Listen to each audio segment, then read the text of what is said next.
record. Go ahead. Judge, it's just I think really an administrative matter. It was brought to my attention that the suppression hearing. That what, sir? The suppression hearing that we held last year in 2022, that there was, as we understand from looking at the record, the state properly filed their proposed findings of fact, but there wasn't a formal adoption by the court. So in order to preserve Mr. Burgos-Aviles' rights, we're asking that the court formally make its findings of fact. I don't remember. Do you have a copy of it? The state graciously printed a copy of their original proposed findings of fact this morning. It was given by Ms. John. That is correct. I thought I had already signed off on that. I have a memory of it being adopted orally by the court, but we can't find it in the record, and in an abundance of caution. Very good.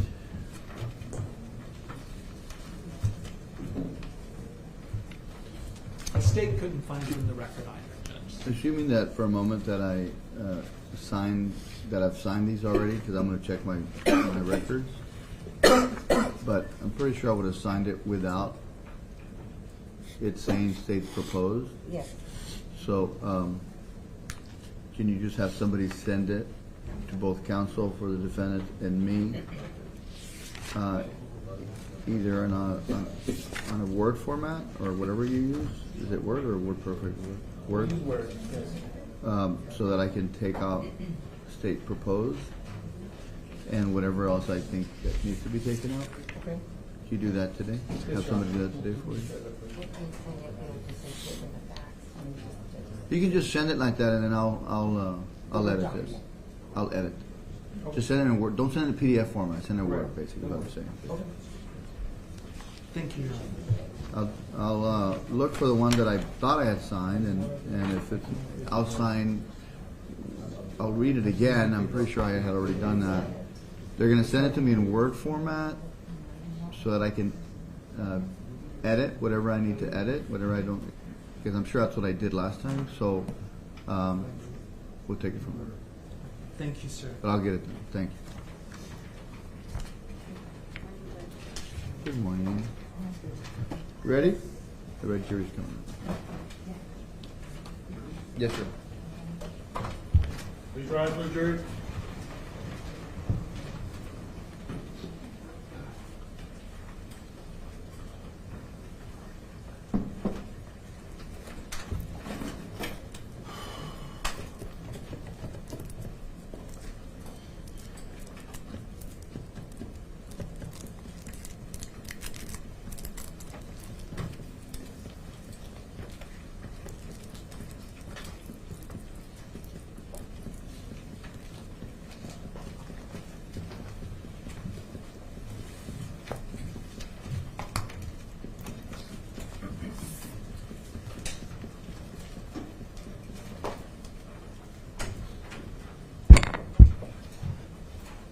Thank you, everyone. Please have a seat.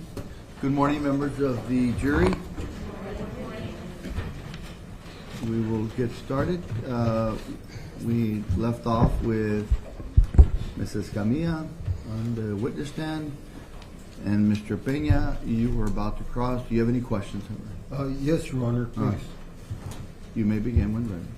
Good morning, Mrs. Camilla. Good morning, sir.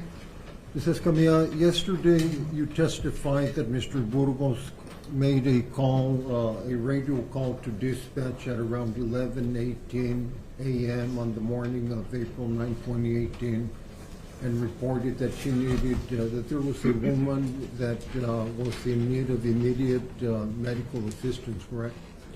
I testified, yes. Okay. And prior to that call, there had been no reports of illegal activity having been observed or reported by any Border Patrol agent in that area, correct? Are you talking about the radioactivity that was obtained, or are you talking about any other source that recorded that vehicle in that area before? No, I'm asking whether any agent, including Mr. Burgos, had reported any illegal activity in the area that Mr. Burgos was assigned to that morning. Aside from the call that came in of him requesting assistance, is that your question? Right. I believe there was regular traffic, regular radio traffic as far as detections of possible activity that Border Patrol agents needed to respond to, if I remember correctly. In the area that Mr. Burgos was working? Yes.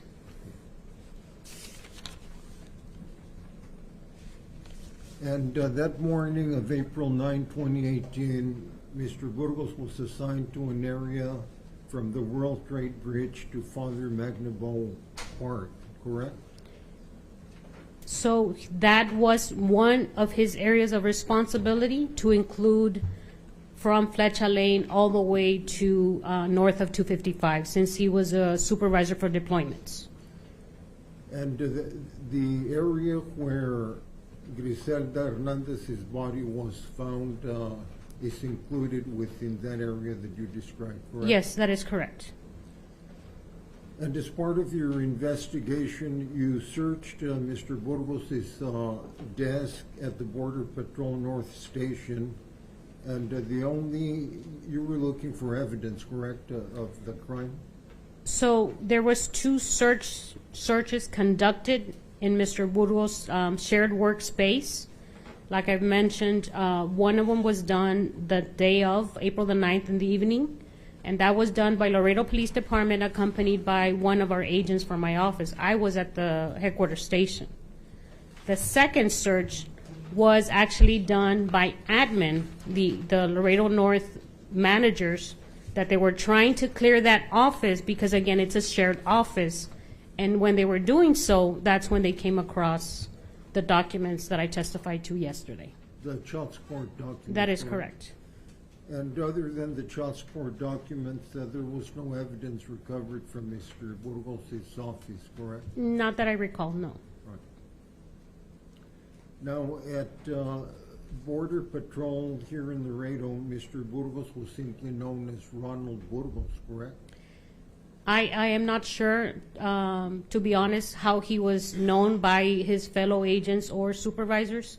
All I know him was obviously, or the first time I learned of him was the day of the call. You looked at some of Mr. Burgos' employment records, correct? Yes, I did, sir. And those records contained the name simply Ronald Burgos, correct? I'm not mistaken if it has his initial or not. I would need to see the actual employment records that were provided. Okay. And you also searched Mr. Burgos' computer that he used in his office at the Border Patrol Station, but the search did not reveal any evidence of the murders in his web browser, correct? That is correct. Mr. Burgos was hired as a Border Patrol agent in 2009, is that correct? Yes, that is correct. And he was promoted to supervisor in 2012? No, correct? he was promoted to supervisor July of 2017. Oh, 2017. Yes, sir.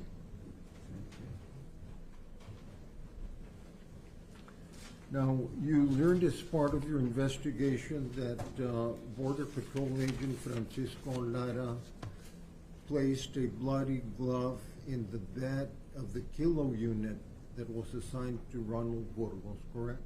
Yes.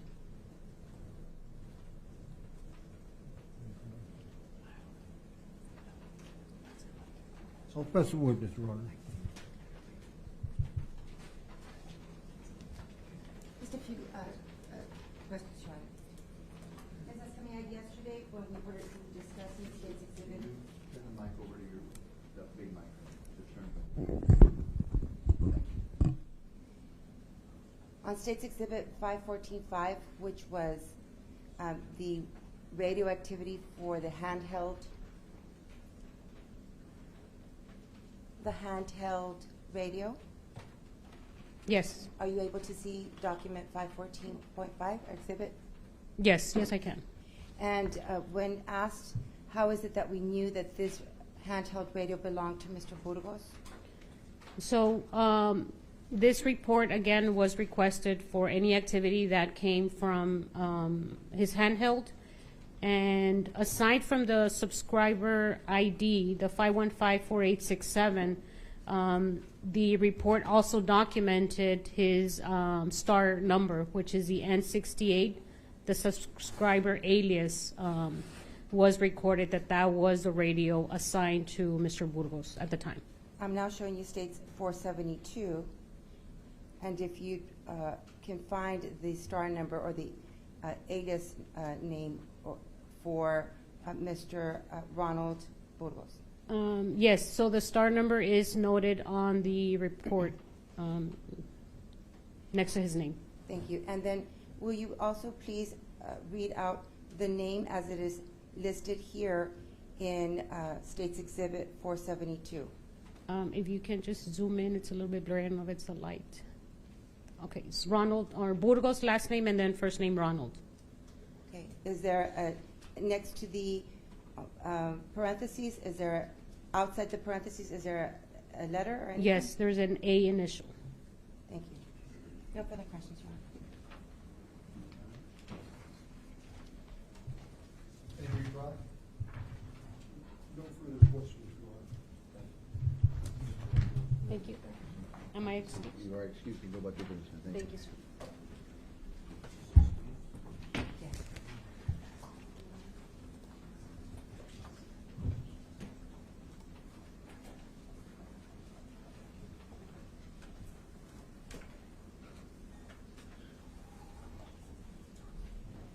Your next witness. Yes, Your Honor. State calls Nicole Morales to the stand. Who, sir? Nicole Morales. Nicole Morales. Yes, Your Honor. She's outside. She needs to be sworn in.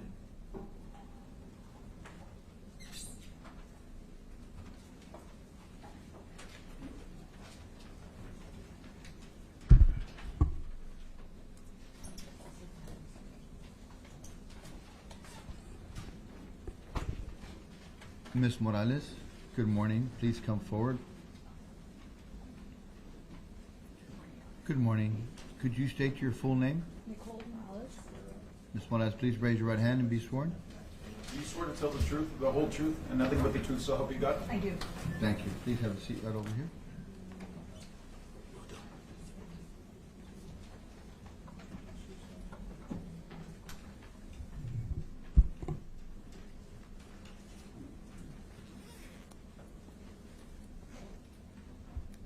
May I proceed, Your Honor? You may. For the record, ADA Jesus Vigil, conducting the examination on behalf of the state. Good morning, Ms. Morales. Good morning. How was your drive down? Fine, thank you. It's good to hear. Shall we get to it? Yes. Can you please state your name for the record? My name is Nicole Morales, Morales. And what's your occupation? I'm a forensic scientist at the Bexar County Crime Lab in San Antonio. And where are you currently employed? At the Bexar County Crime Lab. Okay. And how long have you been employed there? 10 years. And what are your duties? I'm a forensic DNA analyst, so I screen evidence that comes in from law enforcement, and then I provide DNA comparisons to profiles. And would you be able to tell us what educational background and professional training you have that qualifies you as an expert in forensics? Yes, I received my bachelor's degree in biochemistry from the University of Nevada in Reno, and I have my master's degree in forensic science from Sam Houston State University. And this laboratory, is it accredited? Yes. Is the accrediting organization recognized by the Texas Forensic Science Commission? Yes. What does accreditation mean? It's a set of standards that you have to meet that is comparable between all the laboratories that meet those accrediting standards. So there's certain proficiency testing that has to be done every year. There's certain training that analysts have to go through every year. And it's just a set of standards to show that you meet these requirements. And are you licensed as a forensic analyst by the Texas Forensic Science Commission? Yes. Have you received any additional training in the area of DNA analysis? When I joined the laboratory, I received training in both forensic serology and forensic DNA, and there's continuing education every year. And have you testified in court before as an expert witness in the area of DNA comparison? Yes. More or less, many occasions? Many occasions.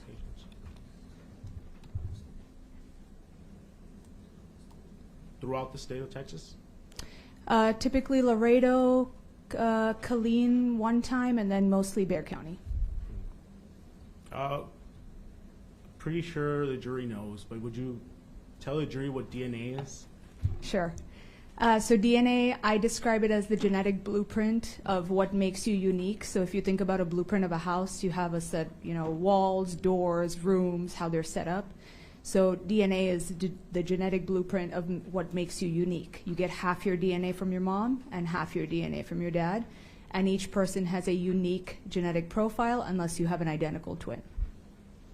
Okay, and could you generally explain what happens with evidence when the lab receives it for testing?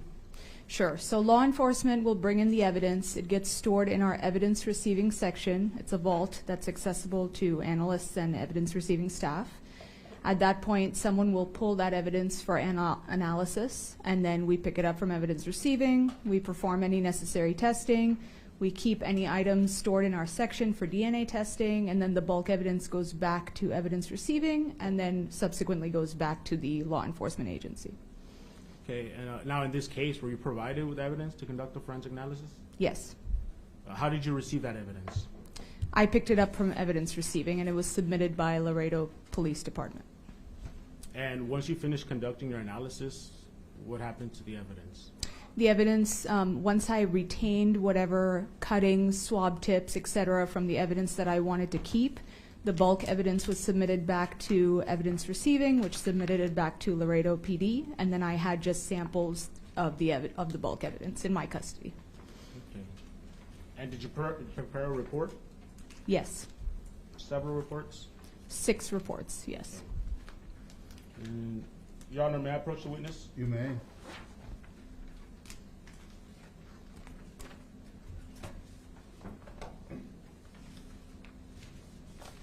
And for the record, Your Honor, I'm going to show the witness State's Exhibit 518, 519,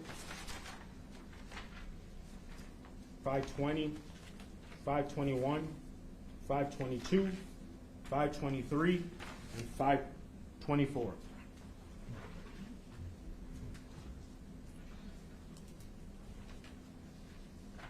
Do you recognize these documents?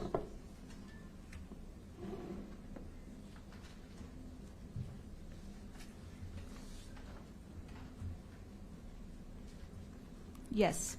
Okay. And was this report done in the normal course of business of the Bexar County Criminal Crime Lab? Yes. And was it done here at the time you conducted your analysis? Yes.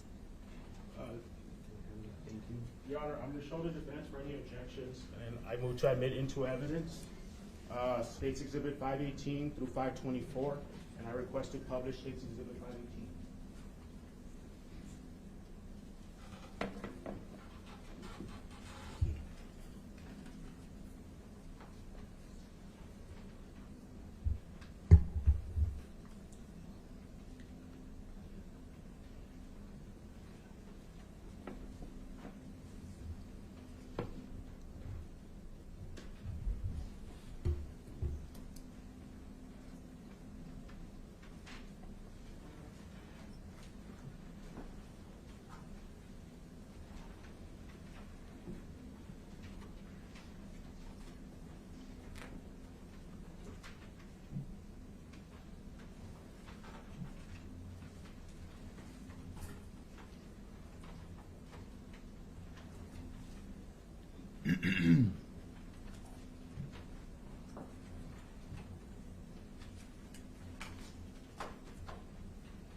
We have no objections. It'd be admitted without objection. Thank you. And may I request to publish 518, Your Honor? Sure, go ahead. You can see it there. Yes.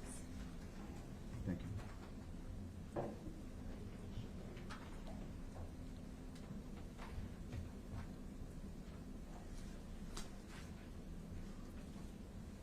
And then some housekeeping matters. So, may I approach the witness again, Your Honor?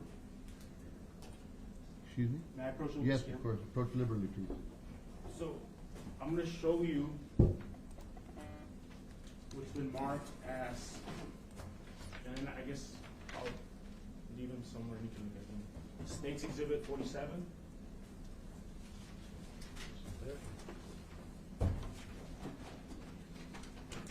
State's Exhibit 7, State's Exhibit 8, State's Exhibit 4, State's Exhibit 17, State's Exhibit 18, and State's Exhibit 35. If you can review them.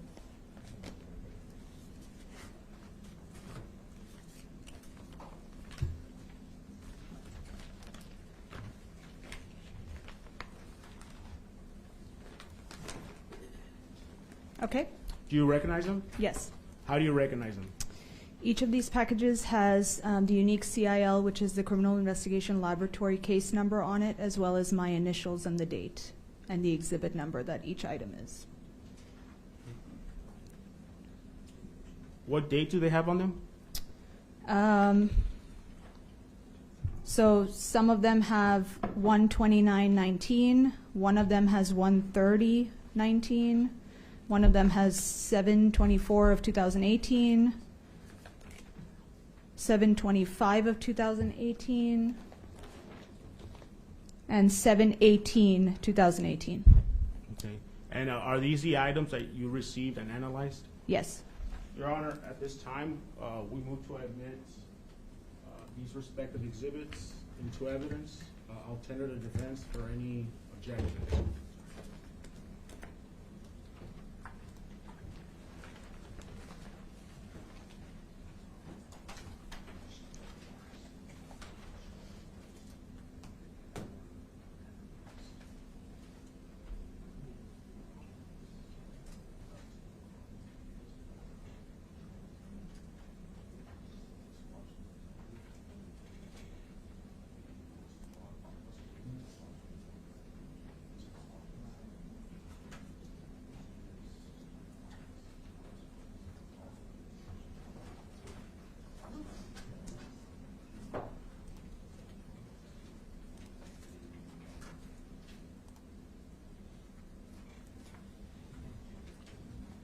Any objections? No objection. They'll be admitted without objection.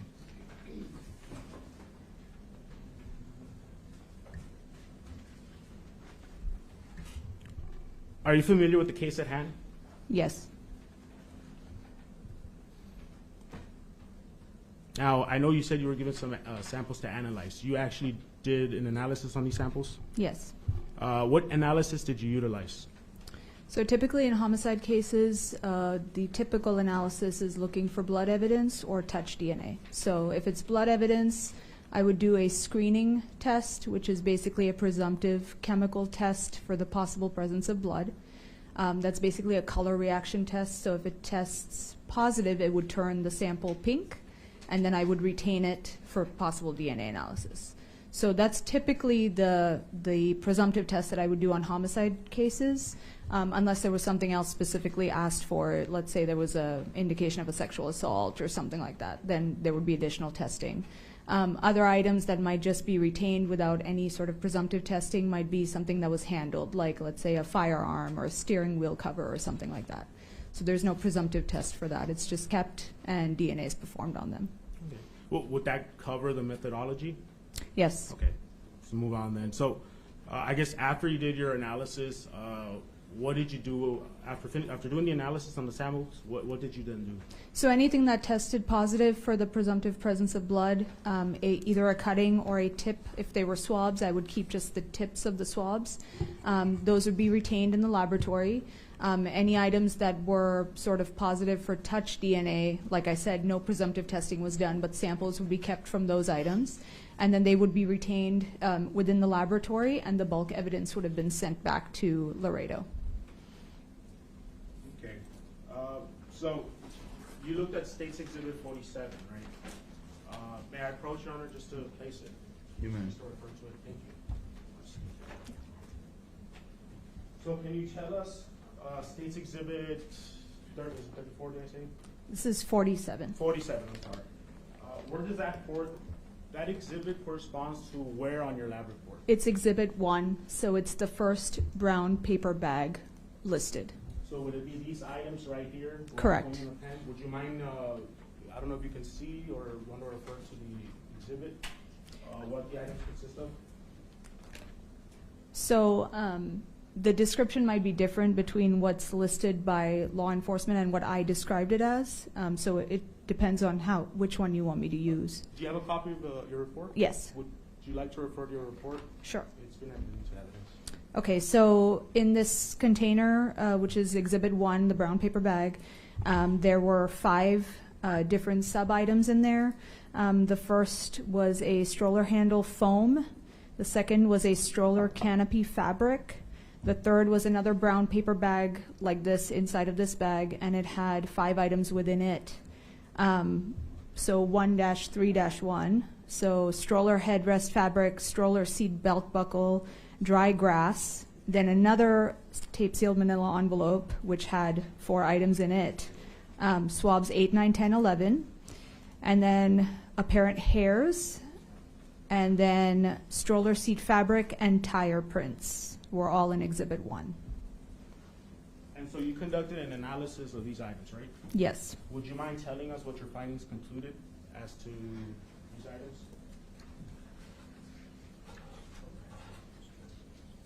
Or let me ask you specifically, in regards to the stroller handle foam, can you let us know what your findings were after your analysis? Yes, that item tested positive for the presumptive presence of blood.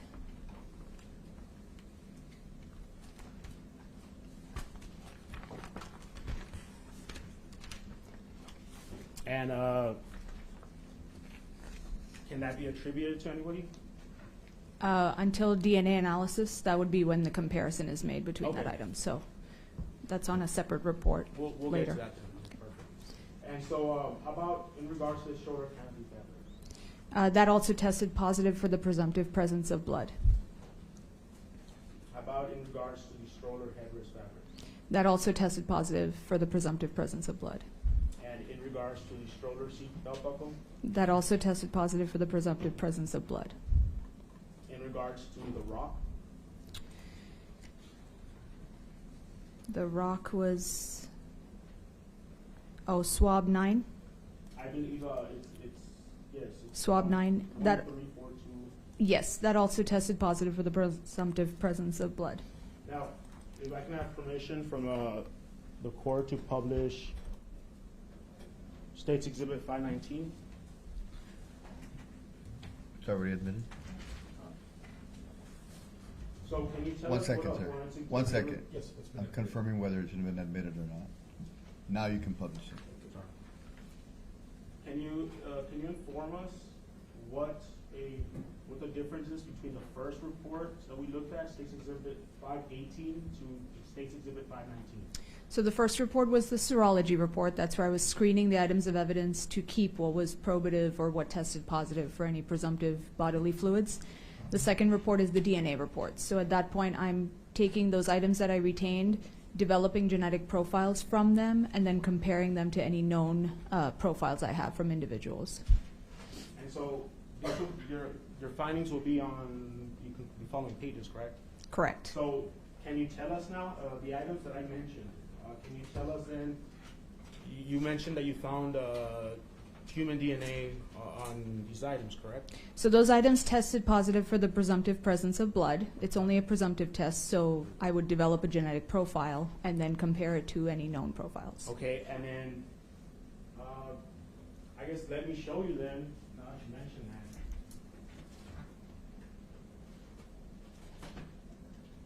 State's Exhibit 18, State's Exhibit 17, and State's Exhibit 4. I have brochure on. Yes, sir. So can you tell us what these items are?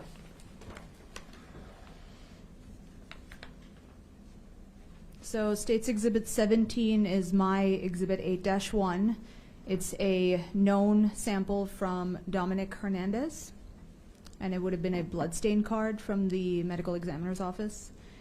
State's Exhibit 18, my Exhibit 8-2, is the known standard from Grizelda Hernandez. That would have been a bloodstain card as well from the medical examiner's office. And State's Exhibit 4 is my Exhibit 15-8. Those are buccal swabs. Let me double check.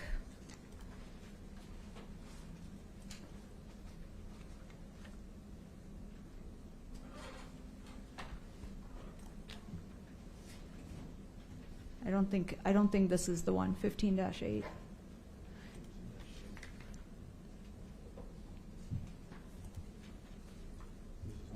No.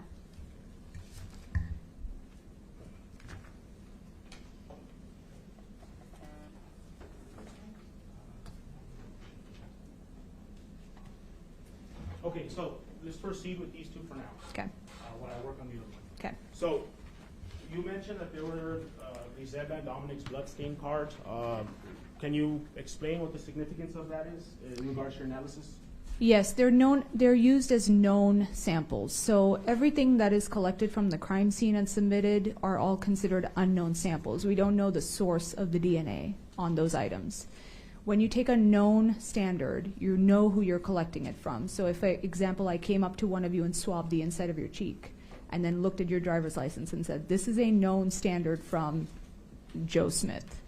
So these are known standards taken during autopsy, likely, from Dominic Hernandez and Grizelda Hernandez. And then the buccal swabs would be a known standard taken from the inside cheek of Ronald Burgos. Okay. And could you use these DNA, these samples that you mentioned, can you use them to kind of be able to, so you can use these to compare it to any other items that you analyze to see whether that genetic profile may be found on that sample or not? Correct. So we use the term consistent with. So the known samples are compared to the unknown samples, and you can see if there's a match or not, basically. Okay. And so I guess let's get back to your report. So in regards to the items that we mentioned in States Exhibit 47, can you let us know what your findings were? Yes, so on the stroller handle foam, which is 1-1.1, the cutting from stroller canopy fabric 1-2.1, the swab tip from the stroller canopy fabric 1-2.2, the cutting from the stroller headrest fabric 1-3-1.1, and then did you want the rock was the other one, correct? Yes, Swab I tip. I mentioned the belt buckle and the rock. Swab tip 9 from the rock, 1-3-4-2.1. Grizelda Hernandez cannot be excluded as a source of the human DNA on those items. Thank you.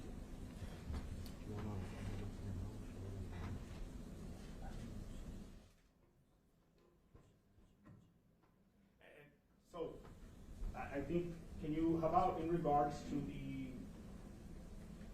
stroller seat belt buckle? Stroller seat belt buckle, 1-3-2.1. Is that the correct one?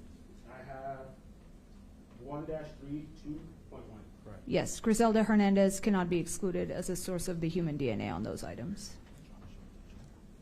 Your Honor, just if I can have a minute, just so that I can show the jury the belt buckle and the rock, Your Honor.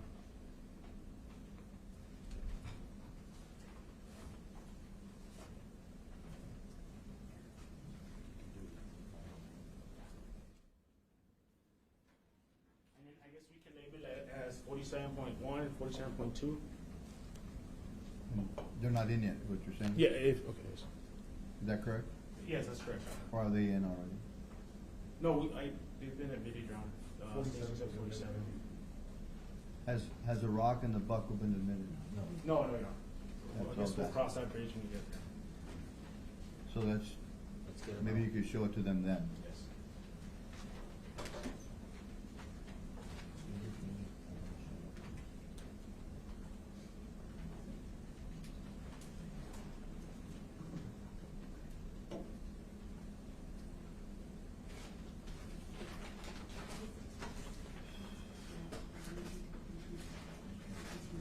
Mr. Vahid,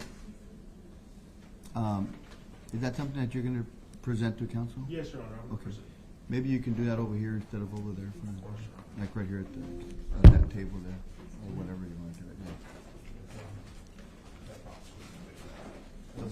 The box has already been admitted. Yes, this has been admitted, Your Honor, but So- there's items within this that are specifically presented. So, okay, so you admitted the box, but not the contents of the box? How did that happen? I admitted. All right, approach, please.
recognize it? Yes. And what is it? It's a tape-sealed manila envelope. It says that it contains a seatbelt buckle from, I can't read what this says, but it says from a stroller. Okay. And you conducted analysis on this item? Yes. Request to publish on the EK or Elmo, Your Honor. States Exhibit 47.4 for the record. Is that the belt buckle? Yes. Would you mind turning the label around so I can see what exhibit number? Thank you.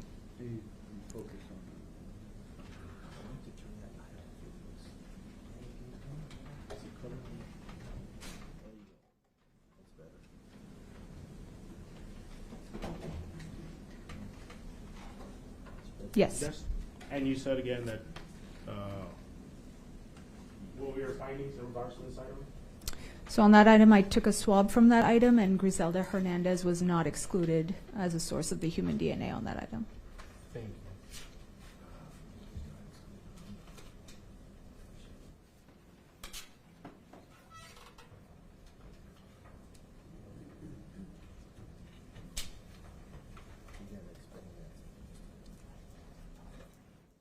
And what does not excluded mean?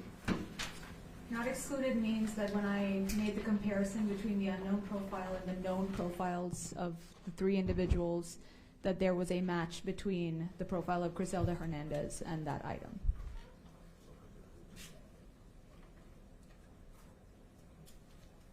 Okay, so let's move on. So now, let me show you State's Exhibit 4.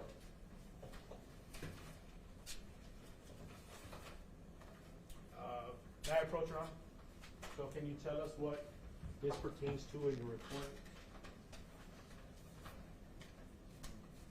So State's Exhibit 4 is my Exhibit 15-8. That's on a separate report. That's not on this report. It's on State's Exhibit.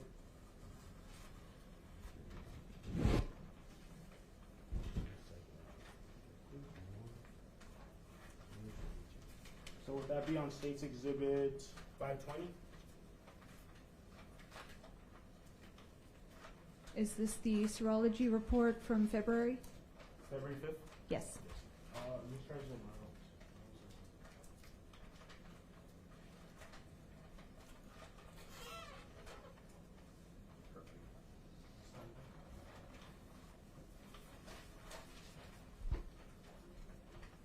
So what does State's Exhibit 4 correspond to in this report?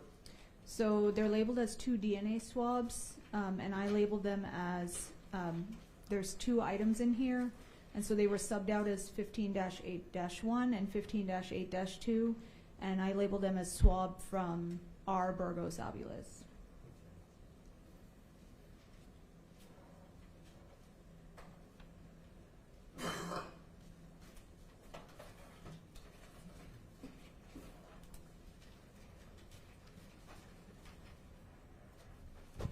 Now I'm going to show you what's been marked as State's Exhibit 7, Your Honor.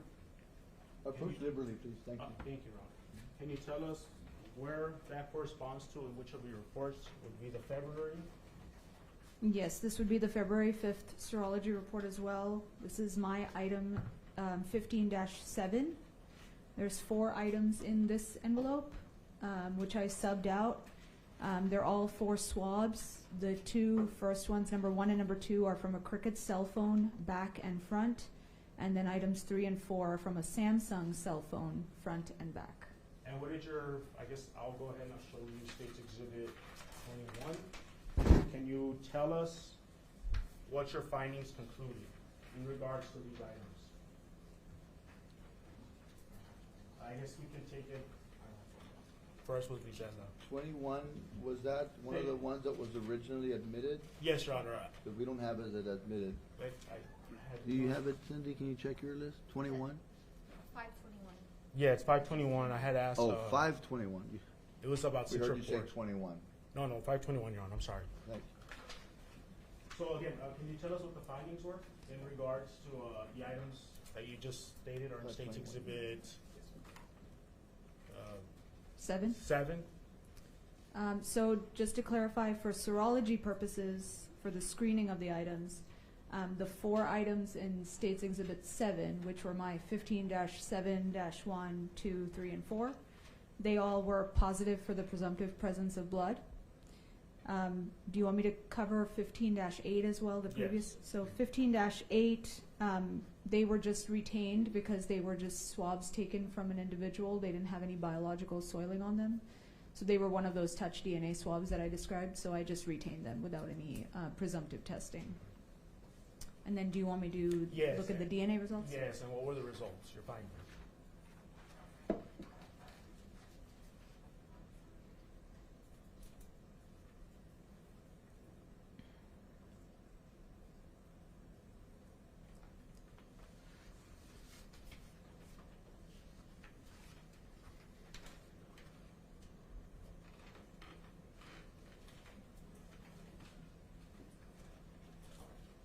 And then if you can kind of direct us to the page number of the report. Yes, I'm trying to find them first on my No report. worries, no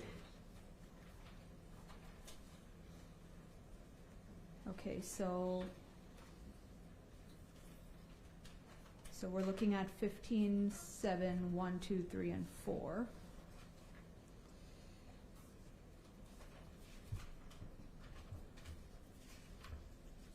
If it'll help, would you know what page it's at? Will you direct the witness to that page, please? Yes, Your Honor.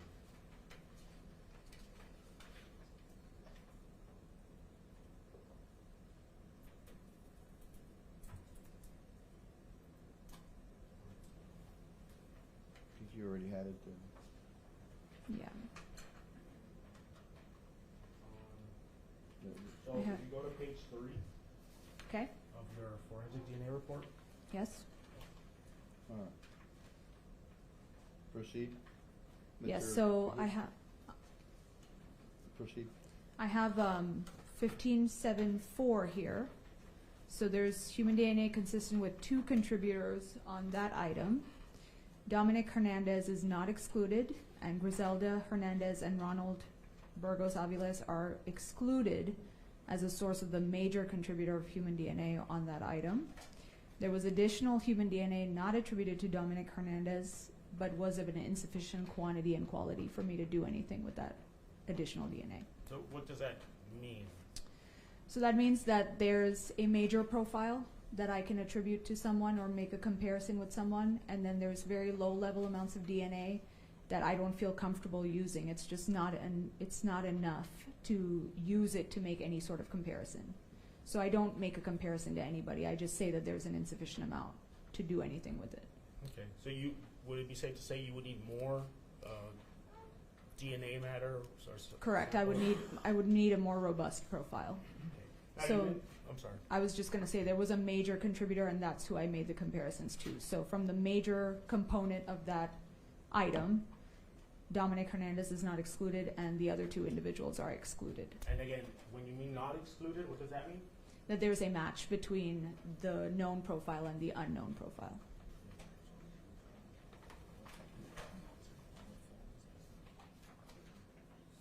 And it was on which item? Can you tell us again? 15-7-4, which is the Samsung cell phone, the back. Now, how about if we look right here, same report? Do we go down maybe 1 to 2 paragraphs? Okay. What do your findings show there? So that one is, so if you go to the paragraph before that, it talks about the Cricket cell phone front. I don't know if you wanted to cover that as well. That's 15-7-2. Yes. So on that one, there was DNA consistent with originating from 2 or more contributors on that item. Dominic Hernandez and Grizelda Hernandez are each not excluded, which means that when I compared the profile on the item, which is a mixture profile, they each could not be excluded as a contributor of the DNA, and Ronald Burgos-Aviles is excluded from that item. That's the Cricket cell phone front. And then the following paragraph? So the following paragraph is a match statistic, so it's basically giving the jury the weight of that evidence, because when I say not excluded, what does that mean? So the match statistic that we use is called a random match probability. It means what is the chance of me going out into a random population of people, so the jury, for example, if I pulled one of you and developed your known genetic profile, what is the chance that your profile would also match that on the unknown sample? And so in this case, for those items that we discussed, the RMP, or the random match probability, is, and I'll give you the most conservative one, or the smallest number, would be 1 in 53 octillion people.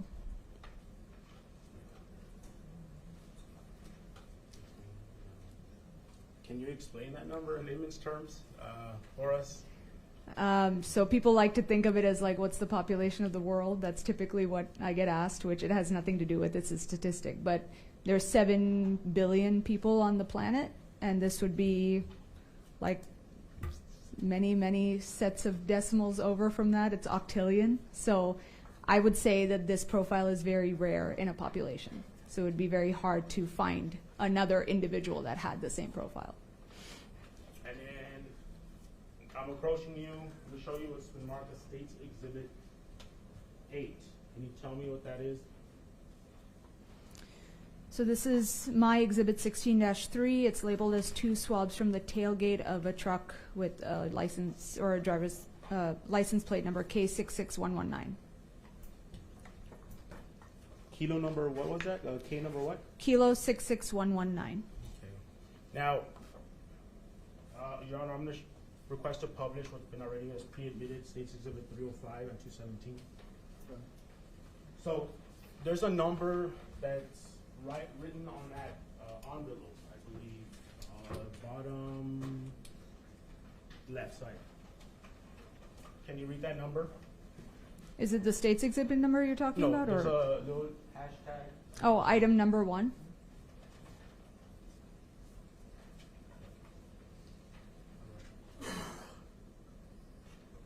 Okay, so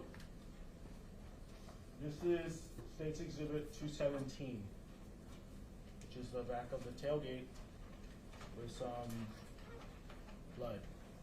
It's been then marked number 1. What number is that right here? 1. 1. Okay. Is that the item you tested? I don't know if that is the item I tested because I did not see that truck. So this is the item I tested, whatever's in this envelope.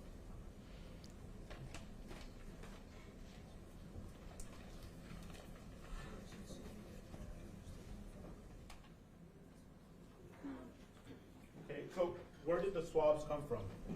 The swabs are labeled as coming from the tailgate of truck K66119. Okay, thank you. And so I guess let's stick to these, the DNA, forensic DNA report where, and I'll go ahead and I'll point it out for the court. It is 16-3.1, swab kit from tailgate of truck K66119. Can you tell us what your findings were after doing your analysis? Yes, so on that item, there was human DNA consistent with originating from 2 or more contributors. Dominic Hernandez is not excluded, and Grizelda Hernandez and Ronald Aviles are excluded as a source of the major contributor of human DNA on that item as well. There was additional DNA not attributed to Dominic Hernandez, but was of an insufficient quantity. Okay, so 2 things. Dominic Hernandez was not excluded. Again, can you remind us what that means? That there was a match between the known profile of Dominic Hernandez and that item. And you said that there was more, but that you couldn't attribute it. Can you again remind us what that means? Just that there was an insufficient amount for me to develop a profile suitable for comparison. In other words, you would need more. Correct.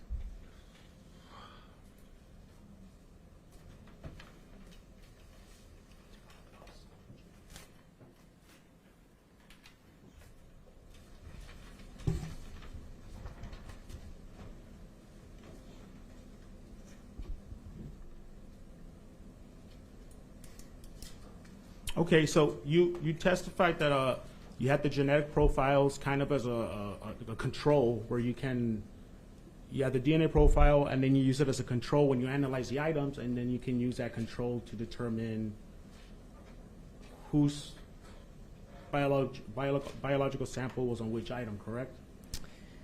So I can get anybody's known profile, and I would be able to compare that known profile to the unknown profiles. So yes, I have known profiles taken from individuals that I'm then making comparisons to the unknown items in the case, with the objective of making a comparison between the two to see if someone is excluded or not excluded. And you testified that he had Dominic's, what was that term you used, known sample? Correct. And Mr. Burgos' known sample. Correct. So specifically when it comes to Dominic Hernandez and Ronald Anthony Burgos-Aviles, did you conclude anything after comparing their samples with one another? Are you talking about in terms of like a paternity or? Yes, in regards to paternity, what did you conclude after comparing their samples? So that's back on the first DNA report. So I was asked to perform a sort of like a biological parentage analysis between the three individuals. So we know that Grizelda Hernandez is the biological mother of Dominic Hernandez, and we know that children inherit half of their mom's DNA and half of their father's DNA. So what's left, I would subtract out the mother's contribution to his profile, and what's left are called obligate paternal alleles, which means that the biological father had to give those alleles to the child. And so with the obligate paternal alleles, you can compare any man's known profile, that's an alleged father, for example, to those obligate paternal alleles. And so I made a comparison between Ronald Burgos' DNA profile and that of Dominic Hernandez, and Ronald Burgos cannot be excluded as a biological parent of Dominic Hernandez. Cannot be excluded. There's that term again. That's the same term, yes. Same term as what we were discussing in the previous, my previous questions. Yes. Okay. Can you explain to the jury what a combined parentage index is?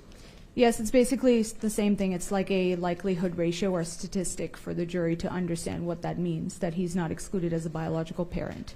So in this case, it was a probability of parentage of greater than 99.9%.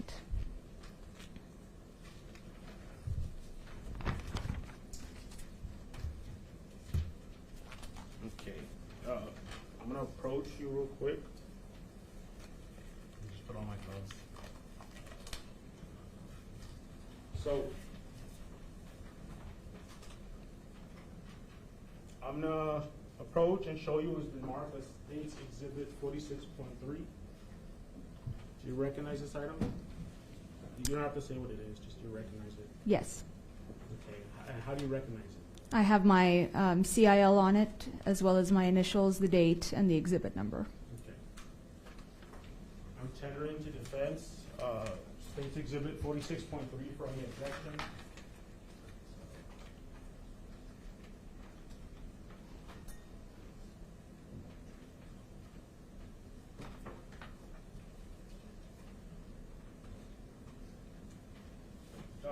Defense has no objections, Your Honor. I move to admit State's Exhibit 43. That's correct, Your Honor. I'm sorry, Mr. You said 43. 46 point. 46, what? Point 3. Point 3, thank you.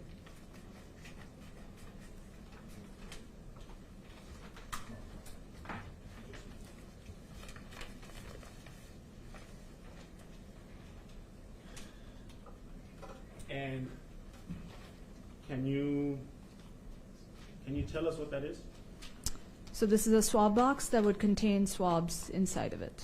Pertaining to who?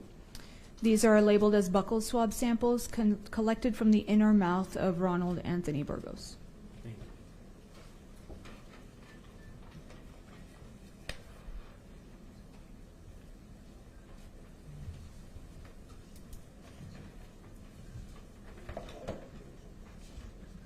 you. And there's another item that I want to show you.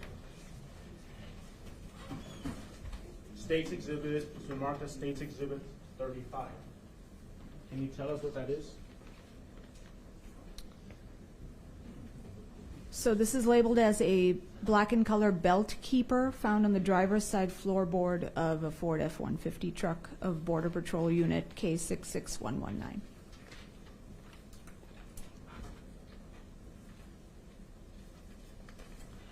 And Your Honor, this has already been admitted. It's State's Exhibit 35. What was that? Was that 47, that bag, the big bag? The big bag right there. 47. Okay. There is no 46 yet, right? Because the 46.3. Yeah.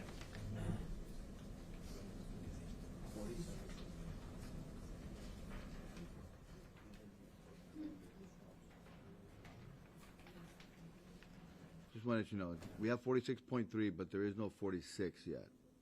Thank you. You can proceed. I just want to make sure we don't get mixed up.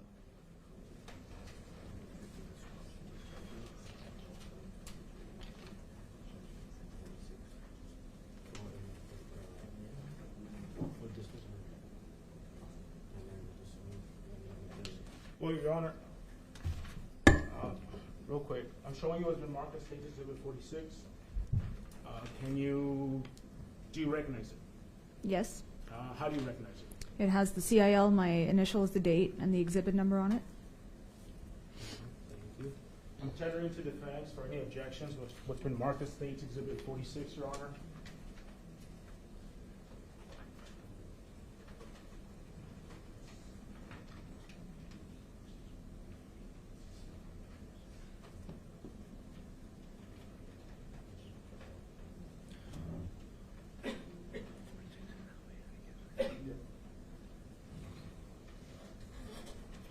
Any objection, Mr. Pena?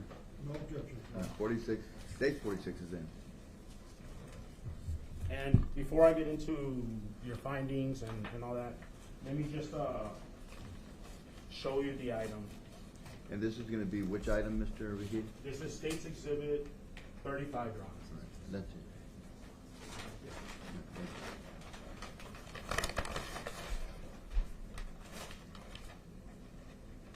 How many bags are in there? Just one? All right.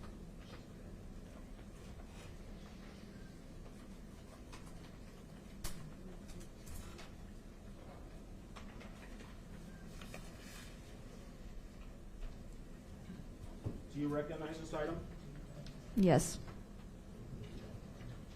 I'm going to go ahead and request permission to publish it, Your Honor. May.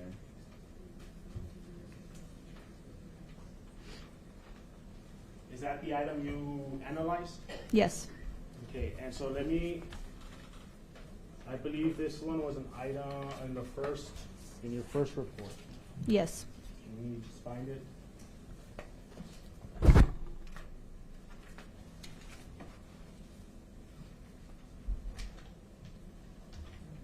Would it be?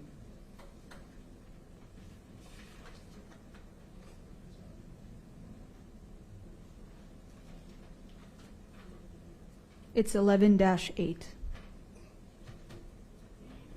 believe it was 11-8, correct. And so I'll go ahead and I'll publish the DNA report, okay?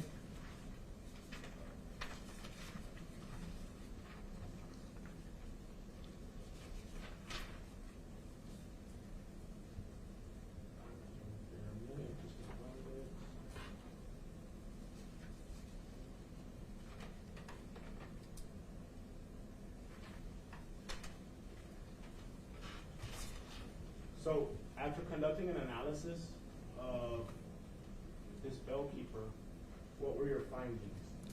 So that belt keeper tested positive for the presumptive presence of blood during serology. I took 3 different swabs from that item, from 3 different blood stains. Because there's multiple people involved, usually I would take separate swabs just in case. So I retained 3 different swabs. So on the DNA report, they're itemized as 11-8.1, 2, and 3. Do you want me to talk about the results for the DNA? What were your findings? On all 3 of those swabs from that belt keeper, Grizelda Hernandez is not excluded as a source of the DNA.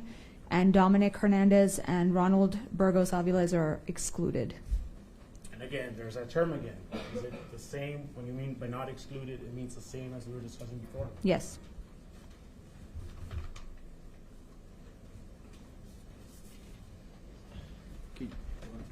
Unless you're going to use it again, put it back in the envelope, please. Yes, sir.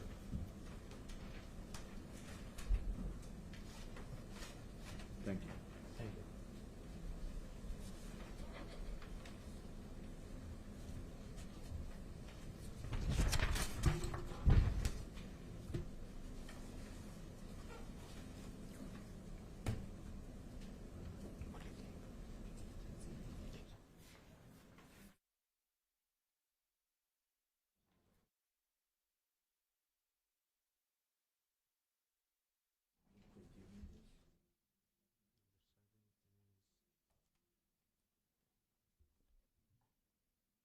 The cell phone.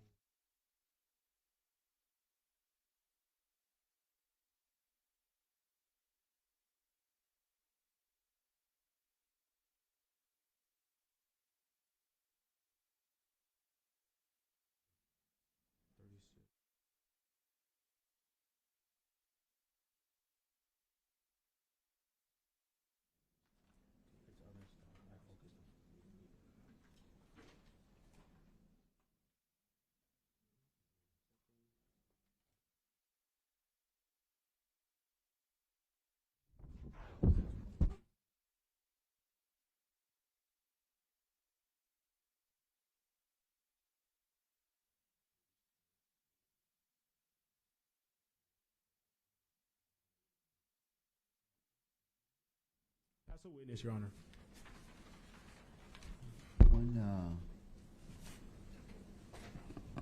Oh, go ahead, Mr. Boggs. Good morning, Ms. Ramos. Good morning. Ms. Ramos, on direct examination, you were asked a question. You were shown a picture of an exhibit, and you were asked, is this the item you tested? And you said, I don't know. I tested what was in the envelope. Is that correct? Correct. Okay. And you didn't perform any of the evidence collection in this case. Is that correct? I did not. Okay. And your results and the conclusions from them, as far as evidence to be believed by the jury, is only as good as the evidence collection process. Is that correct? Yes. So you're not here to tell this jury that the evidence collection was proper or perfect, or offer any information about the evidence collection, are you? I have no opinion about the evidence collection, no. And so, for instance, you testified about blood on the stroller seat belt buckle. You don't know anything about how the blood came to be on the stroller seat belt buckle, correct? No, I do not. And you don't know how the stroller seat belt buckle was collected, correct? I do not. And you don't know what any of the people on the scene did with that stroller seat belt buckle prior to it even being Objection, collected, Honor, speculation. correct? I do not. And contamination is the biggest enemy of proper DNA analysis. Is that correct, or a fair thing to say? That is fair, yes. Okay. And you have no control over contamination at the scene, correct? Correct. Okay.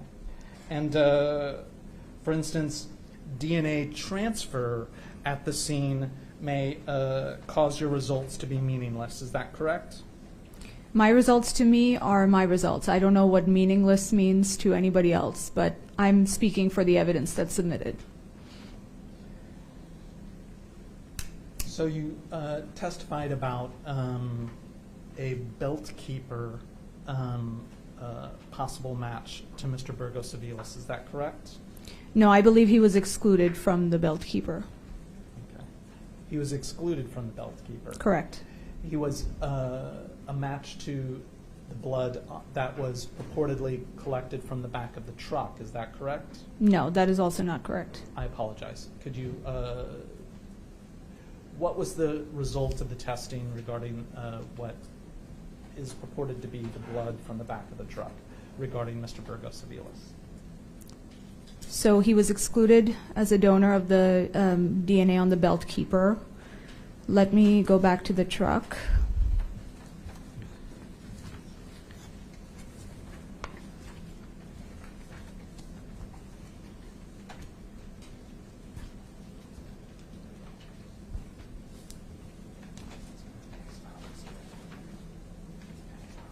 That one's item 16-3.1. So from that item, Dominic Hernandez is not excluded, and Grizelda Hernandez and Ronald Burgos-Aviles are excluded. And so,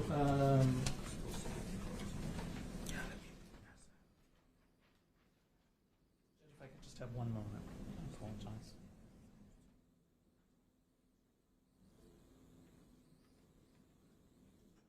Thank you for your patience, ma'am. I tend to the witness back. A couple questions, Your Honor. Just a couple. Ms. Morales, I think you had stated earlier in your direct examination that you had also analyzed the fingernail clippings of the defendant, Mr. Burgos. Yes, I received fingernail clippings from Ronald Burgos-Aviles. I'll need a reminder of which report it's on, if you don't mind. Yes, I'm on that. If it's on, I believe it's on your July 30th, 2018. If you look at 8.3- or 8-3-1-1, swab from right hand fingernails. Yes, And there's two. Then there's the left, and there's also right hand fingernail clippings. correct. So I guess now let's go to. So let me just publish 518 to show the jury what I'm referring to, or the court. Judge, objection. I believe this is beyond the scope of the cross-examination.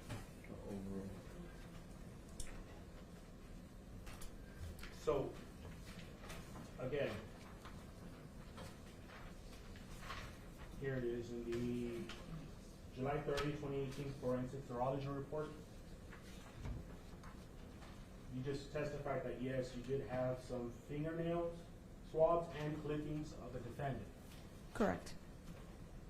Now let's go to State's Exhibit 19, which is your forensic DNA report. Okay. Can you please tell us what your findings were in regards to those items? So on the first item, which is the swab tip from the right-hand fingernails of Ronald Burgos-Aviles, there was human DNA which could not be attributed to him, but was of an insufficient quantity to develop a profile for comparison. Meaning there was DNA, not from him, just you didn't have enough to make a determination as to who it could have been to. Correct. belonged to.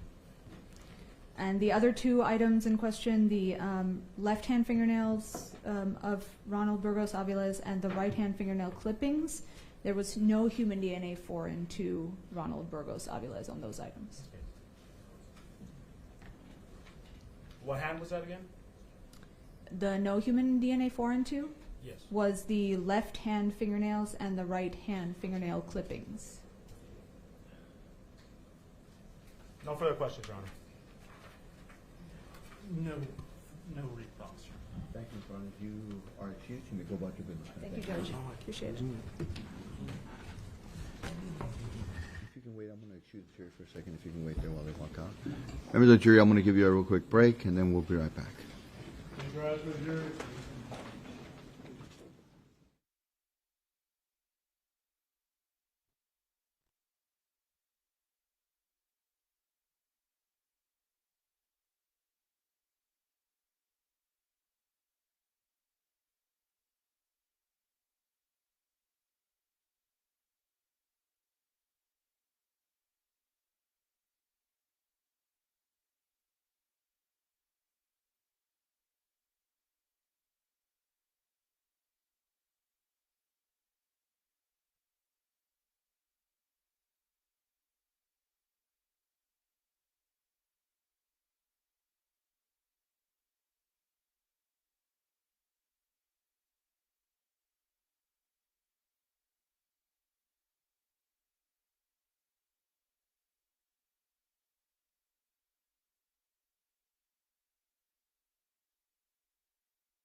All right.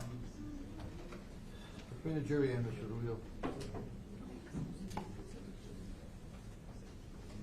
I'm toying with the idea of trying to work through lunch with breaks and whatnot, maybe trying to see how it goes with the witnesses, but trying to see if we can cut off earlier than normal, just because it's Friday. If we work to lunch, maybe we can.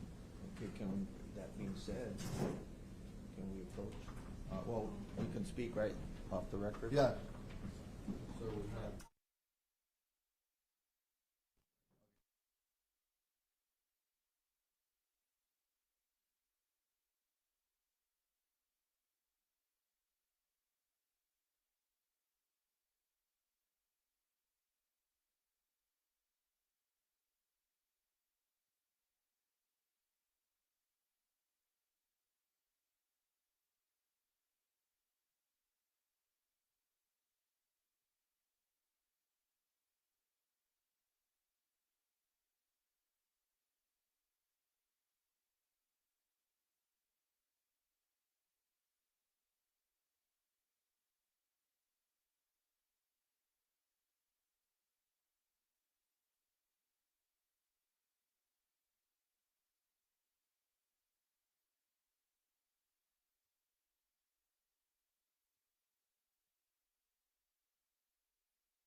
Thank you all. Please have a seat. All right. Ms. Jackman, your next witness. Detective Richard Reyes. Richard Reyes.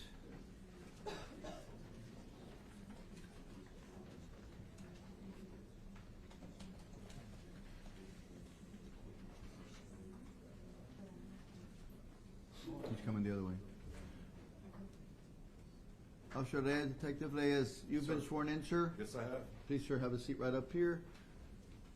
Have a seat, scoot your chair up to the mic, and then we'll get started, sir.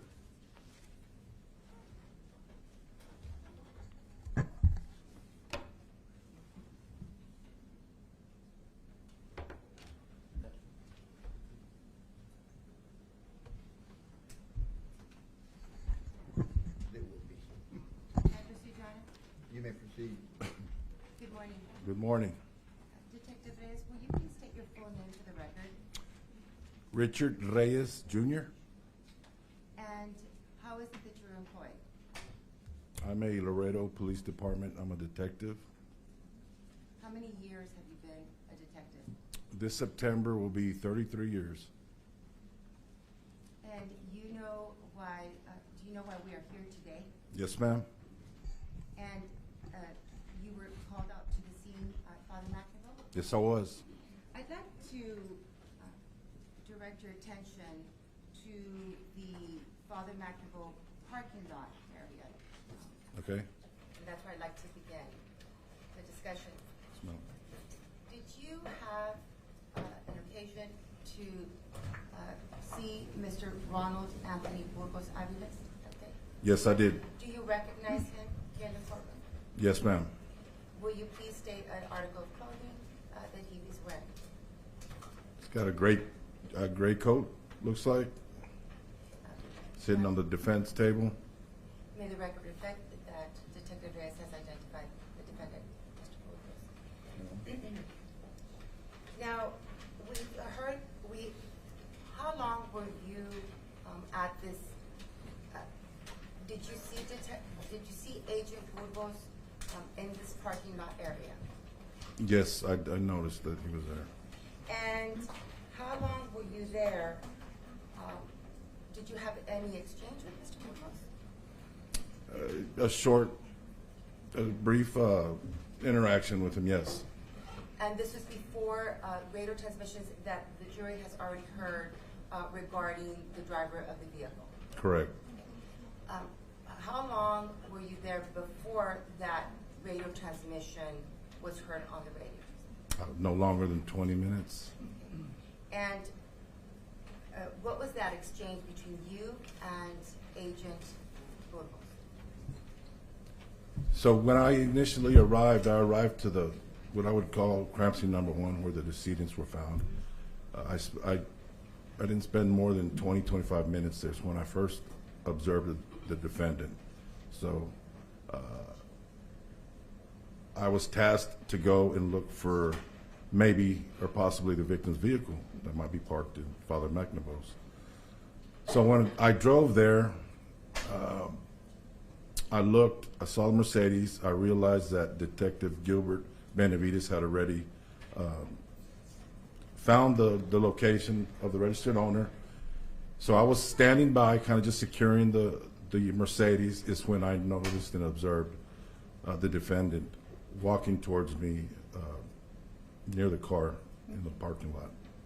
And what was the exchange? What words were there any words exchanged? Yes, it was. And what was the content of that? I don't know if I initiated it or he just brought it up, but somehow I said, hey, you know, do you mind if I ask you? I said, I noticed you were at the main crime scene. Why are you here now?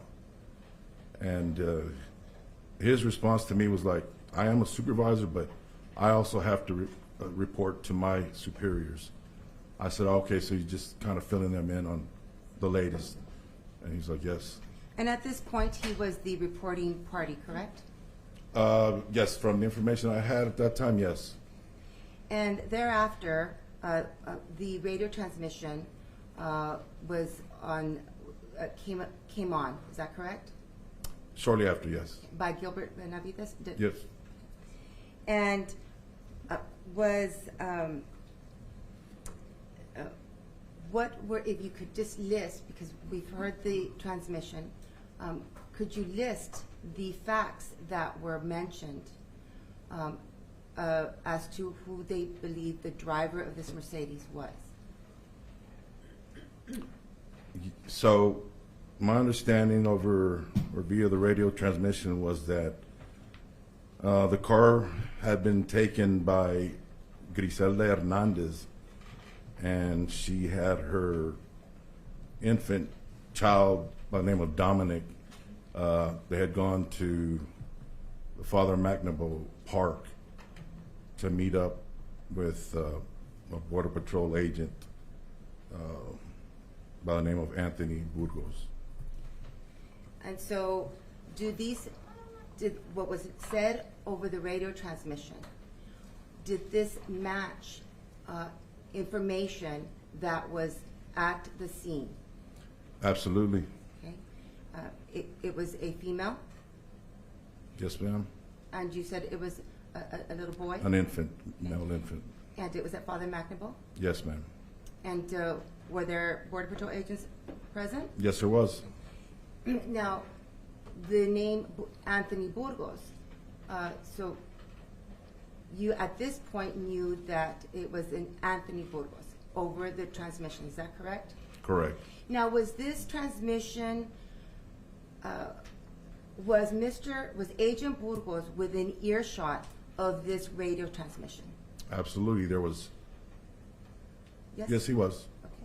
And so, at this point, were you able to see or were you able to identify anything on him regarding his name? His name tag, Okay, and what did it say? R. Burgos. So, the initial did not match what was conveyed over the transmission, correct? You're right. Now,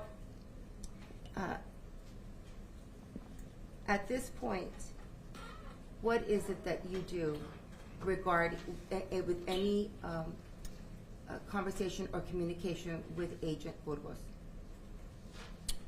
So, from the transmission, radio transmission, he was in my sight immediately because I recognized the last name from our initial conversation there. I saw his name tag. So I just, started piecing together some of the facts. And first thing, of course, was at that time was officer safety. I said, keep an eye on his right hand. And everybody there also realized that there was an Agent Burgos in the crime scene. Now, did you, so at this point, the only name that you associated with this person physically was a tag name with R. Burgos, correct? Yes, ma'am. After the radio transmission, did you receive additional information? Yes, I did. What was that? His full name, Who gave that to you? Lead Detective Raimundo Garcia. Was this conveyed over the radio transmission or otherwise? He called me on the phone and relayed the information. And what was given to you? What was the name? He says, Reyes, I have his full name. His name is Ronald Anthony Burgos-Aviles. Now, before you had spoken to Detective Raimundo Garcia, had you had an opportunity to ask Agent Burgos for his name? Yes. And what did he verbally tell you his name was? He just did this motion to his name tag, R. Burgos. He may have said Ronald Burgos. Now, how many times did you ask him for his name? Just at one time, but simultaneously I received a phone call. Okay. Then after the transmission, or after the phone call that you received from Detective Garcia, did you ask Agent Burgos for his name? I went back and I asked him, what's your full name? I said, you're Border Patrol, you're a professional, what's your full name? And then he says, he cooperated and gave his full name, Ronald Anthony Burgos-Aviles.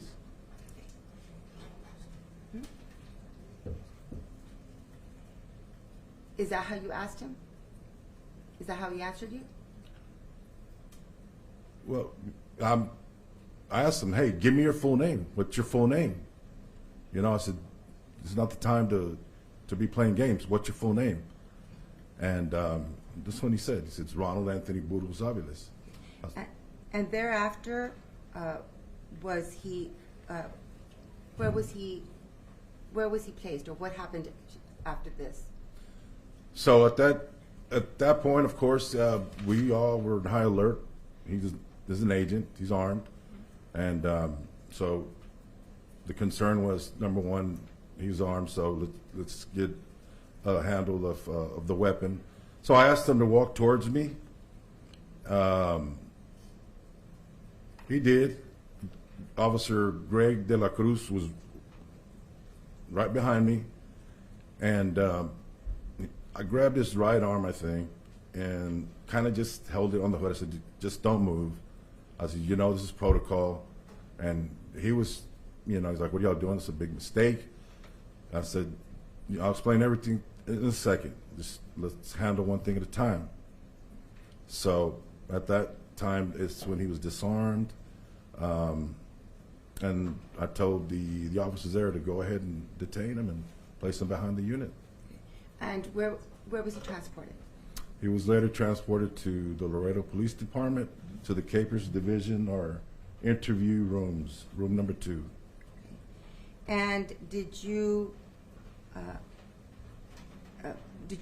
is it that transported him? Do you remember? I believe it was Officer Lisette Castillo and Gregorio de la Cruz as well.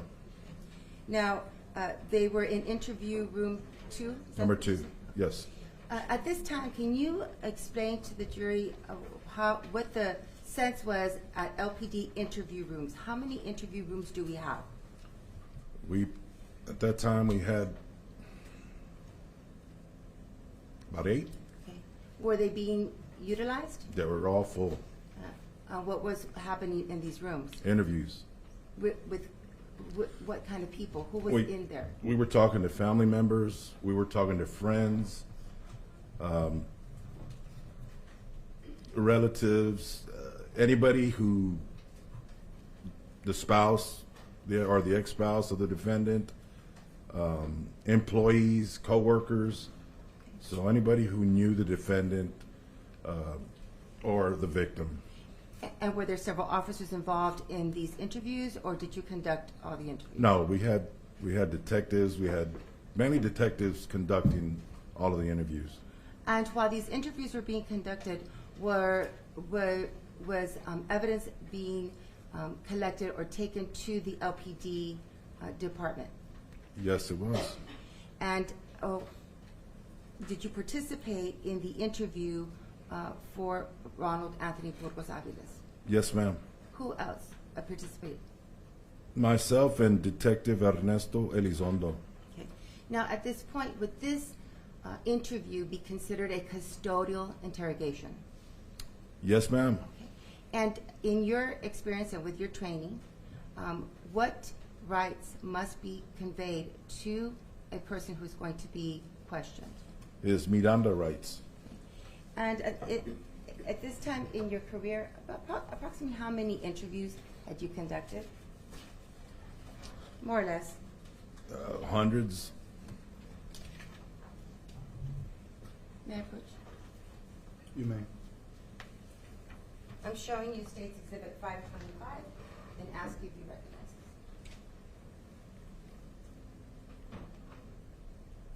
Without saying you recognize Yes, ma'am. I'm tendering State's Exhibit 525 for inspection and offering it as a trial.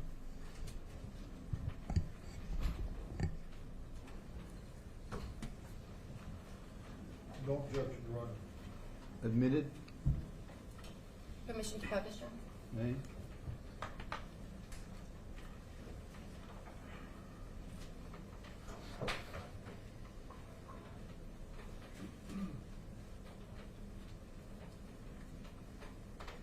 This is State's Exhibit 525.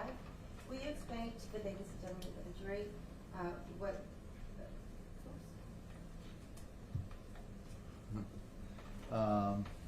Is it on? Yes. The- Can I hit it again? It's actually off. Turn it. You want to turn it on and off? I don't think it was that though.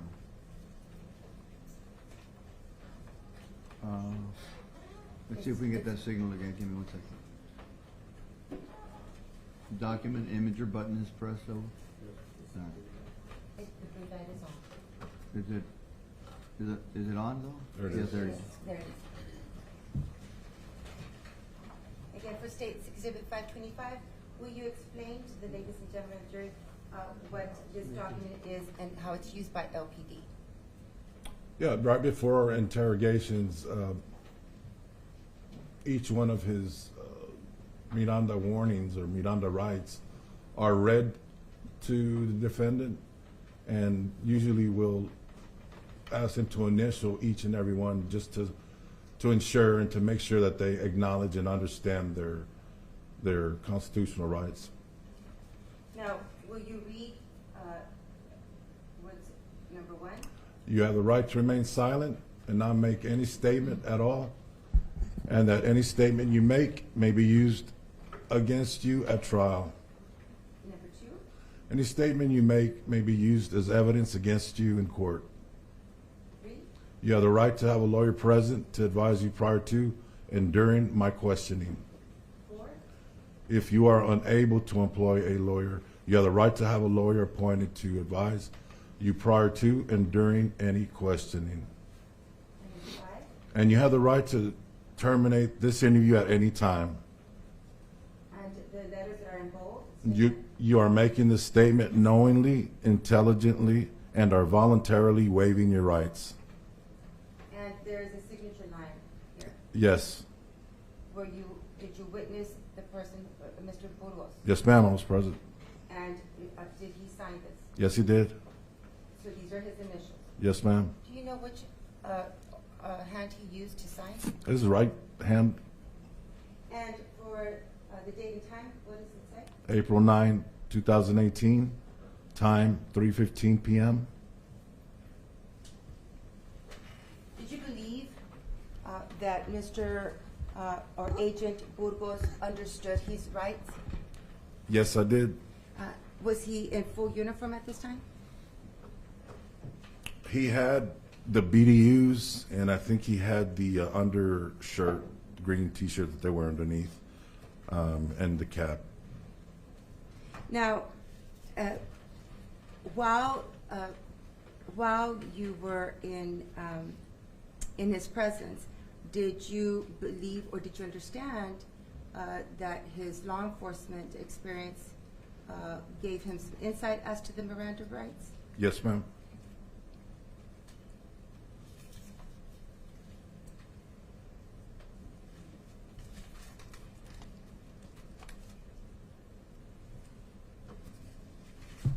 Now, did Mr. or Agent Burgos willingly participate in the interview? Yes, he did. Now, I'm going to, Your Honor, may I approach you guys? You may. I'm going to show you what is marked as State Exhibit 81 and ask you to recognize this. Yes, ma'am.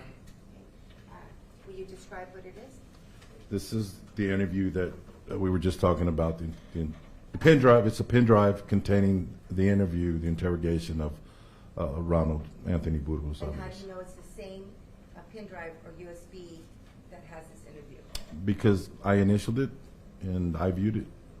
And at this time, states tendering to the press for inspection and offering States Exhibit 81.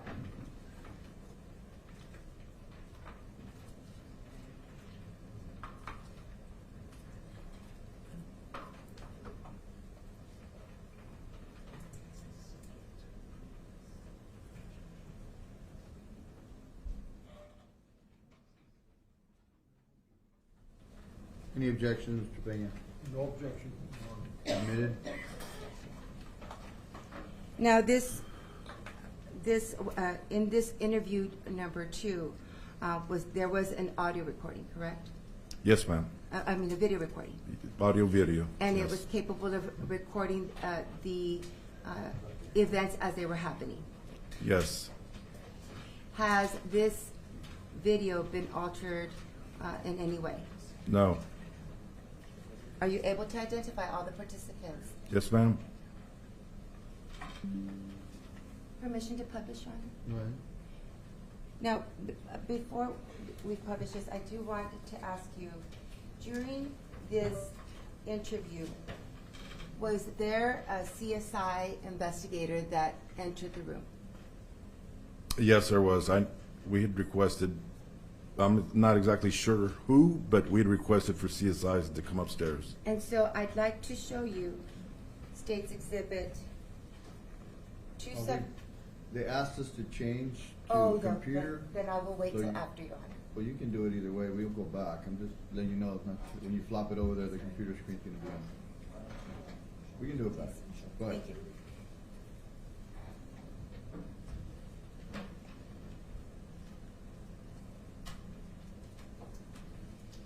Is this Mr. Burgos in the interrogation room? Yes, ma'am. This is State's Exhibit 279 for the record.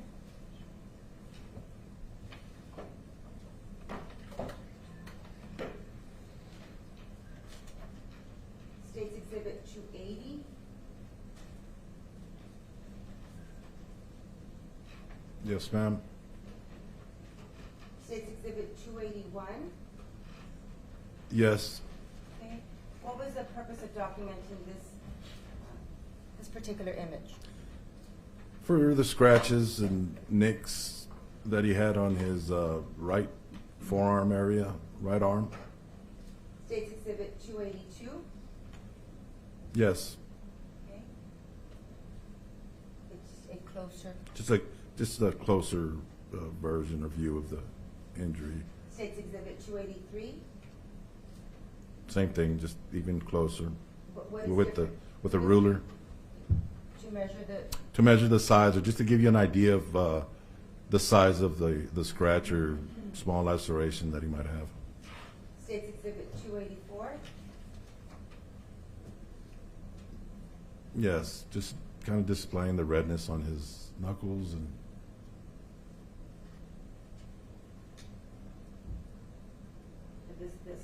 The other side of his hand? Yes. And that's State's Exhibit 285. State's Exhibit 286. Yes, ma'am. Is there anything that's been documented in this photo?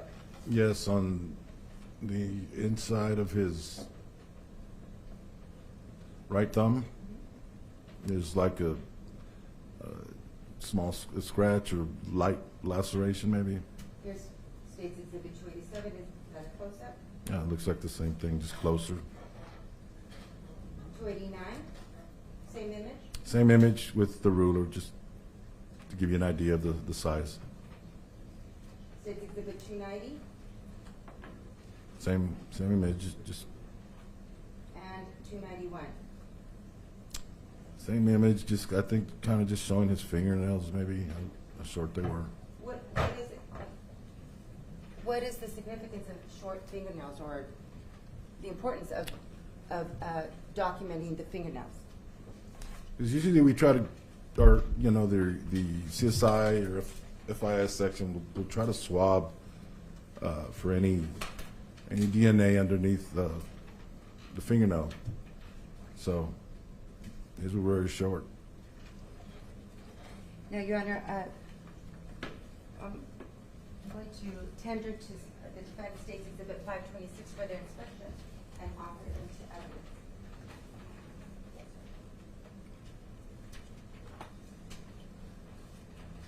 No objection, Your Honor. Admitted. Your Honor, this is a transcript. Can't hear you. The record. Let the record. Your Honor, this is the transcript of the interview Oh. that is also translates the portions that are in Spanish. Would the court like for us to? Well, I think that you just need to follow along in case there is some Spanish that you perhaps put that on. Okay. Oh, it's going to be, we're going to be using the video, your computer. I guess just know that,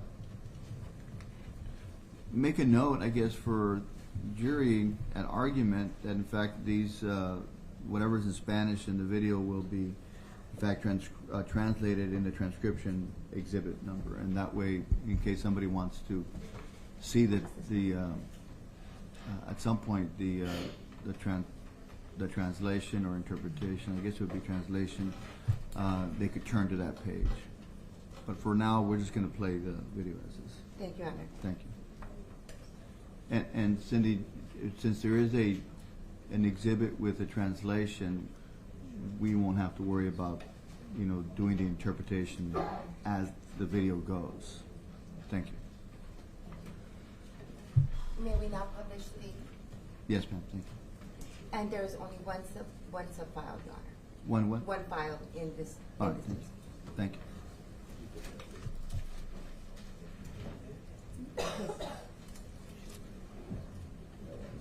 Yeah, thank you.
your wife's name?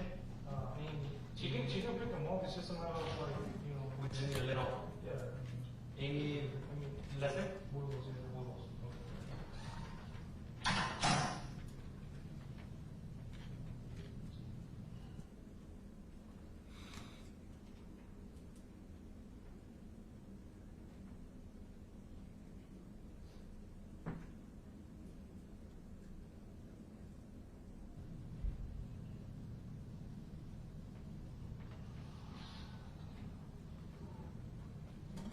Ah.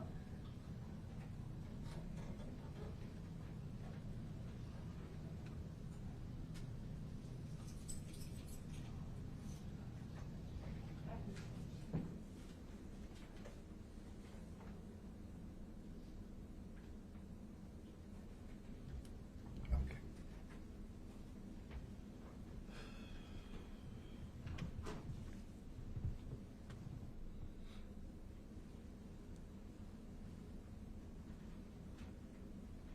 Detective Reyes, at the beginning of this video, what time Can you lower your microphone?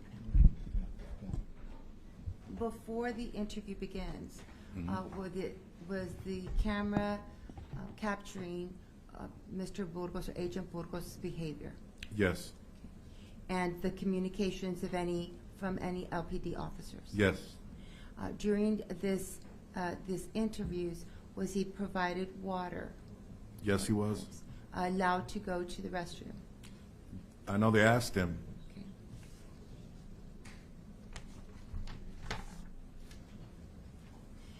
What Did behavior? you stop the video? Is that, you're stopping? I believe they were working on trying to get the speaker working on it. Okay, go ahead. What behavior, have you reviewed this video lately? Yes. What type of behavior is Mr. Burgos seen doing before you and Mr. Ernie Elizondo walked in? At times you can see that he's trying to clean off. It looks like he's trying to wipe his arms, both arms, and then he gets underneath his T-shirt, starts kind of rub his T-shirt. You know, I guess we'll see it here. I'm not sure if he licks his hands with saliva, but he is trying to rub things off his arm and his chest specifically. And then he's talking to himself, you know, or he whispers, says things Okay, by himself. thank you. Yes. We're not gonna start it from the beginning, guys. No, you're gonna go where you were at. It's 450 something or other.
Yeah, because, hey, you know how much, what's up? You know how much, so we're gonna talk to them, it's gonna be the one of the guys from down there, or? Yeah, well, no, one of the detectives.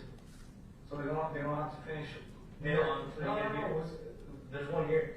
Oh, so we're just gonna, we'll talk to you shortly. Yeah.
Didn't work for me.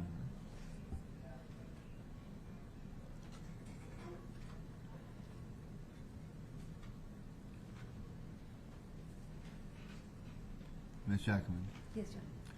do you know when there's something that's that in terms of verbal conversation that come up where you can Yes, Your show Honor. the jury? Yes, but if we may approach, Your Honor, I can show the court and the defense as to why. At what time does it start? Do you know? It starts at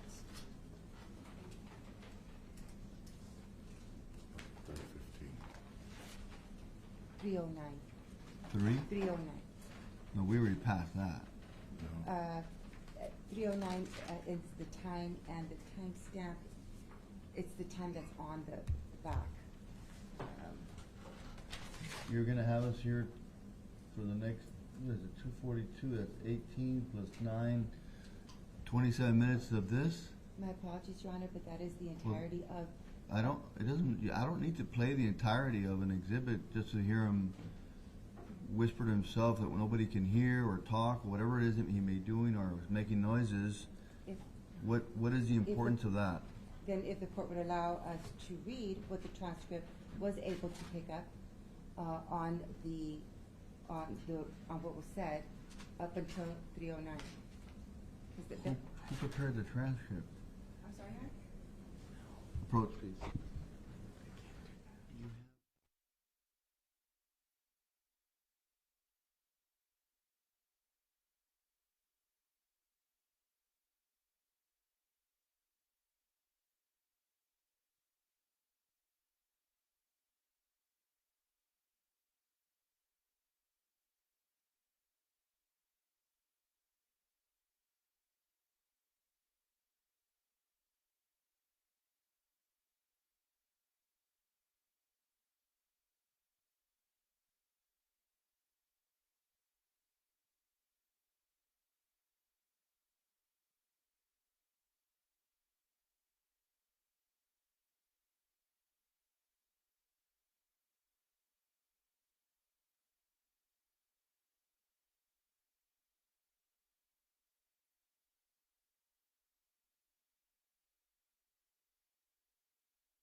Yeah, they got it, thank you.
Next would be 527.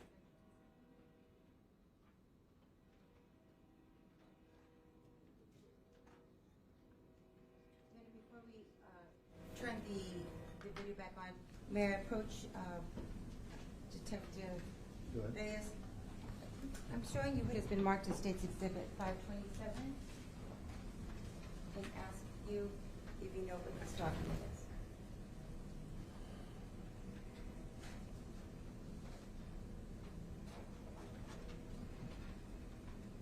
What is the title of that document? This is for the child support.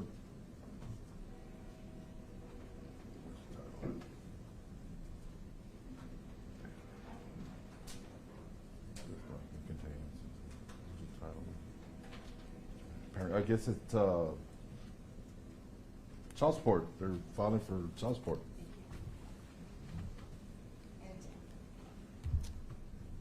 I'm going to be offering State's Exhibit 527. It is a certified copy of the petition to establish the parent-child relationship, Your Honor. No objection, Your Honor. Submitted. We will publish it after. Is it? No, that way we don't have to switch. I'll publish it after. Go ahead. Okay. May we proceed, Your Honor? Yeah, Then we won't be calling.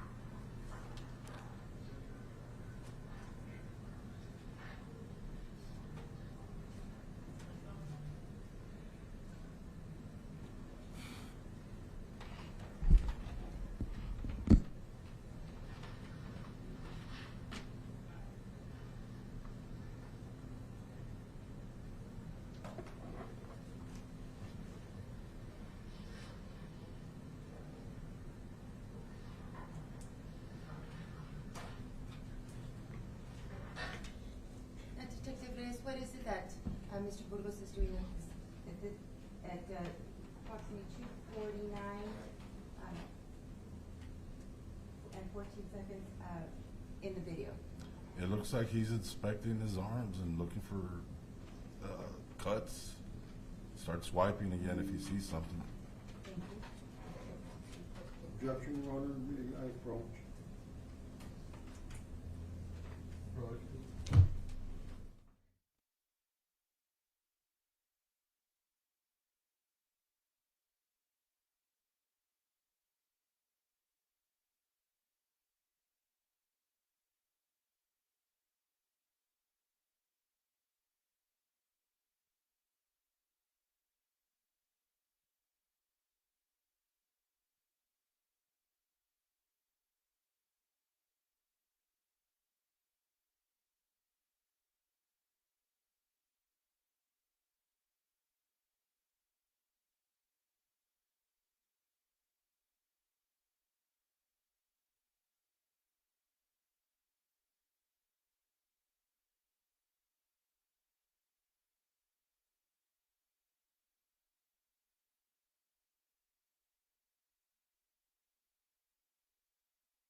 Yeah. Everything's good though? I'm just worrying here about my kids, about your kids. What? Can I just like call my wife, man, like whatever phone, I just tell her, hey, when you get out, pick them up. I might be. What time does she get out? She's out at 4. At 4. And the I kids think will be fine there? they can stay in school, you know, they have like that limit. But I could just leave a message, you know, if Okay. she doesn't answer. I mean, Give me a second. is that a possibility or? Yeah, just give me a second. Let me just figure out exactly what we're gonna do. How about that? Alright? Thank you, man.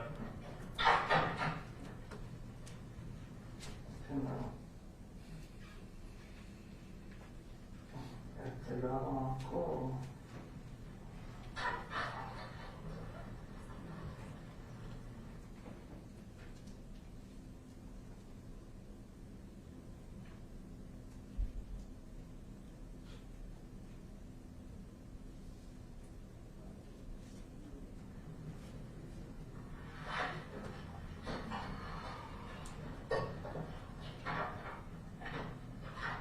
Is that a cruiser? No, yeah, I was calling you. No, I can't hear. Yeah.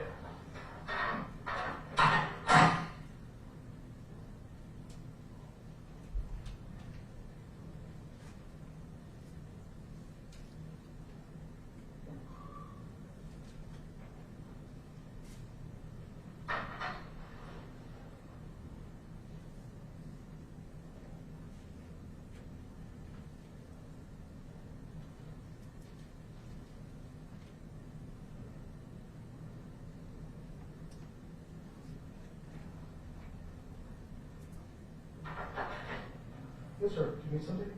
With your office for La Cruz? La Cruz? Yeah. Okay. Are you gonna be the one talking to me or? No, sir. Do you need something? Something I can help you with? I was asking about my, if I could make a phone call or the deal. Never mind. Okay. There's gonna be a possibility. Yeah. You know what's gonna happen with my guys? He said that they're gonna bring them in too. Don't answer all those questions a little bit, sir. Just bear with us, right? It's because it's taking forever and I'm getting freaking anxious, you know. Relax. It's hard to relax. It's hard to relax. A lot of things, a lot of things at once. So relax. They'll be right with you. You'll be able to talk to somebody. They'll answer all your questions. Let me see if I can get somebody in here so they can start talking to you and answer whatever your questions you have. All right? Is that cool? Appreciate it. Thanks.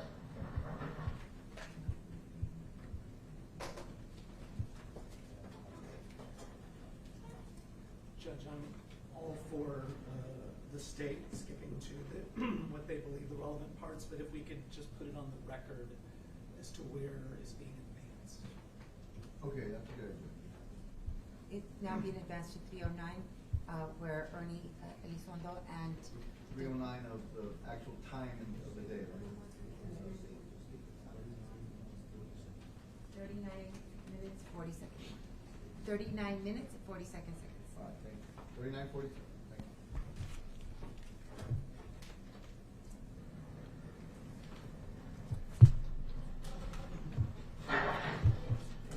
How you doing, boys?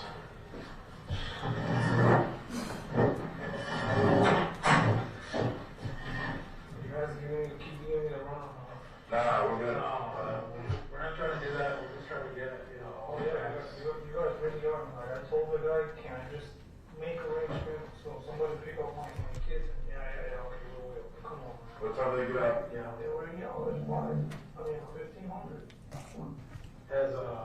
Do you have family members that can do that, or I don't have my wife. That's the only one I can pick more. Okay. Does she work somewhere, or? Okay. I guess before we start this process, we definitely want to arrange that, so, what's your wife's name? Amy Woods. Amy. What's her cell phone? So sorry. Her cell phone number?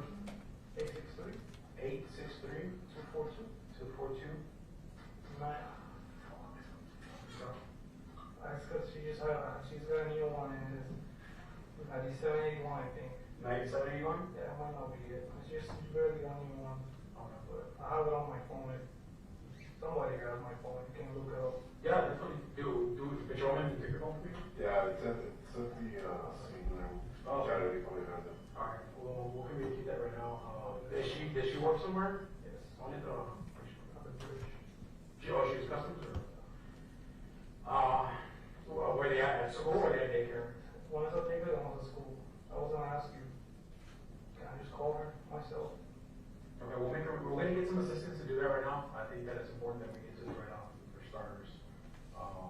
you think that's the number for sure?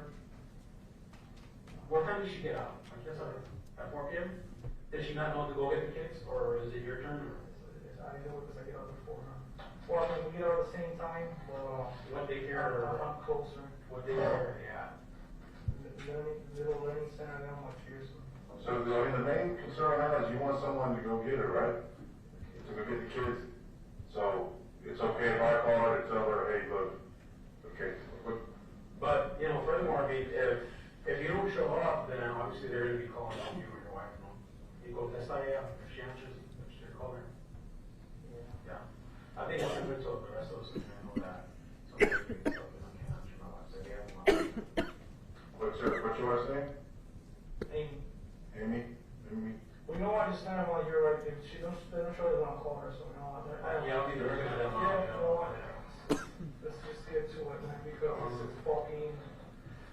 Alright, well, I mean, obviously, you know, we've been together all morning long, so you know where this is stemming from. And, you know, the only thing we can do is try to get everybody's side of the story. Right? That's, obviously, you know, you're here and we transported you from the scene that we're at, right? So, at this point, I think it's pretty clear that, you know, you've not been allowed to leave. Yeah, I'm on the rest. So, you know, it's still an investigation, we're trying to figure out all the details. Yeah. But we need to hear everybody's side of the story. So is it true like you arrested the other guys or what? No. Right now we're working That's what the with other guy told me. You're detained right now. You're not free to leave. You're I not. understand, but it's only like the other guy. No. What other guys? My older buddies are with him. I'm sorry. What we're doing right now is we're investigating. No one's, you know, being unlawfully detained. Like I told you, We're just trying to do is get all the facts of it. Yeah, but the other guy told me your other buddies too. No, don't worry about it. I mean, whatever answers that you need that are really accurate, you're gonna end up getting from us. Yeah. But before we start all that, you know, obviously you know your status in the situation, but we do need to get all the details and we want to get everybody's side of the story. So, but before we do any of that stuff, I think you're pretty much aware that we need to make sure we have the plans. And to get your side of the story, we need to make sure that you understand. You have the right to remain silent and not make any statement at all, and that any statement you make can be used against you at your trial. You understand that? Sir? Any statement you make may be used as evidence against you in court. You understand? You have the right to have a lawyer present to advise you prior to and during any question. Do you understand that? If you're unable to employ a lawyer, you have the right to have a lawyer appointed to advise you prior to and during any question. You understand that, right? And you have the right to terminate this interview at any time. All right. Any statements that you make, you're making them knowingly, you're making them intelligently, and you're voluntarily waiving your rights. I think that we need to get your side of the story, you know, we need to make sure that you understand your rights. Signature. Did anybody call the station to let them know? Yes, sir. Yeah. You don't want to talk to by any chance? You mean your supervisors? Well, I come to that guy, Luis, did you make it? It's 3:15 p.m. The correct time right now is 3:15 p.m.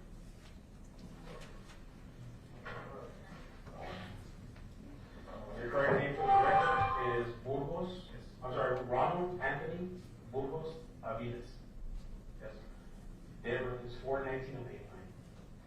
And your location at home is 11307 Pedrosa Street, Royal, Texas. So you're better. So I'm arrested, right? As of now, right? You know, we want to find out all the details of the case. I think We don't know everything. Yeah, we don't know anything. Just tell me the truth. Well, we know right now. Don't sugarcoat anything? Don't sugarcoat shit, man, because You're being legally detained right now. Pending an investigation. What we know right now is that you showed up to the scene and there's a dead person. Why don't we start from that? Why don't we start from when you arrived and you discovered what you discovered? Are you a morning shift person? Did you come in the morning? yes. Okay. What time did you show up to work? 5:50 is the time that I show up. 5:15 in the morning. And then I think you guys do muster? Yes. At 6 a.m.? Okay. And then what happened after that? You guys muster for about how long? I don't know how long, it depends on what the information is going to be and all that stuff. And then when you assigned your location for work, was that at the location where you're at? No, I was what we call the river supervisor. The river spread. So you basically did roam distances, anywhere between where and where. Because these guys don't have X's, right? They kind of stay in position, and then you can go up and down the area. Nobody's on something. Oh, I'm sorry, I mean, I already don't know. No, yeah, I know our station, anybody can move. Okay. So, Well, I mean, based on some of the agents that we were talking to that were there earlier, that they said, oh, well, I'm working from yeah, here. you guys are like a piece, you know, Piece, so okay. then you're like, Yeah. you can move around that. And in your particular situation, you're not assigned. I'm just supervise them. Okay, so you don't have a piece, you have a long I have them. stretch. I have them. Okay, and how long is your stretch from where to where is your stretch? Just don't stretch. Just, Like your jurisdiction, how far does it run from? Your where- area of responsibility. Your area, yeah. it's my whole station area, like the whole sector. Okay. So from Colombia all the way down to where we found you, To pass that, further down, further south? And so what happened next, you were put on duty, how did you end up where you ended up? Did you go, was that your first encounter, kind of like going to? no, I went to go to Mango. So they got some paperwork from the other day. I hung around the station for a little bit. Let's just do like a little timeline, okay? You wrote a memo, you were at the station until what time? Just an approximate. I can't tell you that, man. 7, 8, I can't. 9? I wasn't aware of the time. It's just, it's such so routine that you don't even think like, okay, this time on this time that, you know. Okay. So you left the station, do you go have breakfast or you kind of get to it real quick? Okay. So you left the station after doing your administrative duties, and then did you head to the Burbanks kind of thing, or? Yeah, I drove towards the World Trade Bridge From where? from the station. What station do you report to, sir? River. Which is Shiloh? No, Pearson. Oh, way up there, okay. They have to do this by now, Like Oak River on the World Trade Bridge. Right? Okay. I hung out around there. Saw a couple guys, talked to them, whatever. Arbitrations, Yes. okay. And I just kept working it down the river, you know, like going south. South, you know. Okay.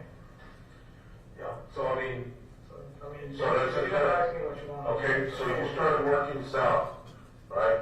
And then eventually you ended up where we saw you, Yes, right? yes, And that's the last place, that's where you ended up. yes. Okay. So what happened while you were there in that area where we found you? You wanna know what happened? Yeah.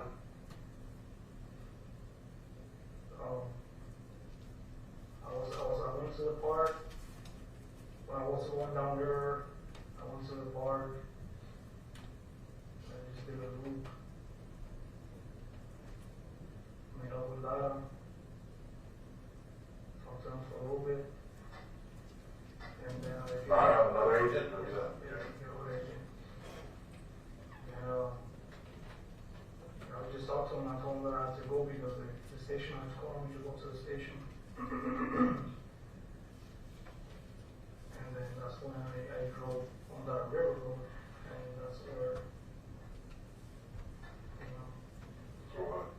that's where I saw stuff, you know, body. And After that, you already know the story about it. so you found how many bodies did you find? I just saw that one person. Just So when I saw that one person, I just saw the legs at first, right? Because it's like I knew the legs, it's like a little. yeah, girl. So when I got out, I ran there. At first I kind of freaked out. I grabbed my handheld, I ran in there, like, you know, what's that called? There's an acronym for it. You know, you gotta make sure first, you know. Yeah, each other. Shaker, waiter. Whatever. So I try to feel her pulse in her neck. And then, on her hand. Then at that time, I fucking shit on my shit, you know. Because I'm like, what am I doing? I don't know what I'm doing. I mean, I know, but like, I don't know, man. It's weird. what was your impression when you saw her? I mean, was it like this is, you seen something, I you were? thought it was just, I thought it was somebody that got beat up because they didn't pay on the other side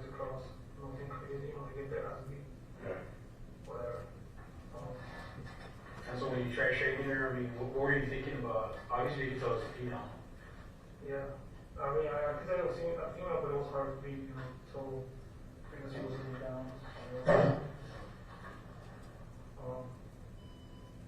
And you have like a failed attempt to kind of bring her through the noise because. Well, at the same time, simultaneously, like on the radio, I was, as all this is going on, I already say, I need your help. Come over here. And he was like, probably from where that door that we came up the stairs to where we are right now, that's not far where we were. Yeah, right. So he just, I don't know if you saw where the units were. Yeah, where the soccer field was at. Yeah, so he got there. It's hard for me to remember step by step, man. So I'm trying to give it to you. It's details, so I think I can. It's a difficult situation, but we just kind of want you to do the best possible, whatever. And I was like freaking out. Get it off your chest. But I got it. He's like, "You're alright, man." I'm like, "Yeah." He's like, "What happened?" I'm like, "I don't know." Yeah, that was the radio. I fucking leak. I was being a little asshole. I'm like, "I get EMS here." They're like, "Well, for what? What is the situation?" I'm like, "I don't know. Just get them in here." They're like, "Well, I need to get, what do you need EMS for?" I'm like, "I don't know what's going on right now. Just get them here." It's that was on the radio? I was on the radio. But were you transmitting to the fellow's blood? I mean, it was female down kind of thing, or how? It's because the thing is, one thing that was going through my head is that I didn't want to make it sound that serious because we have a tendency that whenever we put stuff, anything, usually not stuff like that, that barely ever happens. But if we put anything exciting, everybody shows up, and I didn't want everybody to show up, and they did anyways. The helicopter showed up. What is up? You know what I'm saying? So. Everybody wants to help, everybody wants to be part of it. I was trying to keep that. I just said this is a subject in need of assistance. I was like, I think that's like the word that I use, to make it seem. I didn't want to say like, that's dead body, that's dead people. Did you say anything else about your injuries? I didn't say shit because I didn't say. No. Well, I can't remember saying anything in the radio. I didn't know. No, I can't remember. I'm pretty sure. I got you. But what would be the big deal about you, arousing everybody's suspicion and people showing up and say, "Oh, you have a dead body there"? What would be the issue of that? This is my issue. My issue is that we as local Floridians, we don't know jack shit about crime scene shit. Right. And which we did, which my buddies did. We show up there and what do? We start walking around all over, leaving our prints, everybody, we don't. And as they have told me before, one of the things, when a situation like this, they have told us supervisors, if you get into a situation like this, let's say a car accident, or any situation where there's somebody like hurt, let's get the least people as possible. And I actually remember saying on the radio, Lada's here with me, and if there's anybody else responding, stand by. And it's because Lada was in the training, so there was 3 of us there. So at least, I guess I was worried about, man, having the less people, the fuck better, So you were trying to preserve the privacy. Yeah. And as you can tell, you can fucking work. I think in this particular situation, you're showing up and it's, you're thinking that, oh, she's probably assaulted from someone that she didn't want to pay or whatever. Yeah. She's lifeless. It looks like a violent attack. I think it's necessary to get on the radio and say, hey, female down, possibly deceased, EMT and police. I understand that, but also I've been told before, local Floridians, we don't make determinations if somebody's deceased or not. It might be obvious, you know what I'm saying? She might have her head cut off. Yeah. But until somebody with a certification, with the authority to say they're deceased, I'm not going to say it's deceased because I don't know. She could have been unconscious for a while, and then I'm over here saying that. I know, but you know better than that. I know. Right? I know. No, but it's not that I know better than that. It's black and white.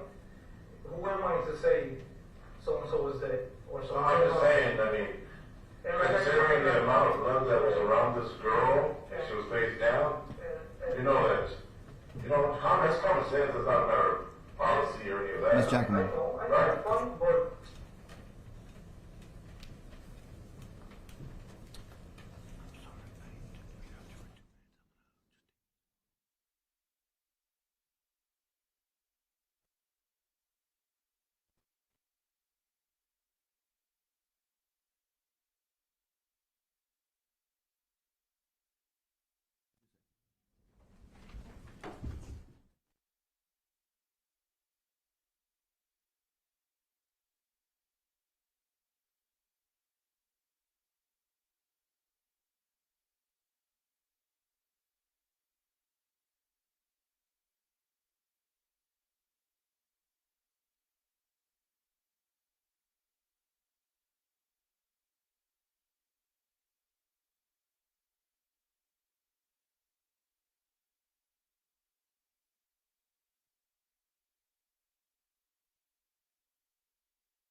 still, you want me to be saying on the radio, like, hey, there's another blood, there's a subject down, there's another blood. What really got possibly disease. Whatever I said, it don't matter. What matters is that I got there, I said I need EMS, we have a subject in assistance, and that should tell to send them there regardless. I asked for backup, my backup showed up. Your backup was Lara, Lara and Smith. and they walked over to where you were at, Yeah, they showed up where I was. and then what happened there? I'll show you. Well, by the time that Lara showed up, which it was like real quick, I was Yeah, he was right next to you, he was like, yeah, he tapped her also, and he's like, what do you think happened? And Lara is an ex-military guy, so I kind of like, what do you say that? Like I was, instead of me being like the one in charge, I kind of like, hey Lara, what do you think, man? What should we do? Because he's an ex-military guy, he's got a lot of training. I'm in the military too, but I don't have that type of training he has. And he's like, I don't know, he's started saying like what could it be? It was like dogs bit her. I don't know. He started saying all kinds of stuff, and which I don't really should. It doesn't matter what he said. No, that's fine, it's a thing, you gotta discuss it, And at the time, we kept tapping her.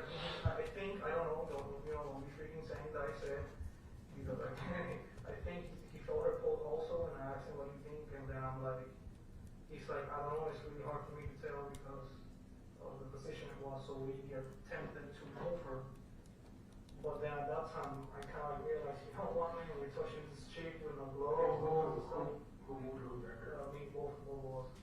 So who grabbed her from where? Where did you grab from? I don't know, I think I grabbed her by the shirt, shoulder, cause, like this, like that, in the arm. And I don't know what he got there, I just saw his hands. And so when you did that, how far did you all get up when you got to there? Probably like this. It was pretty quick because then I realized, we're touching her with no gloves. So at that time, he told his trainee, "You have any gloves?" And the trainee had gloves. He's a good trainee, so obviously. And so he put his gloves on and he moved her again? We put gloves on, and man, I can't remember then. I think after that, man, I think I told him, "Well, just don't touch him, man," because at that time I was saying like, "Man, don't touch her," because I kind of like already the whole she might be gone started sinking. I'll be honest with you. I know you probably think that I should have fucking known whatever. But at the time, man, I didn't know she could be unconscious. I've seen people pass out because they walk 4 miles with no water and you think they're dead. And then when they freaking take them to the hospital, they freaking put an IV and they just have to wrap them or passed out. I know, man. I know you can call fucking things bullshit, man, but like, Yeah, I do. But this I know, man. But fuck, man. I didn't fucking think it. He fucking said, I don't think she's gone yet. But when you, let me go back real quick. When you, I know you said you grabbed her like maybe twice, right? 2 or 3 times. Did you have gloves on every time? The first time you did. Second time you did. No. Every time. When I put my gloves on, you know what? That's why I said I don't know touch her anymore. Okay. Same for him. So then I'm assuming that you washed your hands after. Yes, I guess I'll. You get the bacterial stuff. Yeah, that I had water in my throat that I washed my hands there. Okay. And I told the guys they go see too for exposure because we touched her there. Okay. So in this particular situation, you're not seeing that she's passed out because of heat exposure. You're seeing because there's blood force trauma, and it's pretty clear. From the moment that I showed up, blood force trauma as well as what? I mean, when there's blood everywhere, you're in blood, full of blood. Usually that's a sign. I think that was a discussion that we had with you and with Lara and with Smith was like, hey, there's blood here, there's blood here, there's blood here. Well, let's make the crime scene bigger. Well, that was them. That was Lara, the one that was making those calls because, like I said, he's the one that knows a little bit more. Yeah, no, definitely. Yeah, we agreed when we showed up. We were there 10 seconds when we said, wow, there's blood. At the time when I was there, I didn't know it was trauma. I didn't know that shit, Yeah, well, we don't know yet. We're just assuming because of the type of blood. And I know you think fucking bullshit, man. You can tell me to my face, but at the time, man, I thought she got beat up, and I didn't. In my head, man, I wasn't thinking what happened. Did she got shot in the head? Did she got freaking? Because I said something about dogs because there was a guy walking with dogs or some shit like that. Yeah. He mentioned dog thing at that moment when that thing was going on. I wasn't thinking none of that shit. You're getting me wrong. I'm not saying that you're supposed to know what she had. The only thing we're saying is that just by looking at it, you know that it's a serious injury, whatever, whether it's a chingazo on the head or whether, she was assaulted with something else. That's all I'm saying. And you should have known that she was there. I didn't say you should have known she was there either. You made it sound like you're like, come on, man, you should have known better. No, you should have known that it was pretty dang serious. I mean, it was serious, but I told her, you don't want to put in the radio that somebody dead, Right. because like, Okay, we got that. We clarified that. All right. Okay. So, Burgos, you guys moved her a couple of times, remember? Yes. Did you get a good look at her? Did you say, did you ever say at one point, who's this female? No. So, trying to show you how far we move. It was like this. You know, it was, and then her hair was down and all that shit, you know. So that was a failed attempt. You said, okay, you rid them. You know, Yeah. kind of messing with this situation. At that time, I And said, then what happened next? the more we moved, the more Between the three of you, what happened next? we did sweep. What is it? Like, we went into like the surrounding areas, like, just in case it was, I don't know, somebody. Yeah, I see, really, okay. Yeah. In your separate directions, or Yeah. one direction, they went in another direction? Yeah. Okay. And then what happened with your sweep? We found shoes, which I found a shoe, I didn't think anything of it. I found shoes all the time from the aliens. Didn't think anything, just grabbed it, looked at it to make sure I didn't look over, put it down. Found a stroller, same thing, you know, I looked at it, I grabbed it, whatever, didn't get anything of it. They continued to sweep. We went back, there was another shoe looking like the same one that I found. And that's when I'm like, you know You what? found both shoes? Yeah, that's when I was like, you know what? This shoe here looks like the other one. And it was like pretty cold, so I grabbed it and I put it down the dirt road, and that was that white one that was there. You grabbed both shoes? The first one I grabbed and I didn't think anything of it because it was like far away. It was like maybe like 15, 20 feet away. Okay, so the furthest So, shit is so, you grab. so that one I grabbed it, but it was like 20, 30 feet away. Don't fucking quote me on it like I'm giving you exact distances, because I'm just giving you so you can visualize it, right? Didn't think anything of it. I put it down, right? Yeah. Walk back, get more sweep area, all that stuff. Found stroller, didn't think anything of it again, because like I said, there's always trash all that place. Went back to Rada, and I told him what I saw. And where he was at, in the area of the bush, that's where I saw the other shoe. He didn't see what I saw. And I grabbed it, I was like, this is like the other shoe, man. And he's like, it might be hers, man, because she's missing two shoes, so that's why I can put it. And it was like pretty cold, so I grabbed it, and I put it there on the dirt road, and that was that white one that was there. You grabbed both shoes? The first one I grabbed, and I didn't think anything of it because it was like far away. It was like maybe like 15, 20 feet away. Okay, so the furthest shit is So you grab. So that one I grabbed it, but it was like 20, 30 feet away. Don't fucking quote me on it like I'm giving you exact distances, because I'm just giving you so you can visualize it, right? Didn't think anything of it. I put it down, right? Yeah. Walk back, get more sweep area, all that stuff. Found stroller, didn't think anything of it again, because like I said, there's always trash all that place. Went back to Rada, and I told him what I saw. And where he was at, in the area of the bush, that's where I saw the other shoe. He didn't see where I saw it. And I grabbed it, I was like, this is like the other shoe, man. And he's like, it might be hers, man, because she's missing two shoes, so that's why I can put it there on the phone, you know.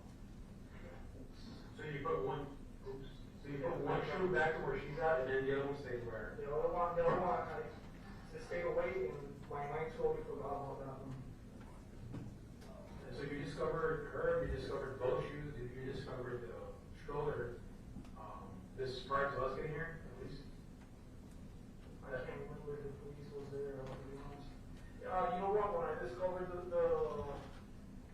I think EMS is over here, EMS, but I can't remember, no, you guys show up later, but I know you two show up later. Yeah. Oh, well, usually it's the shoulder, that's the one? Yeah, they showed up, Yeah. later.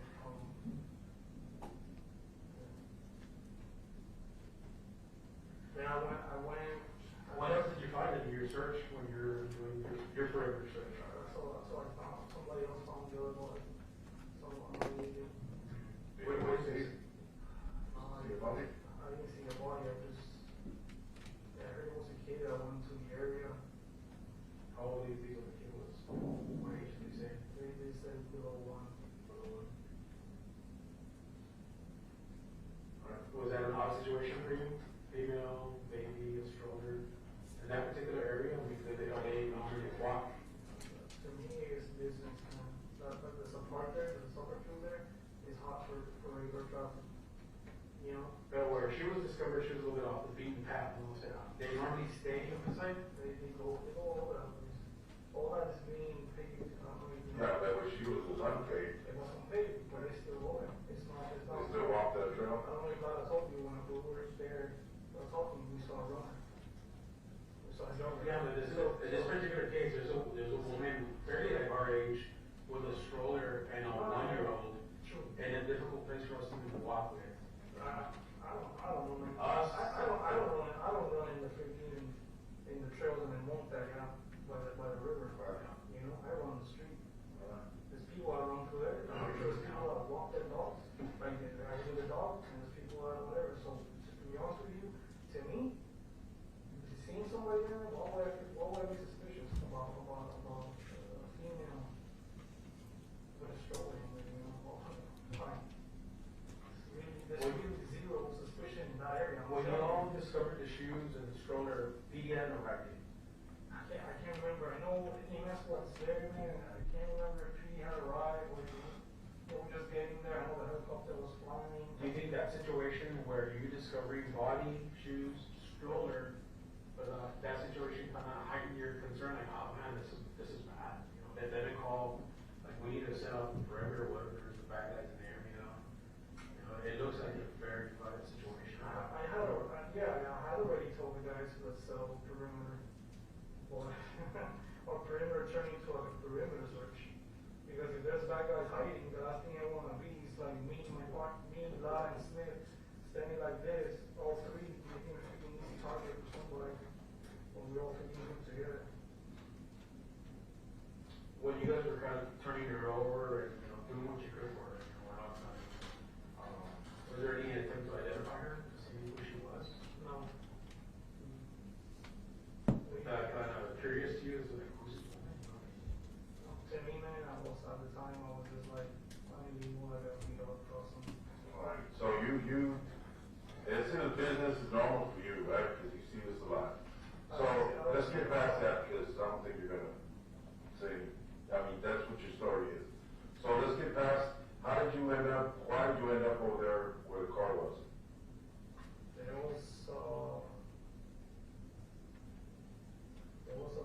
was one of you guys, one of the older guys. He was giving me the rundown. He was telling me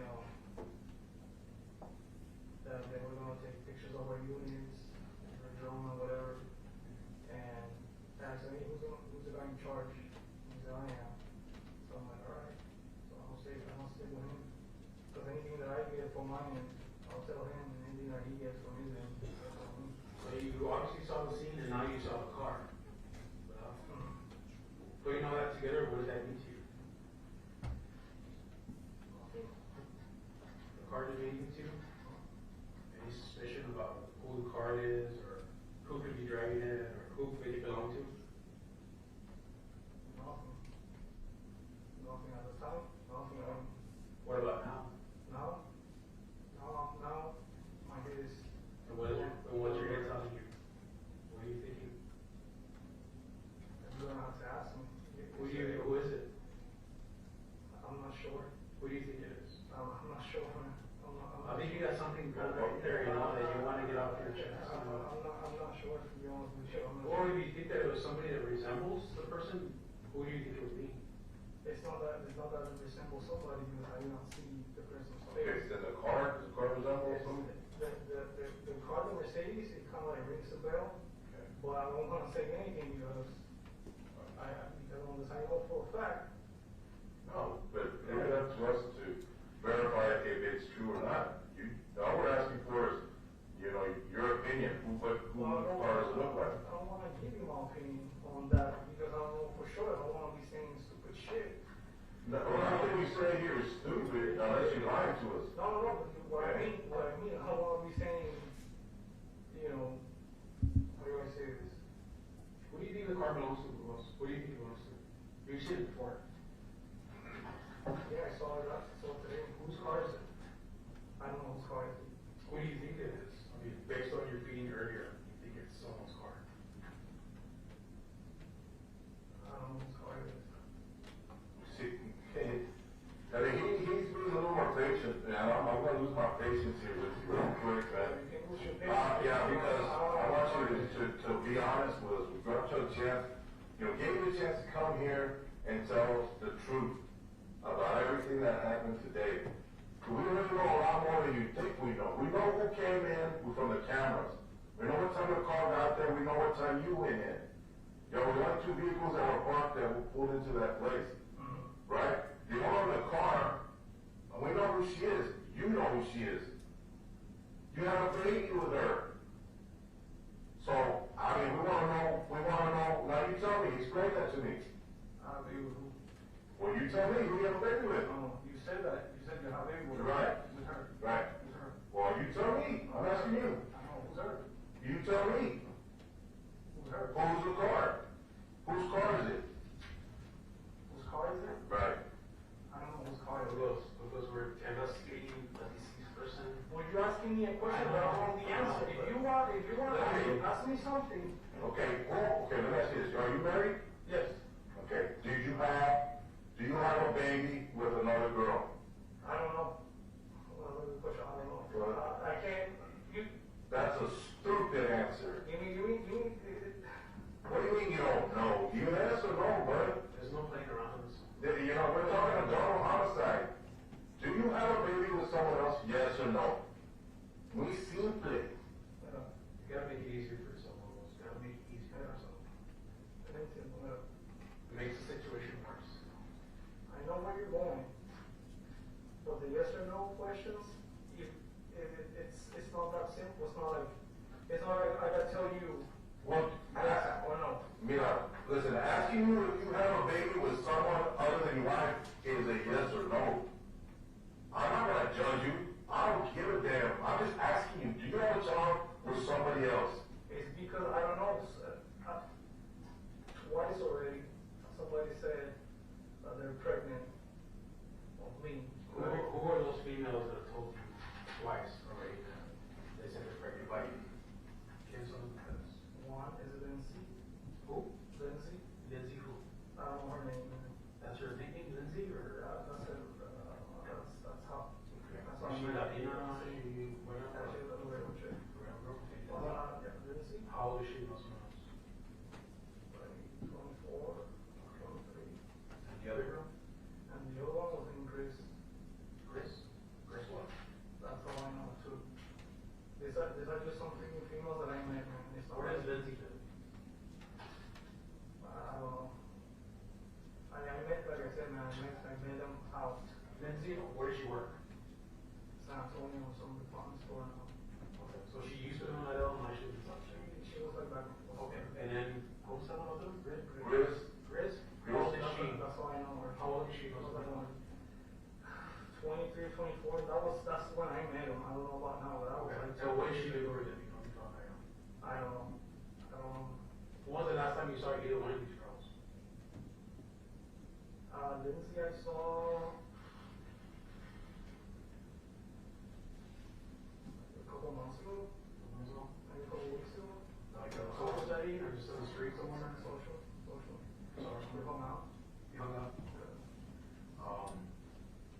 Does she appear to be that person that you saw before? No. What about the second one? The second one Se pasa ella? resembles her. It resembles her? Did she have a child recently? Yes.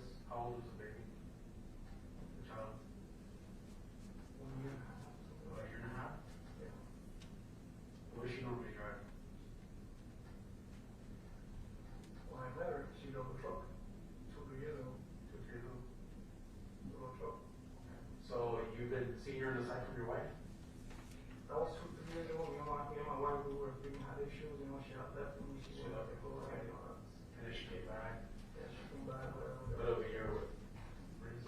You're with Grace when she came back or no? No. How long ago did you break up with Grace? We were never anything. Oh, okay. Just social dating. Just 2 chicks, never anything. Okay. It was just like I met them. But it was intimate relationship, sex. And just Yeah. friends with benefits, right? Now you understand what I'm telling you. Like I don't know for sure Yeah. because it's not like how you're thinking. But that's what you gotta explain. Well, yeah. But when I told you no, you freaking went off on me. When you told me no what? That you told me, oh, maybe yes or no. Well, it's a yes or no question. It's not a yes or no question because it's like. Well, I mean, you're still trying to blame me by saying maybe. Either the moment you have to or you don't. Come on. explaining it to you, but So, your answer is maybe, right? You don't know, you possibly have a kid with Lindsay, and maybe with Grizz. No. They allege that they were pregnant. Yeah, exactly. Okay. They say, I can tell you right now. So then the answer is no, because you don't think you have babies. I don't know. That's just, I don't know. So you don't know. I don't know. That's the answer. I don't know. When was the last time you saw Grizz? 2-3 weeks ago. 2-3 weeks ago? 2-4 weeks ago, yeah. So you guys kind of still carrying on a little relationship?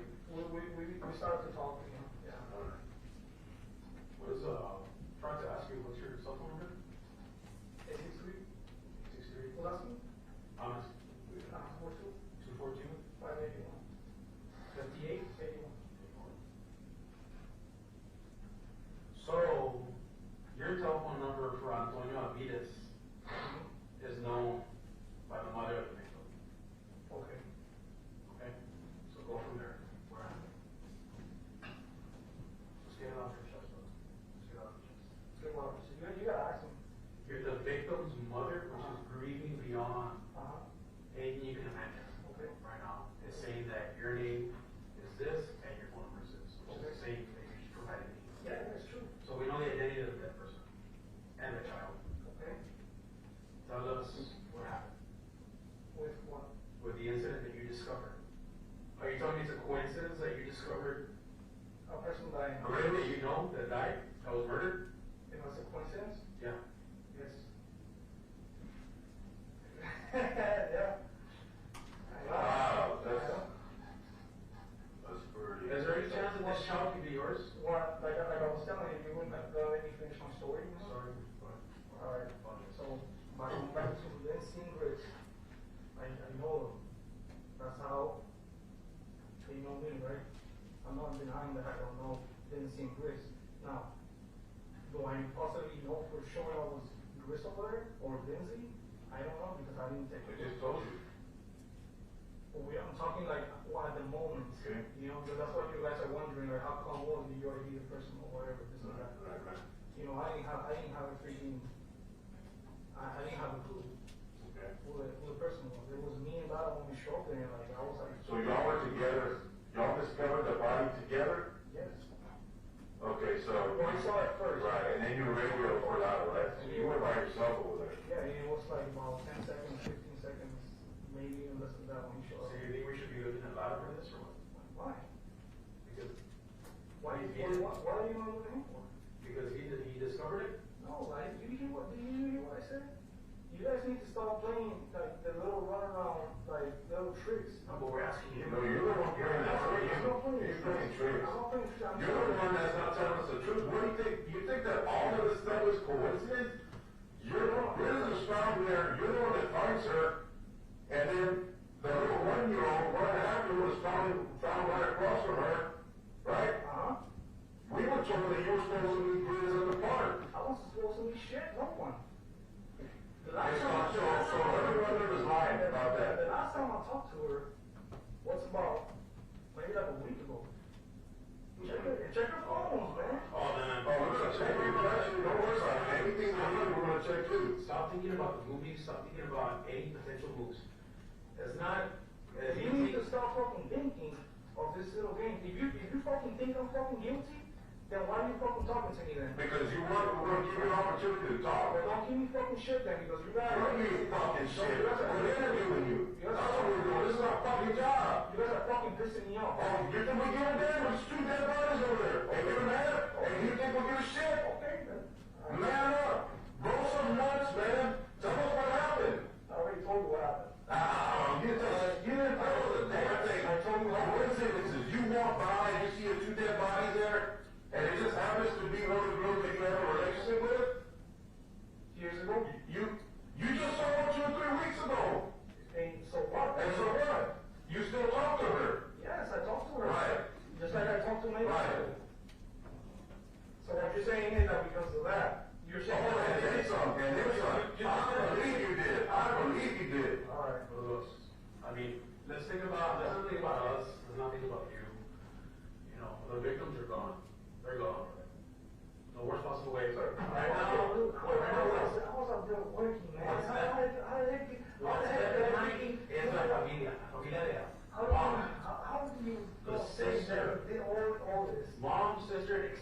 family. You know? Listen, you guys. Burgos. You're killing us too. Burgos, look at me. Sincerely. You know, we're a law enforcement agency. All of us, both of us.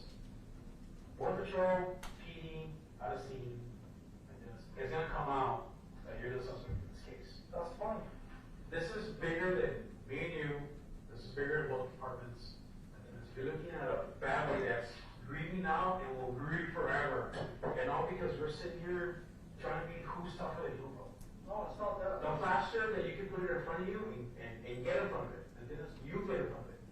Because the case, it speaks for itself. But the faster that you, Burgos, can get in front of it, then the easier it'll be for you and your family. Think about your family. Stop thinking about yourself. Hold on a second. Hold on a second. Sure, go ahead. Hold on a second. Glass of water? Yeah, let me just a moment. Is that your water bottle? It was. I put it right there.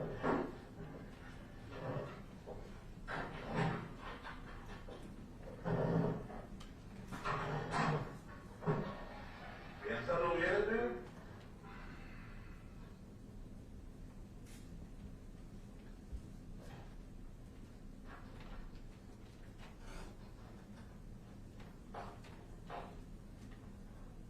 Where's your immediate family?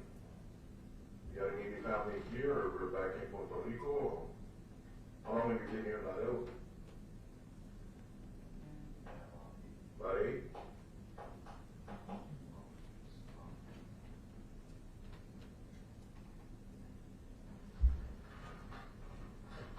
Look, man, I'm gonna tell you something, but I ain't the one supposed to address you.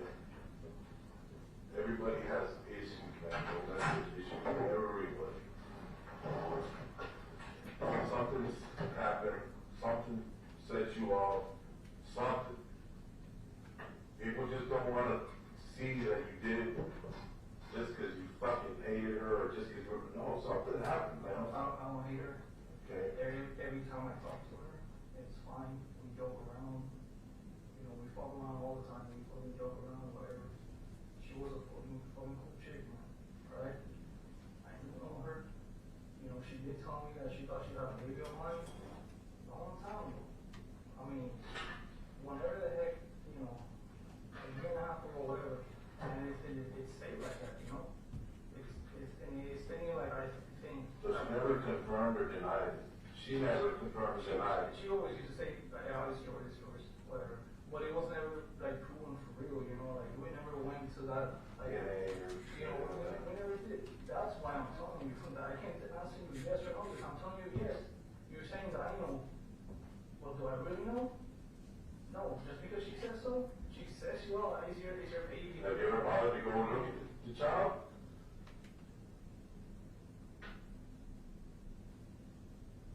You never?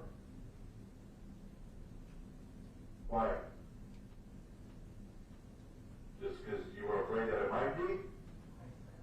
I mean, I'm not going to judge you. I just want to know why. Because believe me, people don't want to know why.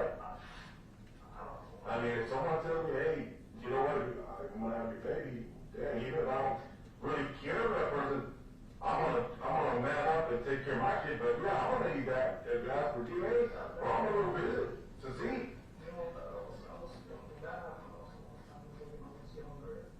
A long time ago, about like a year ago, a year and a half ago? Yeah, I was speaking. Not very much. So how old are you now? You're 27. 26, whatever. 26. I was, you know. So you were in denial. Having problems, always being hit and everything I saw, whatever. So to me, it was just like, you probably trying to freaking, you know. You see your hand problems and hitting everything you saw, was that? You know, like. Tapping. Having sex. Oh, okay, so she's trying to get in the water. Having sex with her,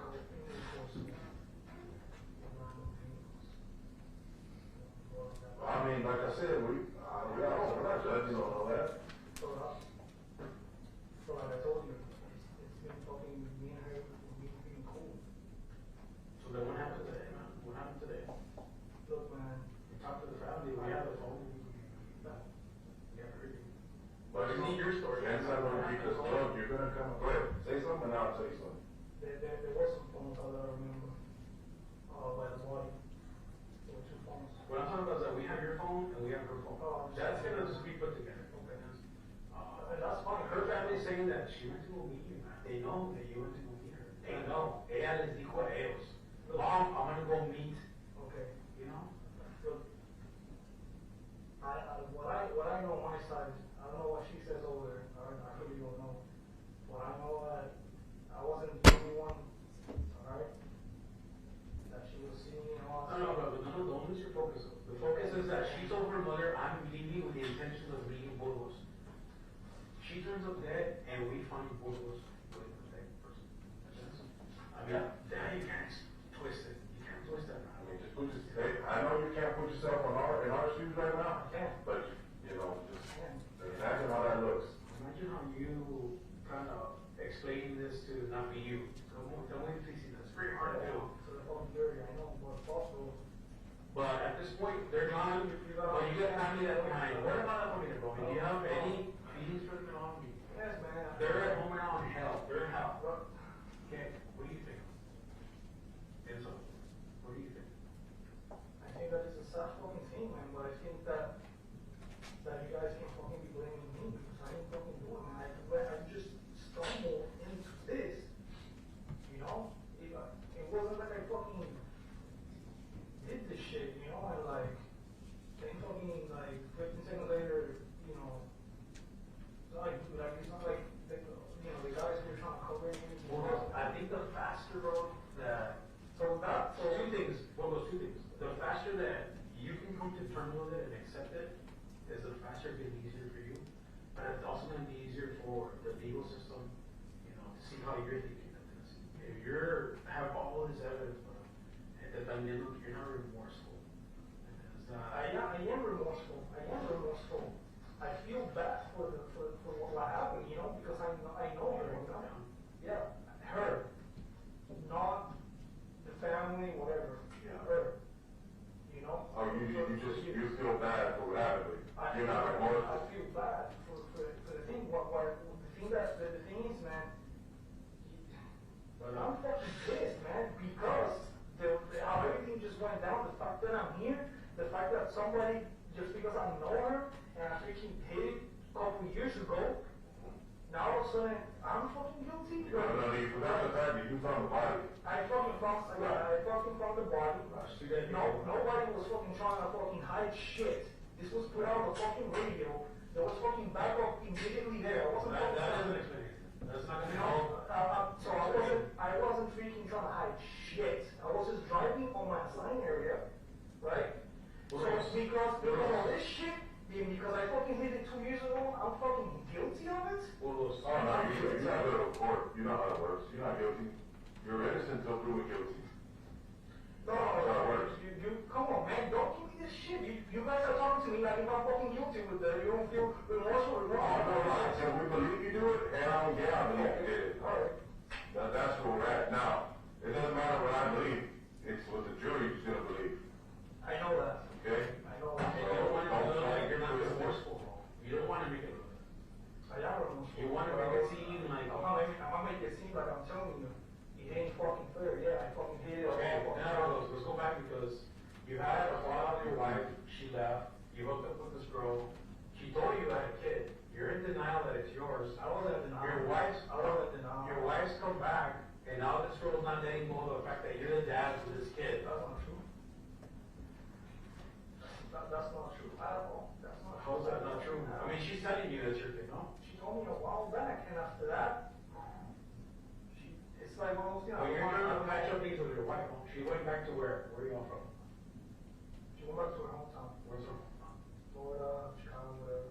And that's a major commitment to come, I understand. have a breakup, leave, and then come back again. I understand. That means that your heart's with her, bro. Your heart's with Amy, ¿verdad? Mm-hmm. Ahora, ya out of nowhere, Grizz is saying, hey man, you got a baby, brother. You got a baby. No, Either you gotta pay child support, or you gotta man up and take care of him. No, it wasn't ever like that. It was never like that. I don't see any other scenario, man. It was never like that. She was never on me like that. She was never on me like that. I'm telling you, she's not that type of person. She's not that type of person. She was never like, oh, you better man up. How does she tell her family, how does she borrow a car? Mercedes. How does she borrow It's that? not even her car then. And, man, wait, don't try to twist it.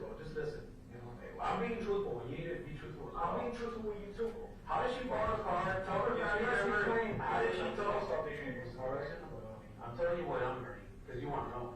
You want to know what we're learning? The truth? Go ahead. How did she tell her family, I'm going to go meet Burgos? By saying, hey, I'm gonna go meet Burgos. And how did she end up meeting you at that location where you happen to be? And how did she end up there, and how do you end up finding her? So you want me to rewind? We had a huge team of investigators, dude. We already have all the video, everything. We know who's coming, who's coming out. Yeah, just answer this, when you went in, did you go to the park? Yes, I went You to the went park. where she was parked, right? No, Did you go to the parking lot there? I didn't know where she was parked. No, but you went to that entrance. I went to the entrance. Right. Okay. Okay, the car was there. Okay, so the car was there when you got there? Okay. Okay, there we go. The car was there. There's a white Mercedes. Okay. I went, did a turn around, there was a donut. In the parking lot, right? The parking lot? So you know where the CP guys were parked? Yeah. The basketball court, yeah. Alright. Went in, Alright. turned, did a donut, Alright. came out. The same way I came in, same way I came out. Went to the soccer fields. Saw Lara and Smith. They were there. Okay. Alright, they were there. Talked to them. Told them what I was gonna do. And I left. So I was leaving. That's where the situation happened. I called it out. I put it on the radio. I called Lara. He showed up with me. When he showed up with me, everything started going down. He's asking me all kinds of questions. How long do you think she's been there? Blah, blah, blah, this and that. It looks like it's protein from last night or whatever. All kinds of things are going to happen. Alright. I don't know. Yeah. That's fine. Listen, okay, now, you tell us, you go in, you turn into the park, you see the Mercedes there, right? Mm-hmm. Okay, when you put in there, was there any other agents in that area? Was Lala there in that area? Just the CVPs.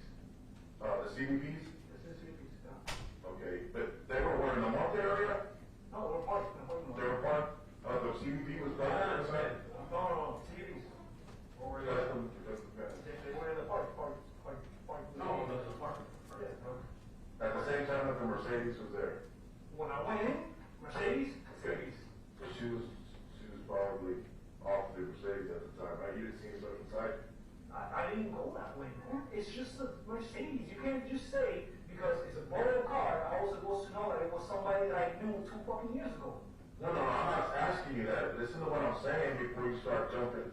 Did you see anybody in the car? I didn't see anybody. You're not an observant, aren't you an observant agent? Yes. Okay, did you look to see if there was anybody in the car?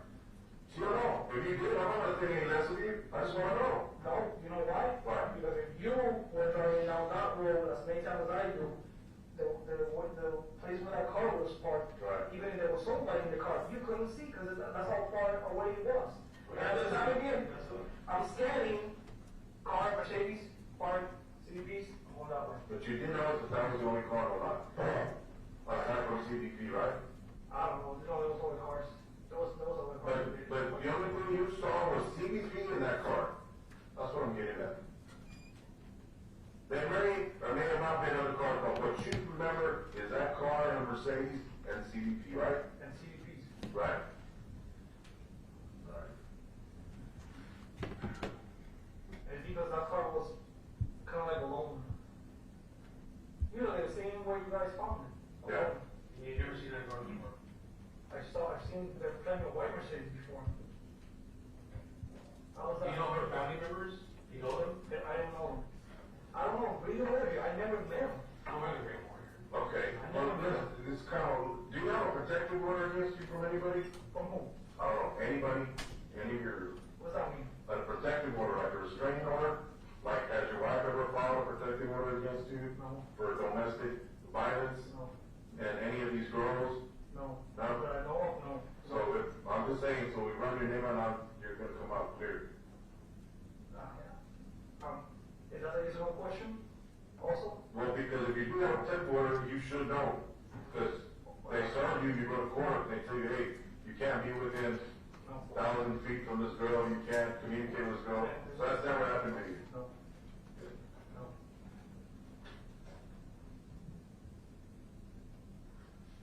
Am I gonna stay here? Am I spend the night here? No, bro, this is not a jail, this is police. Oh, you guys don't take me to jail? Not yet. Not yet. Well, are you yes or no? Not yet. We're being pretty honest. Okay, are you gonna take me later to jail? Well, I can't tell you this yet. You're detained. The detention means you can't go anywhere until we figure out, you know, if we got an MPC, then We're going here going at each other. You can't be talking about balls and I'm not lying. There's a camera here. I'm not gonna lie to you. Just got it? Yeah, fine, man. Okay. I thought we were going to square away and stop my kids, man. But you don't want to send out the call because you're watching them up. But now I'm fucking freaking out, man. It should be okay, brother. There's nothing really to worry about right now. Is there any way that I can call her and let her know where I'm at, man? Faster that you cooperate with us. I've been faster that, you know. cooperating with you guys, but I don't understand where you guys are coming from, and it's fucking, it's weird as fuck. But bro, the way that it fucking happened, you can't ask fucking Lara, man. I was talking to him like 5 fucking seconds ago before I went on the fucking radio. I ain't do shit, man. I know it's fucking crazy, I ain't do shit. I got nothing wrong against this chick. As far as I know, she never put anything, any protective order or whatever against me. Any fucking thing against her, man. We're fucking cool. So what if we beat it up, whatever, right? We stopped doing it for a long ass fucking time. It's been a long time. And we stay fucking friends. What's your government cell phone number? I don't know the cell phone number. You just have yours? They just call you on the radio and then you call from your personal phone? What do you mean? You don't have your cell phones from work? I don't. Watch one of those on both. Yes, 14's on both. I'm out. They don't have an issue with that day. Here, use your phone. Cell phone? No. The only thing that will have is my radio. Alright, Bro, I mean, that's something that everybody come in and you need to think about, because I'm telling you how it is. I know you wish that I fucking say like, I freaking shower in the freaking head and then call out and be like, oops, look what I freaking saw. But that's not what fucking happened. I think that you need to accept the fact, bro, that it's not a major coincidence. It's not. It's not, man.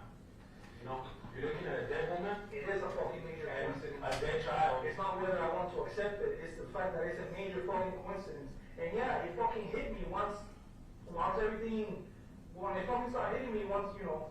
I'll tell you when it hit you is when I asked you your name. Yeah, when they freaking said that, I was like, shit. Right? And you didn't tell me your middle name?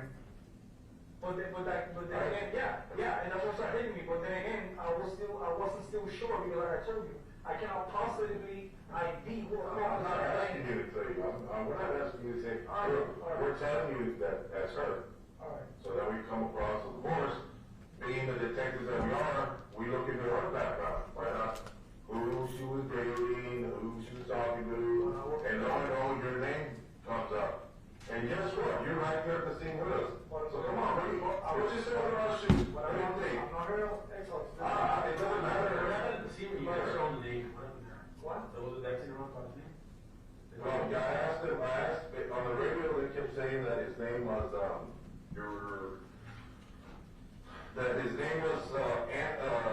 Anthony Burgos, right? The radio. But I asked him, and he's got R. Burgos. So I said, what's your name? He says, Ronald Burgos. And then he heard them say, Rick, he's got a middle name of Anthony. And I asked him, what's your name? He said, Ronald Anthony Burgos. So he left out the middle name and Aviles, which is what they know you by, Anthony Aviles. No, you forgot to ask me. But you don't think you should, being a professional, have at least told me?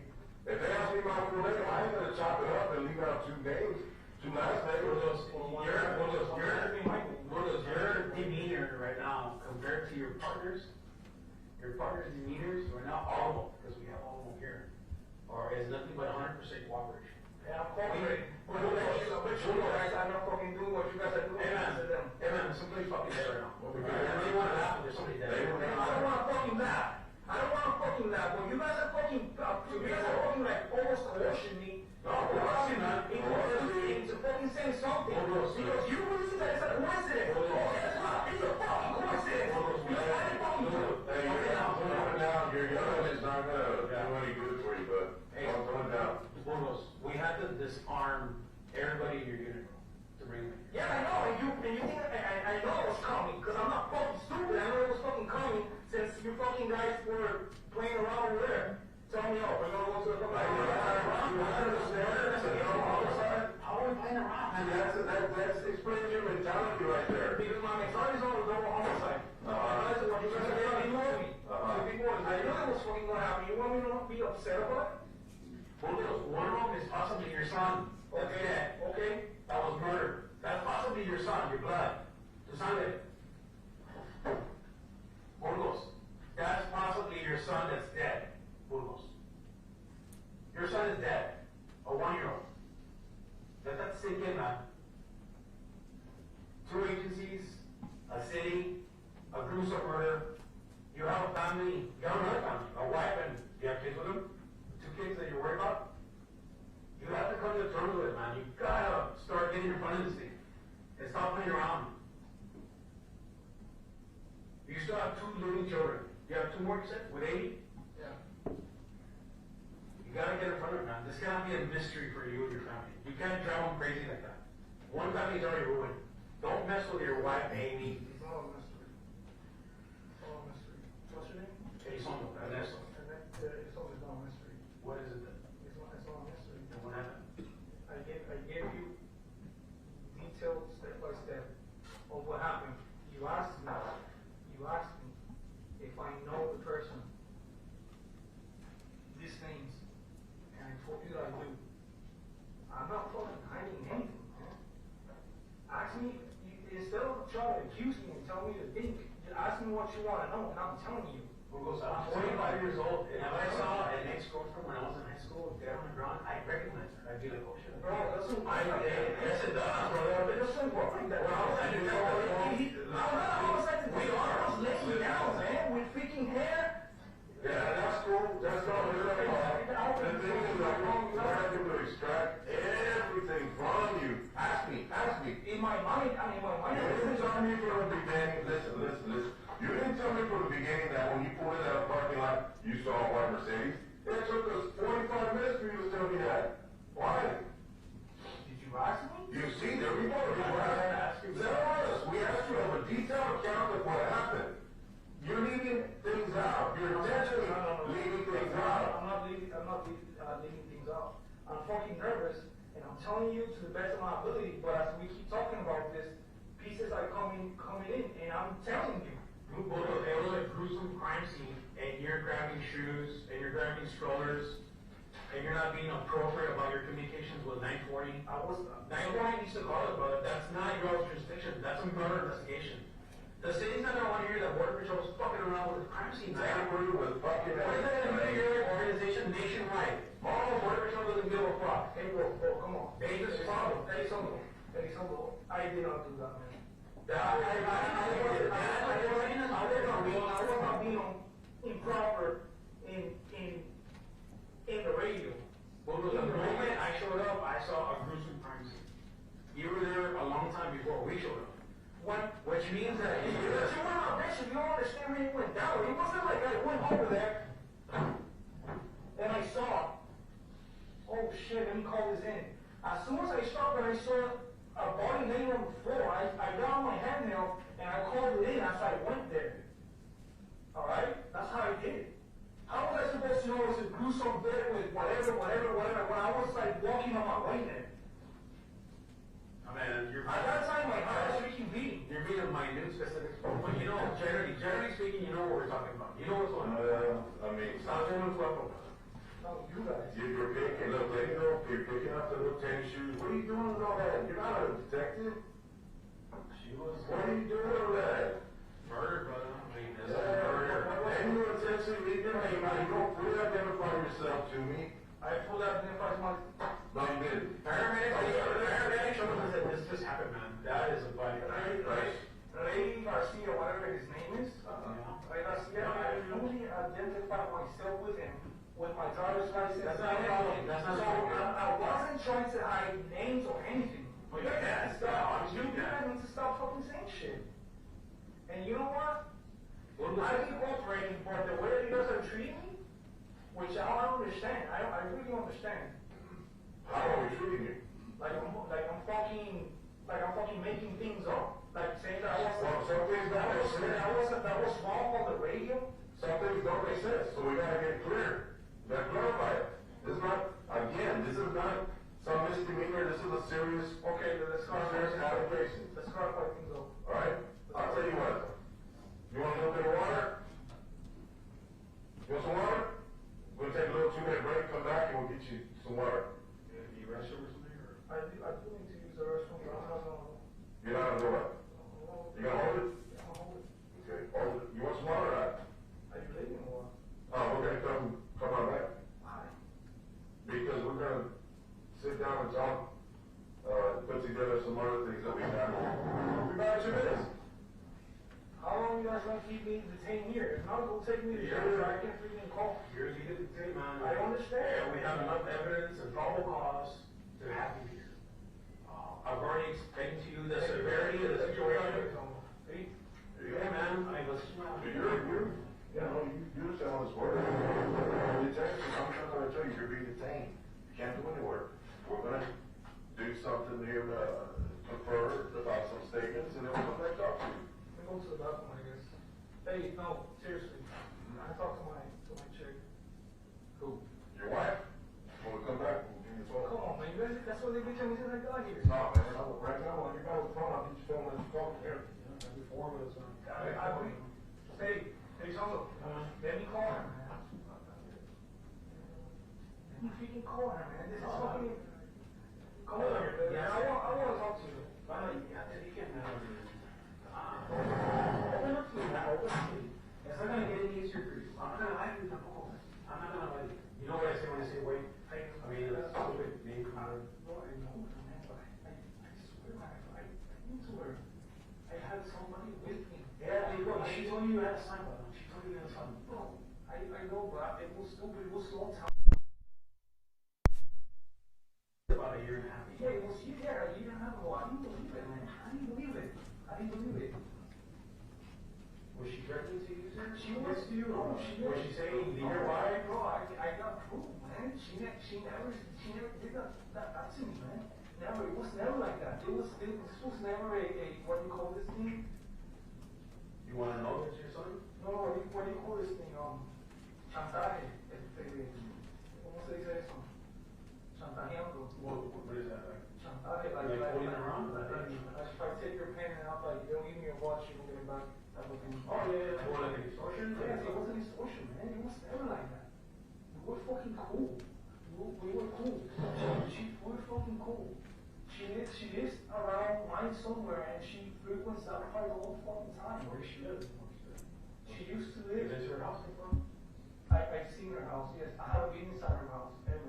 Have you been by her house? I drove by her house. Because there's going to be witnesses, family, neighbors. I see it, that video, but.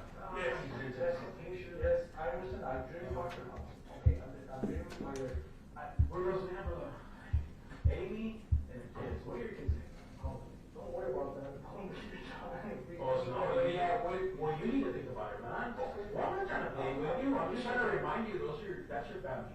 How much hell do you want to What is that supposed to be? You want me to say, well, I already told you everything. How much hell do you want to prove to? How much bullshit do you want to say? I don't want to prove no bullshit, but I'm already putting them through fucking bullshit by this whole fucking situation.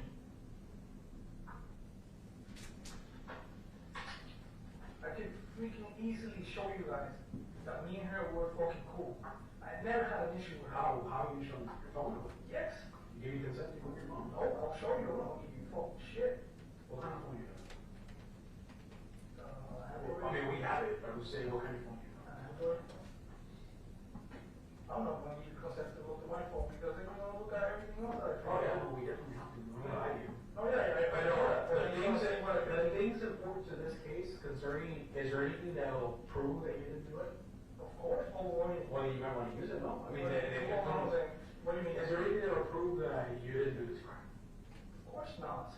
Okay, well, is there anything that'll prove it? Of course not. I didn't do it. I know, but that's my question. My question is there anything that'll prove that you didn't do it? No, in my phone, there's proof that there was never any call. Okay, well, is that your relationship? Your phone records prove that you spoke today? Today? Yes. And what was the discussion that you had with her? Oh, I didn't speak with her today. Yeah, well, did she text you? nothing on phone. I just asked you, was there your phone and her phone, did you all call each other this way? No. You guys can check, how you guys will, so no, I didn't talk to her, I didn't text her. Today, I talked to her weeks ago. I can't tell you physically when, alright? Now, I'm telling you the truth, I know you're gonna find out. I know you're gonna put the chicken before the mouse shit. So we have to know. I know. And then what are you gonna do? And what are you gonna do when you find out that I ain't talked to her today?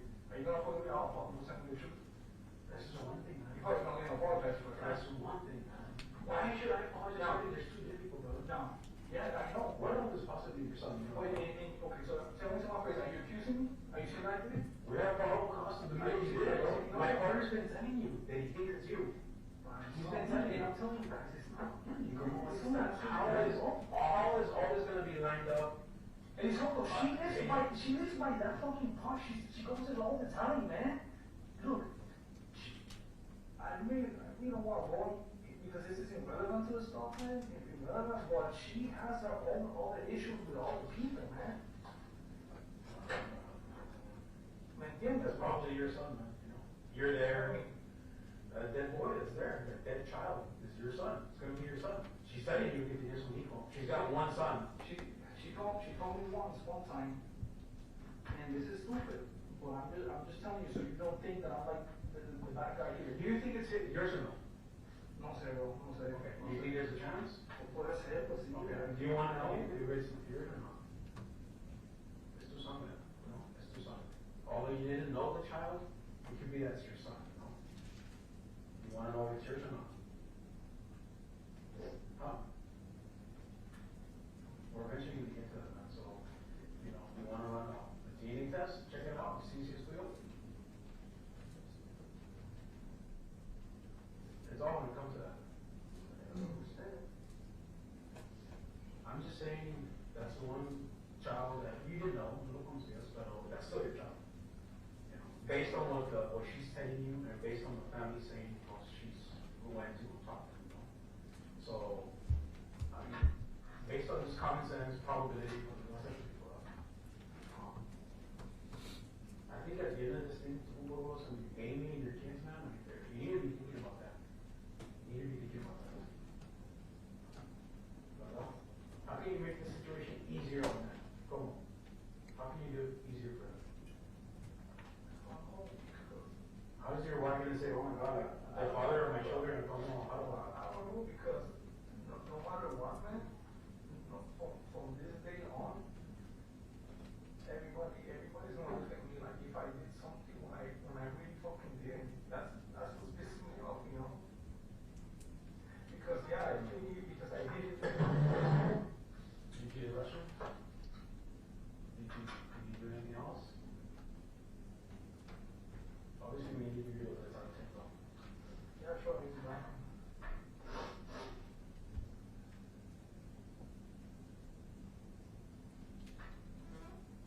How much longer are you guys gonna have to detain before you guys? It's going to be a while, man. It's a lengthy investigation. A lot of people to talk to, a lot of evidence, family members on her end, a lot of stuff. Muchas cosas que hacer. So what does that mean that I'm gonna be here? You're going to be here for a while, yeah. For a date? No, I didn't think that. No. We're on the phone with the prosecutor and all that stuff. And we need to figure out what's right, what's wrong, what do we have. And the fact that you're kind of dancing around it, you know, it's up to you the way you want to play it. What are you dancing around? I mean, you know, based on the information that we have and how it looks, you know, it just depends on how you want to handle it. It just depends on how truthful you want to be with yourself, you know, how serious the situation is. You know, the person that was discovered by you while you're on duty is someone that you know. The second victim happens to be, in all high probability, happens to be your son. Yes. And that's not even your family. Your family is at home, which is waiting for you. And so, to you, try to explain that to the public, how do you think they're going to perceive it? They're going to perceive it, you know, no way, there's no way that he was, was going to let this girl ruin his family. Again, you're going to have a second opportunity with Amy. She came back to Texas to be with you, no? I mean, I know you say no, bro, but how else do you explain it? The lady, my relationship with her wasn't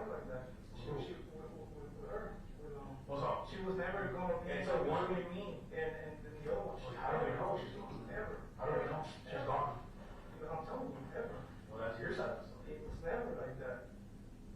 He was never like that.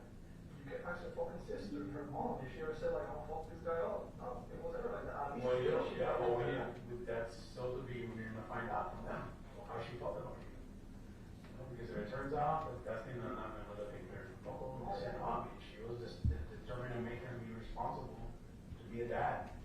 She can't make you be there, you know, financially, child support, hey, man, I just said that, and that's fine, And that was fine. That was fine with me. That was always fine with me.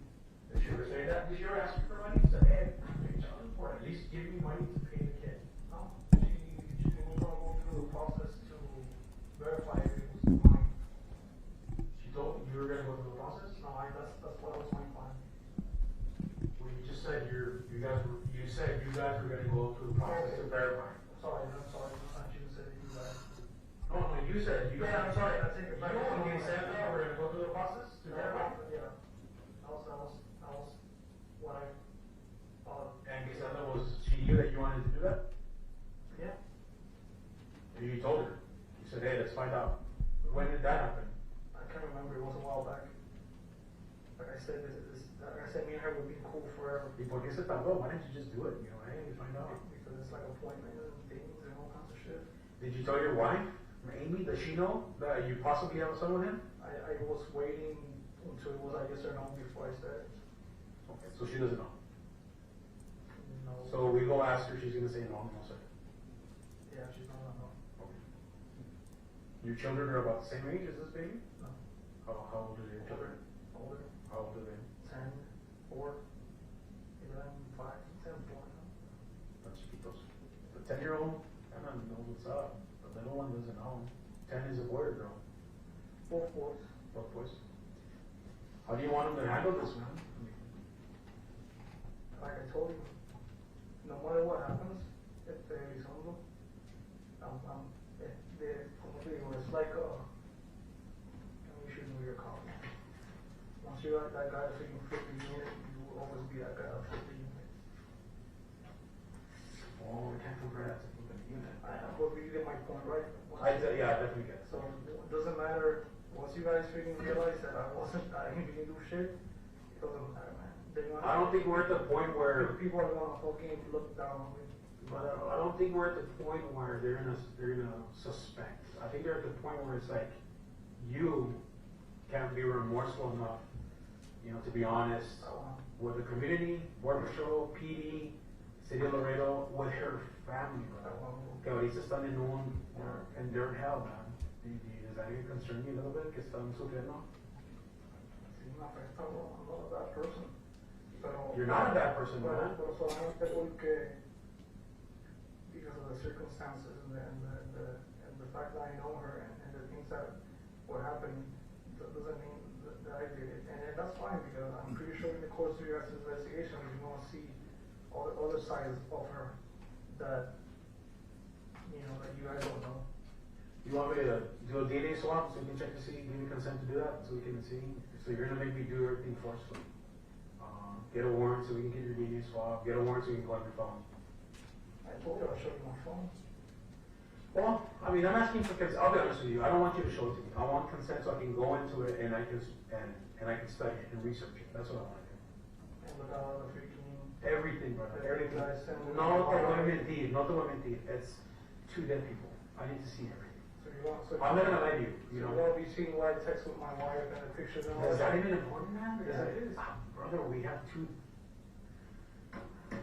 Yo sé que tú tienes 2 dead people, pero eso no fui yo, ¿entiendes? This could be your son, man. It could be, but and if it is, believe me, it fucking pays me. But I'm not gonna fucking sit here and take a fucking blame for something I did not fucking do. And let me fucking tell you something. That's what you said, no? Let me tell you fucking something. Can you say that's her? No, I can't tell you that's her. I can't not tell you. So that's mother and child right there, bro.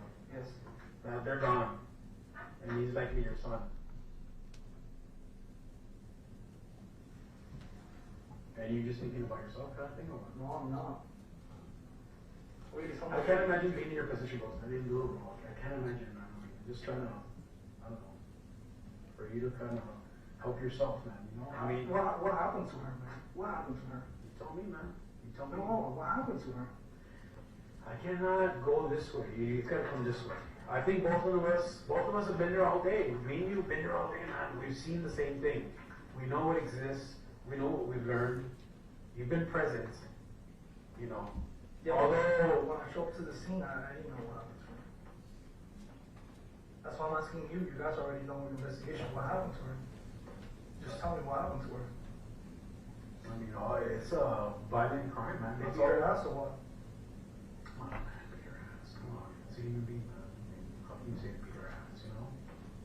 Come on. I've been real generous with you. I've been patient a long time now. I understand that, but you're talking about a dead person now, you know? And we're still with the family. We're still at their house. We're having to answer their desperate pleas to you know, hopefully tell them that that's not the case. You know, they want to hear that, but we can't tell them that because we know for a fact that's her. You know, so seeing what we've seen, which is the mother, the sister, the family, them screaming in agony, que no, no sea, and then you're here saying somebody beat her ass. Because you refuse to tell me what happened to her because you think that I fucking know, and that fucking offends me. All I'm saying is show some respect, man. It's a dead person. A mother and a child. Alright, look, I'm sorry, right? And the riverbanks of the city of Laredo, near a popular family location. Look, I'm sorry, right?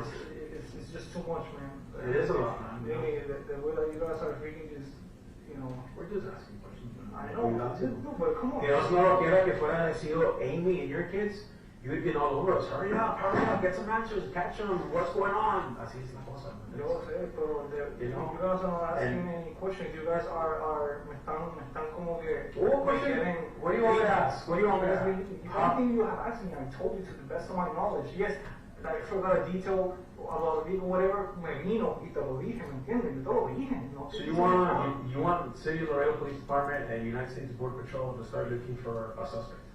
You want us to start looking for somebody? Really? Based on what we know right now, you want us to stop what we're doing and turn our attention away from you and go somewhere else? No, I don't want you guys to do that. No, but that only a rational person can say that. I mean, you want us to stop what we're doing and go somewhere else? No, I want you guys to do your job. And you want us to let you go? No, I want to clear my name. I want to clean my name from wrongdoing. That's what I want.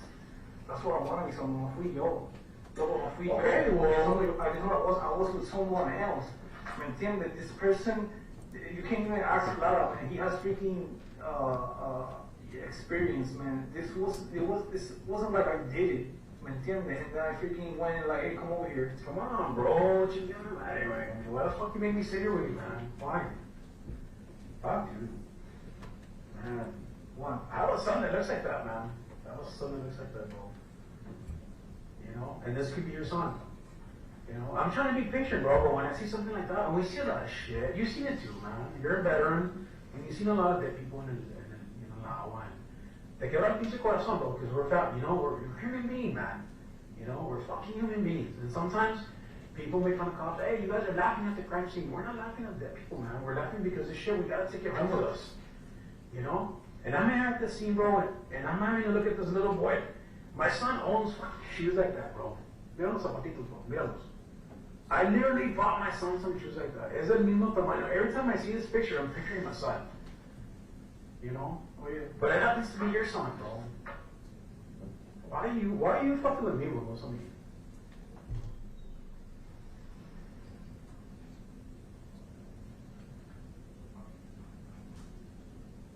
Pues entonces, you want to let me call Amy or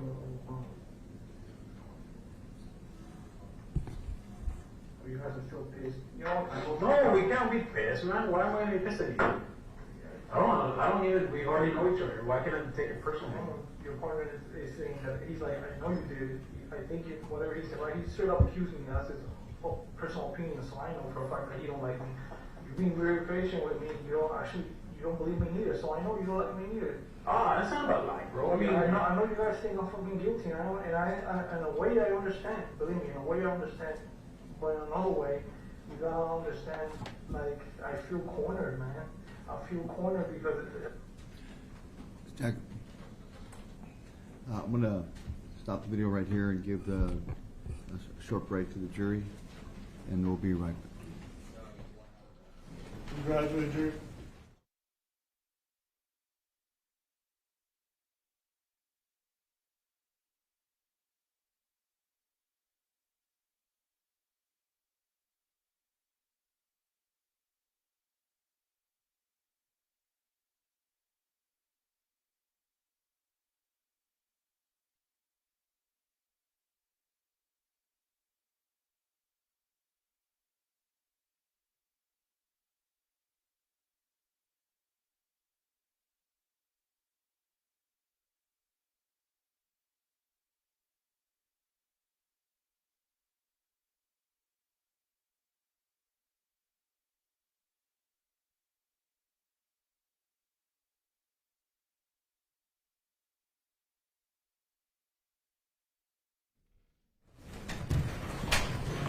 Now, I know you want to put up your ME, and,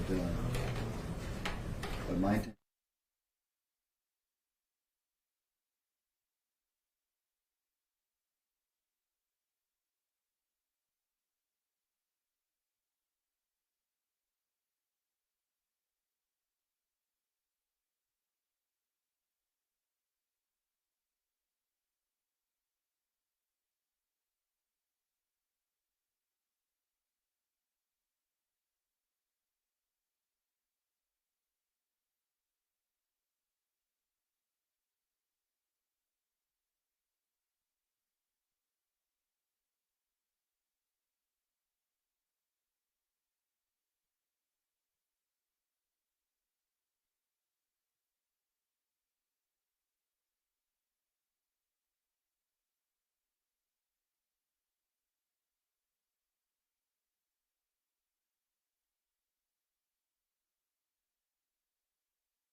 going to bring him on, just transition out so that the jury doesn't freak out at the transition, and then, so go ahead, and then you're going to bring in your other witness. Yes, Your Honor, and Dr. Fernandez is here.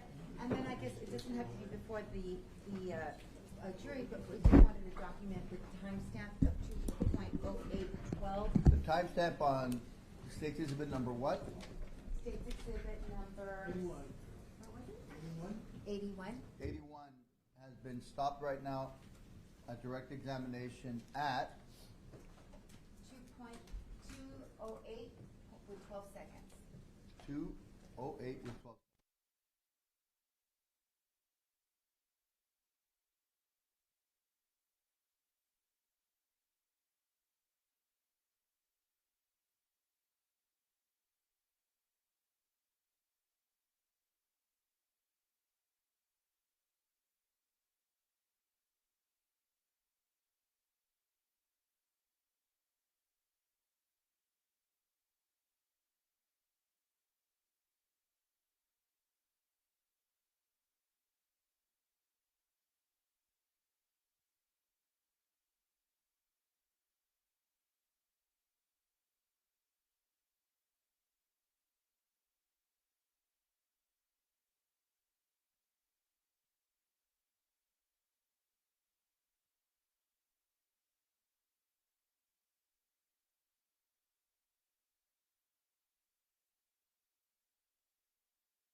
Rise to the jury.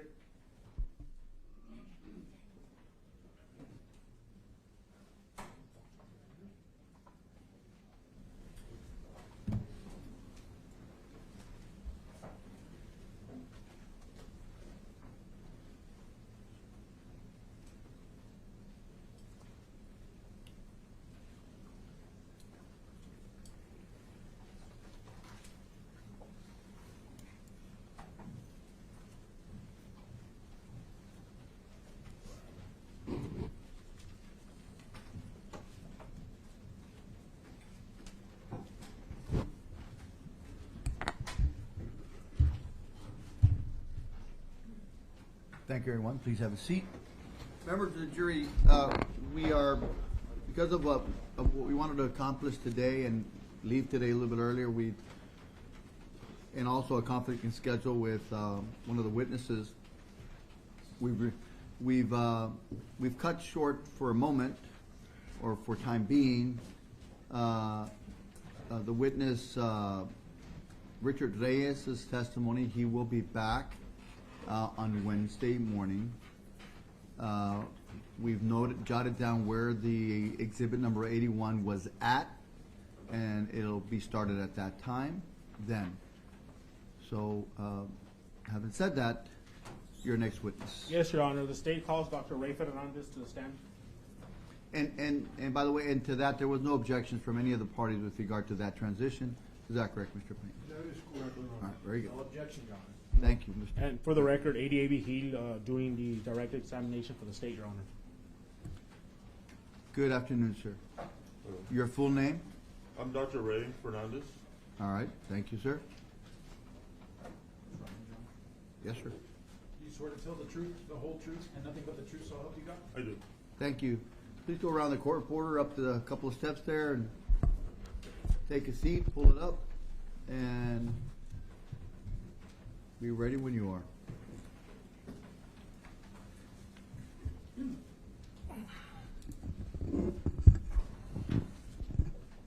Thank you. May I proceed, Your Honor? You may. Good afternoon. Can you please state your name for the record? I'm Dr. Ray Fernandez, RayFernandez. And what's your current occupation? I'm a medical doctor. I retired July 2020 as the county medical examiner for Nueces County. Now I practice as an independent contractor, self-employed. And what was your occupation back on April 2018? April 2018, I was the chief medical examiner for Nueces County in Corpus Christi, Texas.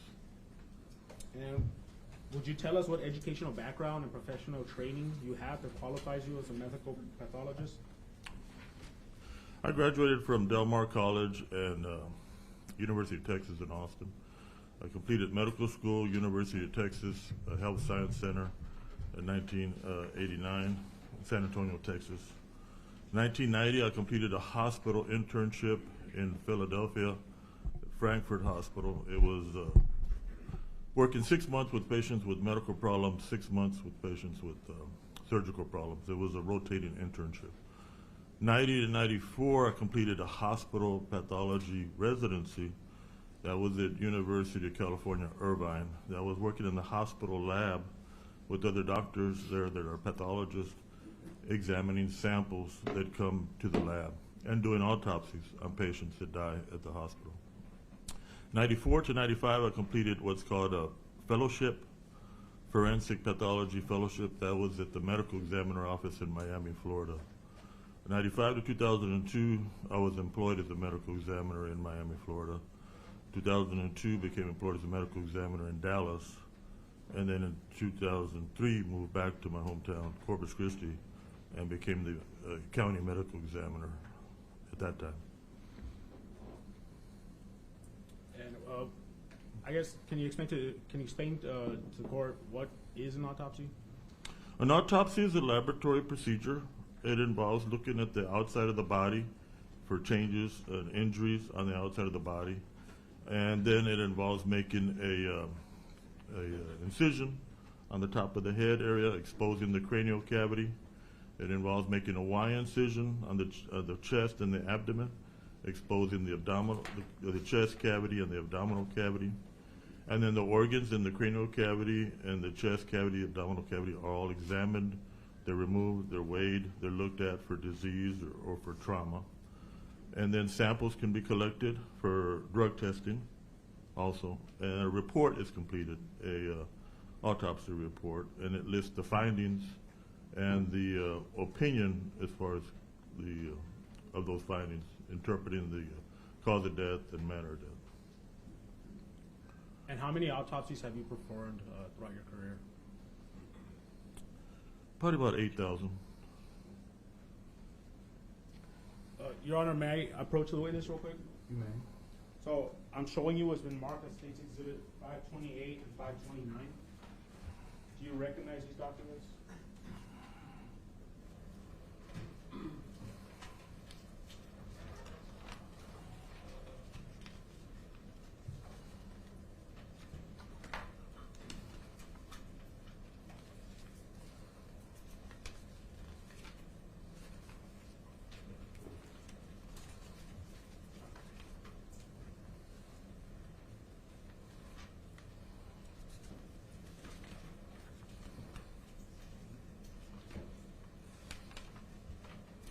Yes, I do. Okay.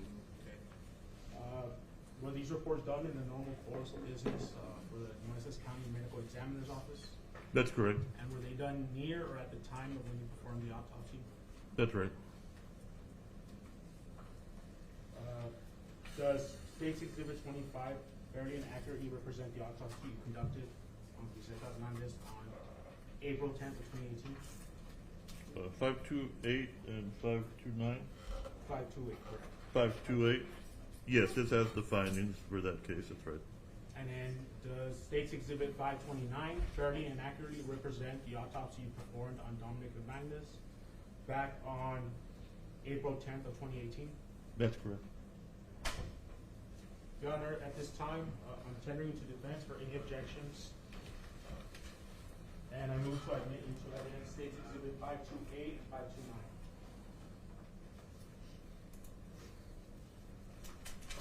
Any objections, Mr. Payne? No objections, Your Honor. To either one, is that correct? All right, they are admitted.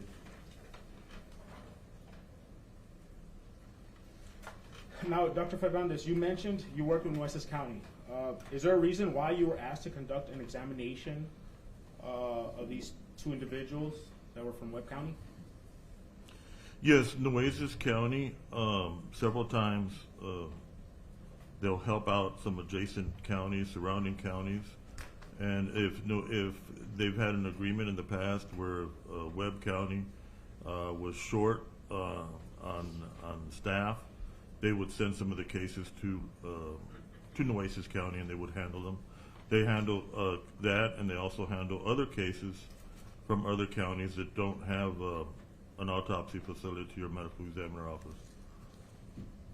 And what procedures, if any, were taken when it came to transporting the bodies from one county to the next? Each of the cases that comes in with the order or authorization for that case to be autopsied, and then once the case is brought in, it's assigned a case number that's unique for that case, and it's only used for that case. And anything did you do when you first received the bodies? There was external examination noted to look at the surface of the body. And then there was identifying marks and scars that were noted. And then there was evidence of injury that was noted. And then an internal examination completed. So, I guess, I'm requesting the court's permission to publish State's Exhibit 528. Go ahead.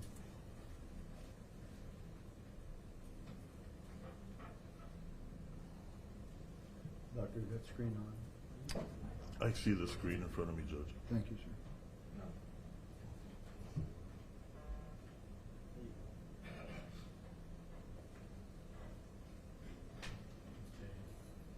So, is this the autopsy report that you performed for Grizelda Hernandez? Yes, that's true. And when was it conducted? This was April 10th, 2018. Okay. What findings did you make as far as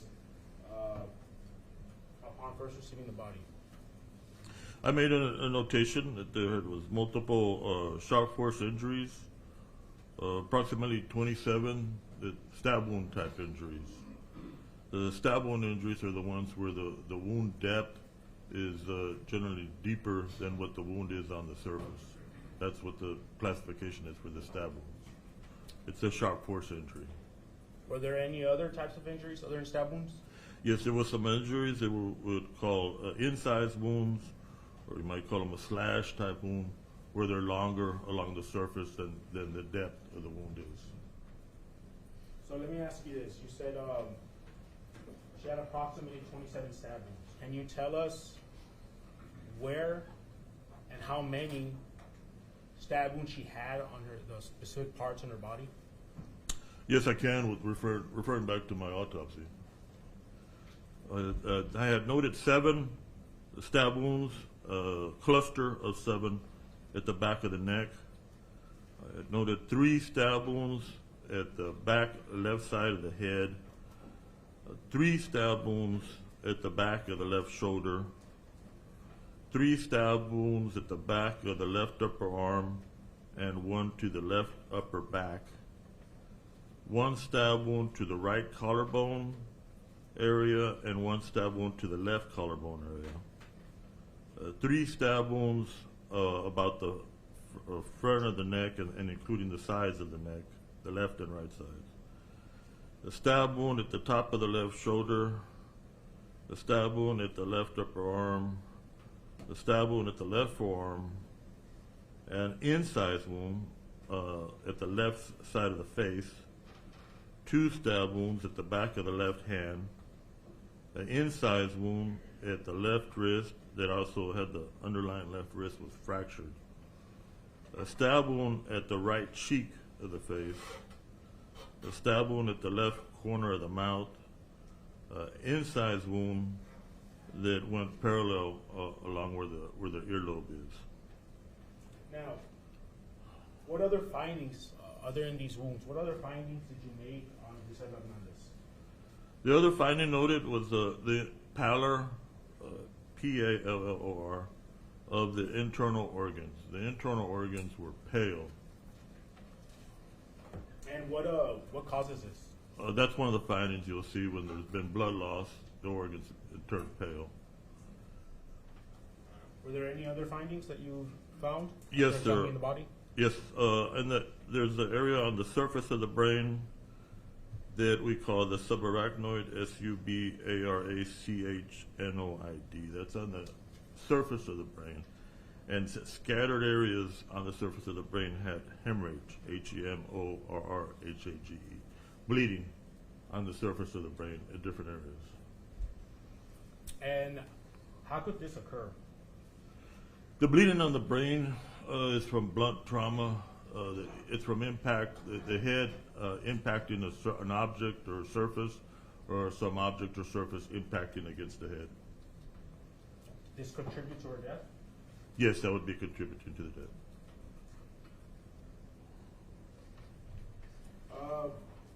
And so what did you determine to be the cause of death for Grizelda Hernandez? The cause of death was multiple sharp force injuries. Can the 27 stab wounds be described as such? The approximately 27 stab wounds, can they be described as such? Yes, the stab wounds are sharp force injuries. Did you do an external examination of Grizelda Hernandez? Yes, that's on page 2. Yes. This one right here? Yes. Okay. And did you document your observations after doing an external examination? Yes, they were noted in the report. And in regards to an external examination, what evidence of injury did you observe? That was started to list on page 2 at the bottom. That's where the section evidence of injury began. And I had, at that area, I noted that the back of the left forearm had a 1/4 inch red area. The mid back of the left forearm, the part of it had a 1/2 inch area where the surface had been had an excoriation, EXCORITION, a scratch along the surface, and then above this was another 3/4 inch excoriation or scratch. So, can you explain to the jury how the left cerebral surface could have received this subarachnoid hemorrhage? That would be that part of the body having blood trauma impacting against the surface, or something, or an object impacting against that part of the body. So would it be similar to the right side? Because I believe I asked you the left. How about the right cerebral surface? Yes, that's the surface of the left could impact against something, or the more toward the right can also impact towards something. And what type of object can cause that type of trauma to the head? What type of what? Object can cause that type of trauma to the head. Oh, that's blunt force. It's not a sharp object because it's a blunt object hitting that part of the head. Okay, and did you do an internal examination of Grizelda? Yes, there's an internal examination that was noted. That's correct. That's on page 4. Right here? Yes, it starts there. Okay. And so you went ahead and you documented your observations, right? Yes, sir. And what did you observe in regards to your internal examination? The internal organs, those were the organs consistent with the 44-year-old female. Those organs, aside from the trauma, they didn't have any evidence of tumors or disease.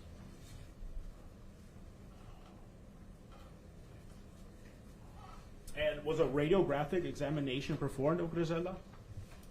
Yes, that's right. And can you explain to us what a radiographic examination is? That's a radiograph. Those are X-rays that are done. They're standard X-rays. They're done anytime someone's been shot, looking for metal bullets, projectiles. Anytime someone has sharp force injuries, looking for portions of a knife or a sharp object that may be broken off in the body. They show up on X-ray. They can also help to identify fractures and this one identified a fracture at the left wrist. So you just testified that it revealed a fracture of the left wrist. Is that correct? That's true.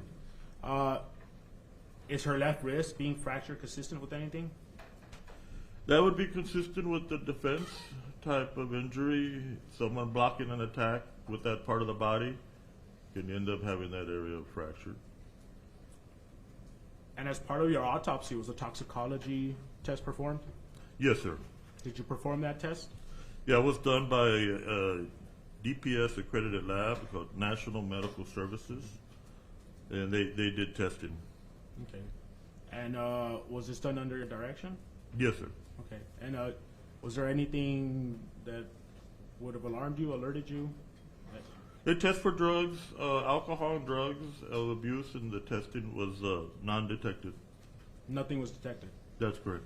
Okay. And did you sign off as the medical examiner who performed this autopsy of Grizelda? Yes, that's my name on the report.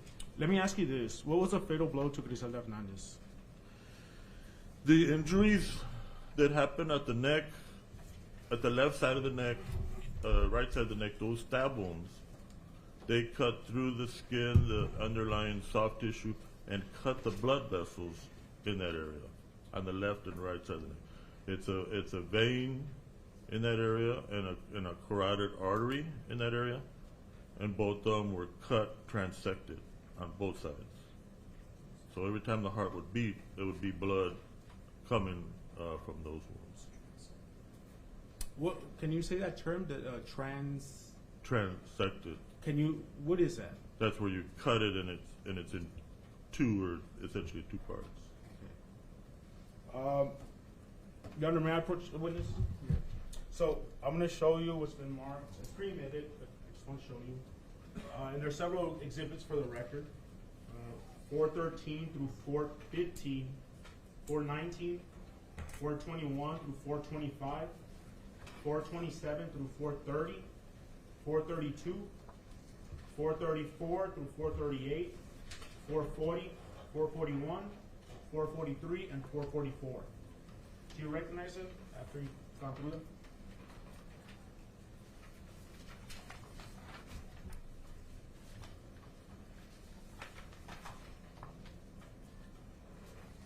Without saying anything, just do you recognize it?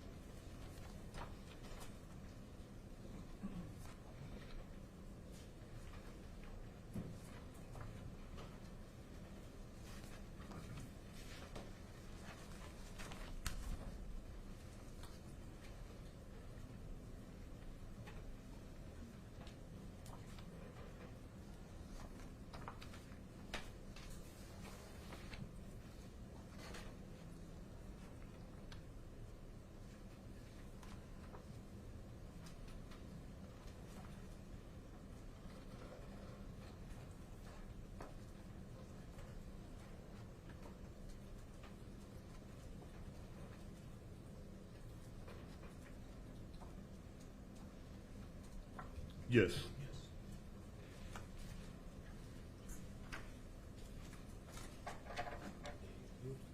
And Your Honor, just to give a fair warning to the members of the family and the media, some of these photos that I'm going to request to publish are graphic in nature. So,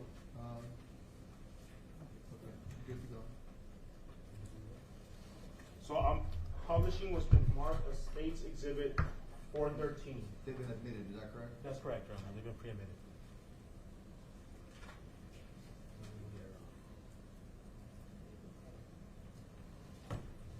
Did you take this photograph? Yes, that's correct. After conducting your autopsy, what do you observe here in State's Exhibit 413? This is a photograph that shows the back surface of the body, and there is some red discoloration at the right hand side of the photograph. That's where blood is what we call lividity. Blood is settling on the back part of the body. After a person dies, blood tends to settle in the dependent areas, and if they're on their back, the lower part of the back generally gets that lividity. The back of the head, you start to see there's an injury there, the stab wound. It's not well seen on this one, but you can start to see that there's some injury at the back of the neck. Okay. I'm now showing what's been marked as State's Exhibit 414. Can you can you tell us what's depicted on this photograph on State's Exhibit 414? Yes, this is a photograph that shows the front surface of the body.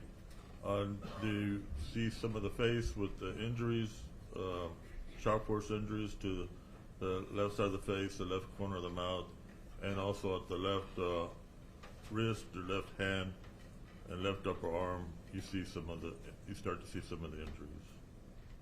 And is that how the body came to you initially when you first received it at your office? The body was with the clothing.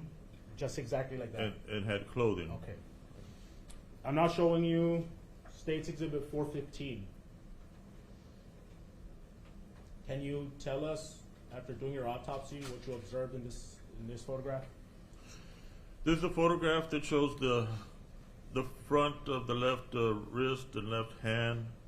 The front of the left wrist area has a elongated wound it's what we call an incised wound at the left wrist, and underneath there, that's the area where the wrist is fractured.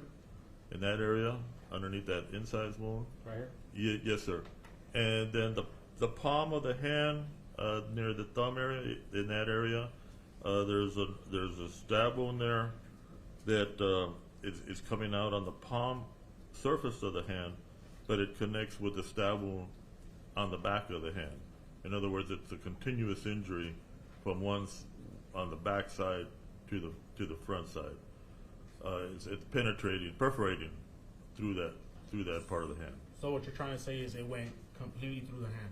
Went in and out. That's right. I'm showing you State's Exhibit 419 now. Yes, these are photographs. This photograph shows the back of the hand with a stab wound at the back of the left wrist, and then another one at the base of the thumb area on the left hand. Okay. I'm going to show State's Exhibit 421. Can you tell us what this is? This is a photograph that has the clothing that had been on the decedent. And it has been removed, and it's photographed with the case number there. This is the clothing that Grizelda Hernandez was wearing when she was first brought to your office. That's right. Okay. Well, let me show you State's Exhibit 422. Before I ask you to tell us what you observed, is that how she first came to your office? That's correct. Okay, and what can you tell us about State's Exhibit 422? What do you observe here? This photograph shows the back of the body. The back surface of the body is the clothing that she has on has some what looks like vegetation on it, and then also there's the red discoloration. It's soiled with blood. The clothing that she had on. When you mean soiled by blood, the clothing, what do you mean by that? That means the wounds that she had on her body were bleeding when the heart pumps. The wounds bleed, and they soil the clothing.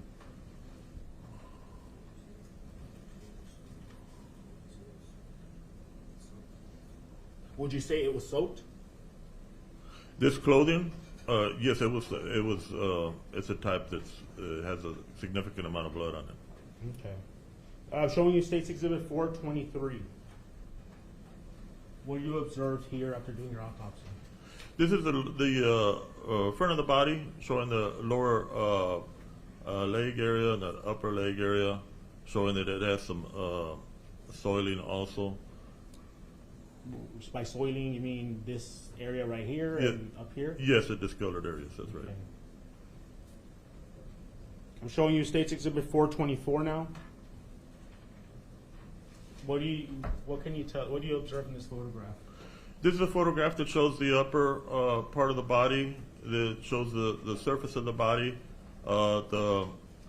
Has areas where there's been blood that's been deposited on the skin surface and also on the clothing. May I ask why are her bags in these little brown paper bags? The cases that come to the office, several times they come to the office and the law enforcement might request fingernail swabs or nail clippings, and so they'll bag the hands prior to that being done. I'm showing you State's Exhibit 425 now. What do you see right here? What can you tell us as far as what you observed here? This is a photograph that shows the right side of the face, more toward the right ear area, and you see the area where there's separation there between where the ear is attached to the face. That part of the ear has become detached from the right side of the face because of that slash wound at that location has separated it. I'm showing you what's been marked as State's Exhibit 427. What do you observe here on this photograph? This is a photograph that shows the ruler at the center of the photograph. Above the ruler, toward the center front of the neck, there slightly toward the right side. That's the one on the left, and then there's one on the right, and then there's one in the center. These are wounds of the neck area that injure the underlying blood vessels on the right side of the neck and the left side of the neck. What does that mean? There's trauma to those vessels. They're cut, and those are vital areas. Those would be the type of injuries that are fatal. And is this an incise wound or is that a stab wound? These are stab wounds at the front of the neck, going toward the right side of the neck, and stab wound at the left side of the neck. I'm showing you it's been marked as State's Exhibit 428. What do you observe in this photograph? This is a photograph that shows the left corner of the mouth, shows the left face. The left corner of the mouth, there's a vertical stab wound, and then at the right at the left corner of the mouth, near the lower lip area, there's a smaller horizontal incise wound. Which one are you referring to? Is it this one? That's the larger one, and then there's the other one. Keep moving toward the other way. Oh, okay. Right here? Let's see. It's at the corner of the ruler. Just follow the other corner. There, go upward. Up, there, to the left. Okay. I'm showing you it's been marked as State's Exhibit 429 now. What did you observe after doing your examination on State's Exhibit 429? This is a photograph that shows the left side of the face, the left cheek area that has a area where there's a vertical cut, a slash there at the left cheek. Would this be consistent with a slash, or excuse me, an incise wound or a stab wound? Yes, it would be consistent with the incise wound, left side of face. I labeled it as J on my report. And I'm showing you it's been marked as State's Exhibit 450. What can you tell us that you can observe in this photograph? This is a wound that's also showing the left the neck area and the upper collarbone area above the ruler, and the wounds that are stab wounds going into those sides of the body.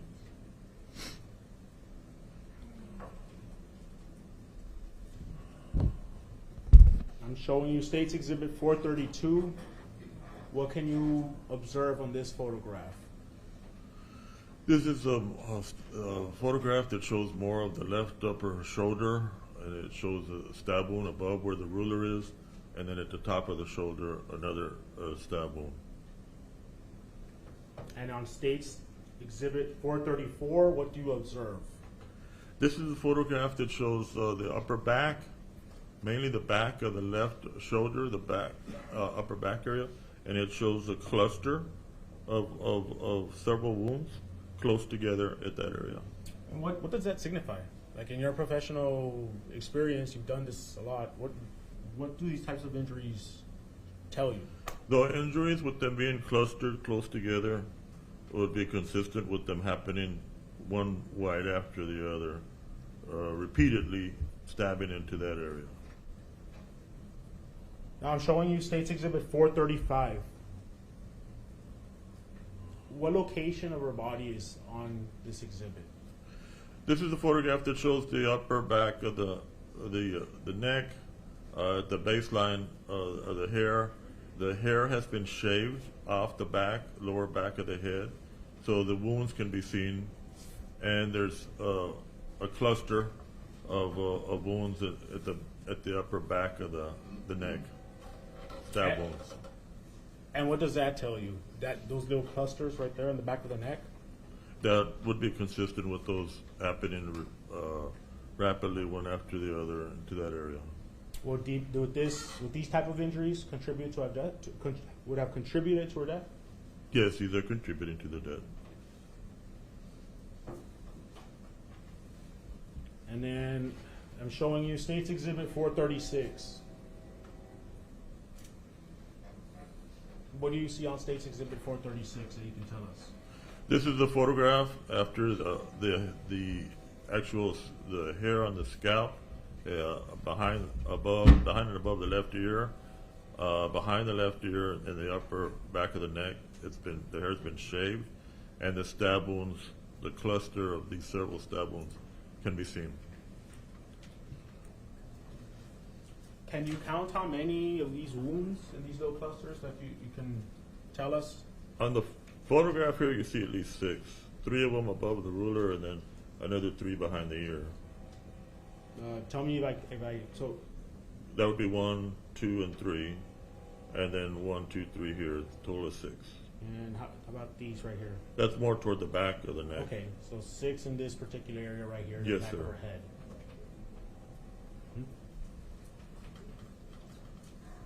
How about this one? What is that, an incise wound or a stab wound? That was one of the ones that we looked at earlier? On the left collarbone. Collarbone? Going Okay. down there, yes, sir. I'm showing you State's Exhibit 437 now. What can you tell us that you observed on State's Exhibit 437? This is the photograph that shows the right side of the neck, the right side of the jaw, and the right ear. It shows the cut at the right jaw that you're pointing to, one above the ruler, and then the one we saw in front of the ear. Would these be classified as incise wounds? The 2 here would be the stab wounds, and then the one in front of the ear would be the incise wound. Okay, so stab wound, incise wound. Yeah, the one in front of the ear, going up and down in front of the ear. And these 2, the one in front of the ruler and the right jaw, they would be stab wounds. Okay. I'm showing you State's Exhibit 438. Can you tell us what you observed in this photograph after doing your examination? Yes, this is a photograph showing the back of the left shoulder, the back of the left upper arm, and it's showing the cluster of about 6 stab wounds at that location. And in this little cluster, can you count how many wounds she has, incise or stab wounds?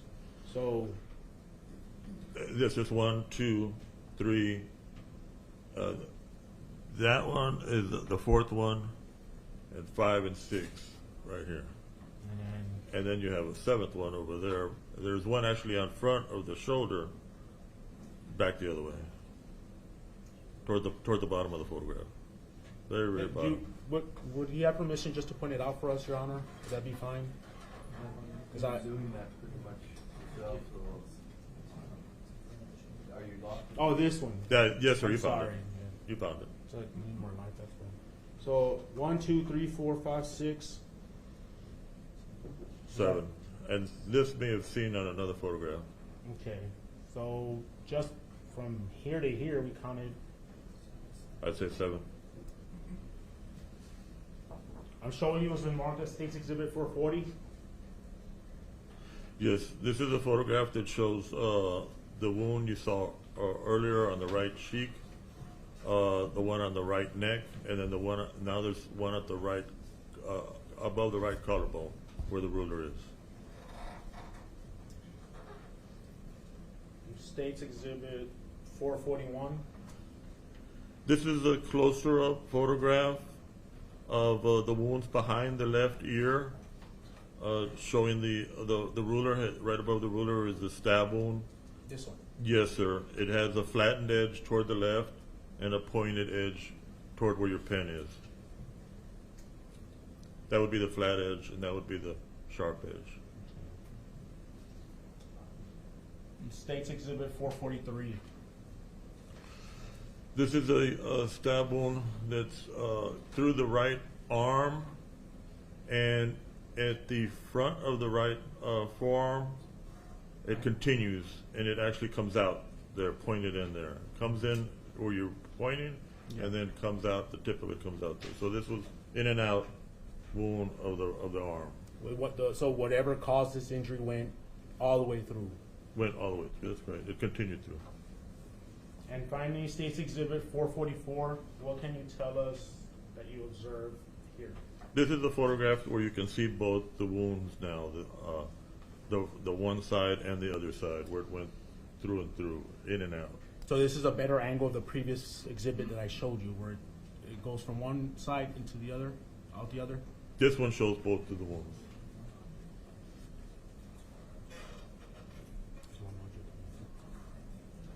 So it's one object coming through and then exiting the other side. That's correct.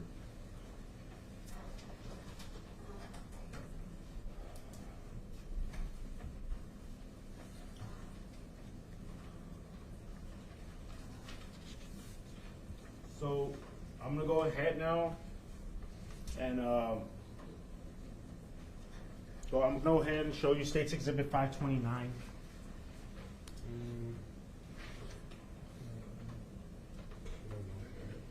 So this is your autopsy report pertaining to who? This is Dominique A. Hernandez. And when did you do this autopsy report? This was April 10th, 2018. So let me ask you this. What findings did you make? And then I guess you can tell us what findings you made, and then we can break it down. Yes, sir. I noted under findings there was abrasions. Those are scrapes. There's scrapes, abrasions on the back of the right hand. There was a stab wound injury at the left side of the neck that cut, transected the blood vessels at that left side of the neck, the carotid vessels. There was a stab wound at the mid front of the chest that went up to the left collarbone and cut part of the collarbone. And then the internal organs, they had pallor, what we call generalized pallor. So real quick on that, you mentioned Grizelda had pallor of the internal organs, and then Dominic had generalized pallor. Is there a difference between the two? Bless you. They both had diffuse. This one that was just noted more pronounced. Okay. And what causes that? The blood volume in adults not the same as the blood volume. Bless you. The blood volume in an adult's not the same as the 1-year-old. The 1-year-old has a lot lower blood volume, and when the organs had lost the blood, they were more pronounced as far as pale. The adult has 5 liters of blood. The child would have maybe about 1 liter of blood. And approximately how many stab wounds did Dominic have after doing your autopsy? The stab wound was at the left neck area, and then the stab wound at the mid front of the chest. So 2 stab wounds? Those were the 2 that were noted. And can you show us on your body where they were located? The stab wound on the left side of the neck went through the left side of the neck where the carotid vessel is and the vein is, and then the stab wound at the chest was at the mid chest area.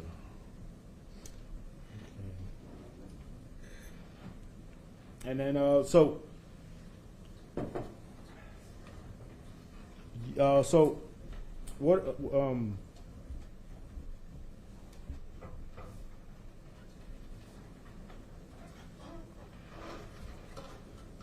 what does underlying transaction of left carotid vessels. I hope I said that right. Carotid vessels. Carotid. Yes, sir. Can you explain to us what that is? When the stab wound goes through the body, it comes through the skin and the soft tissue, and then below that area are where the blood vessels.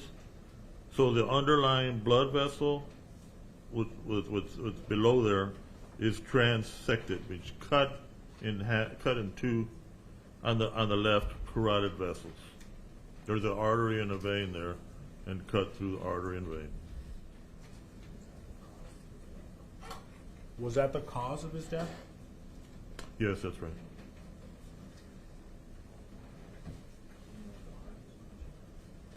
Do you know if the heart was punctured?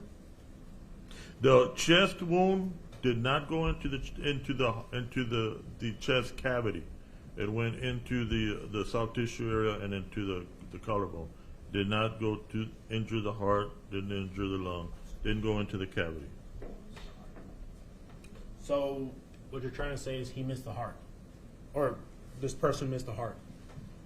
That wound did not injure the heart or lungs. And the stab wounds that Dominic sustained, how would you categorize them? How would you describe the stab wounds? Those are forceful injuries, and the neck injury is a fatal injury. Every time the heart would pump, the person would be losing blood from that area. And did you do an external examination of Dominic? Yes, sir. That's listed on page 2. Okay. And what can you tell us about his external examination? The child appeared healthy, well nourished, well developed, and those were the general external examination, general external findings. There was identifying marks and scars noted, and then evidence of injury noted. Okay, so he was a healthy young boy then. That's correct. So let me ask you about that. You mentioned about that you observed some identifying marks and scars. What exactly did you observe? The front of the lower legs had some irregular scars. The outer surface of the left thigh had an area that was kind of what I described as nodule shaped, 3/4 inch.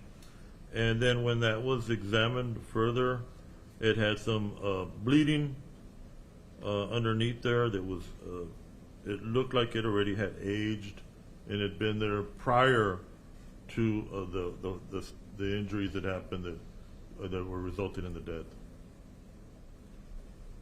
Would you know more or less how long prior? No, I couldn't give you the exact age of it.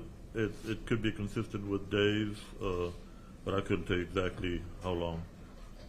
I'm showing you State's Exhibit 446. Are you familiar with this photograph? Yes, sir. It's been pre-admitted, Your Honor. So, a couple more questions before I get to this. Can you explain to the jury what a subcutaneous hematoma is? That's where you have the surface is the skin itself, and then when you look underneath the skin, you go to an area that's called subcutaneous. Below the skin, cutaneous would be skin, and then subcutaneous would be below skin. And that's the area where the hematoma is. That's where the collection of blood would have been. And would you be able to explain to the jury how this subcutaneous hematoma could occur? There's an injury that happened to that part of the body. As far as how it came about, I couldn't tell you how it came about. Okay. I'm showing you what's been marked as State's Exhibit 446. What can you tell us about this photograph, Doctor? Yes, this is a photograph of the left thigh showing the area where there's the nodule and some discoloration there. Does this photograph represent your observations that you just testified to earlier, right now? That's true.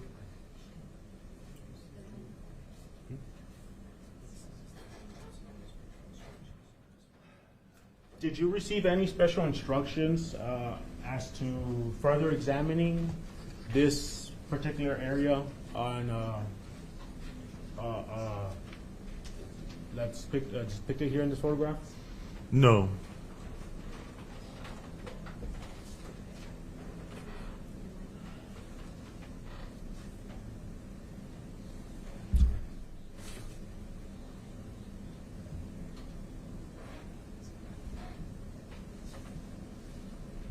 This is better. Okay. Approximately how deep was Dominic's chest wound? The chest wound that I had to refer back to my report to It's see fine. what I had noted.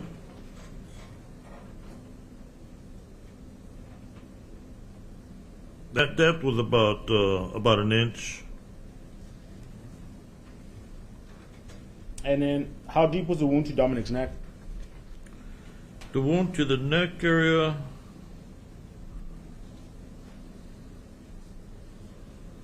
that one was about a 1/2 inch to 3/4 inches. And again, you said that the fatal wound was the neck one, the neck injury. That's correct. Was it deep enough to cut the carotid? That's true. Move on. Did you do an internal examination of Dominic? Yes, that's listed on page 3. Let me flip it to page 3. What can you tell us about his internal examination?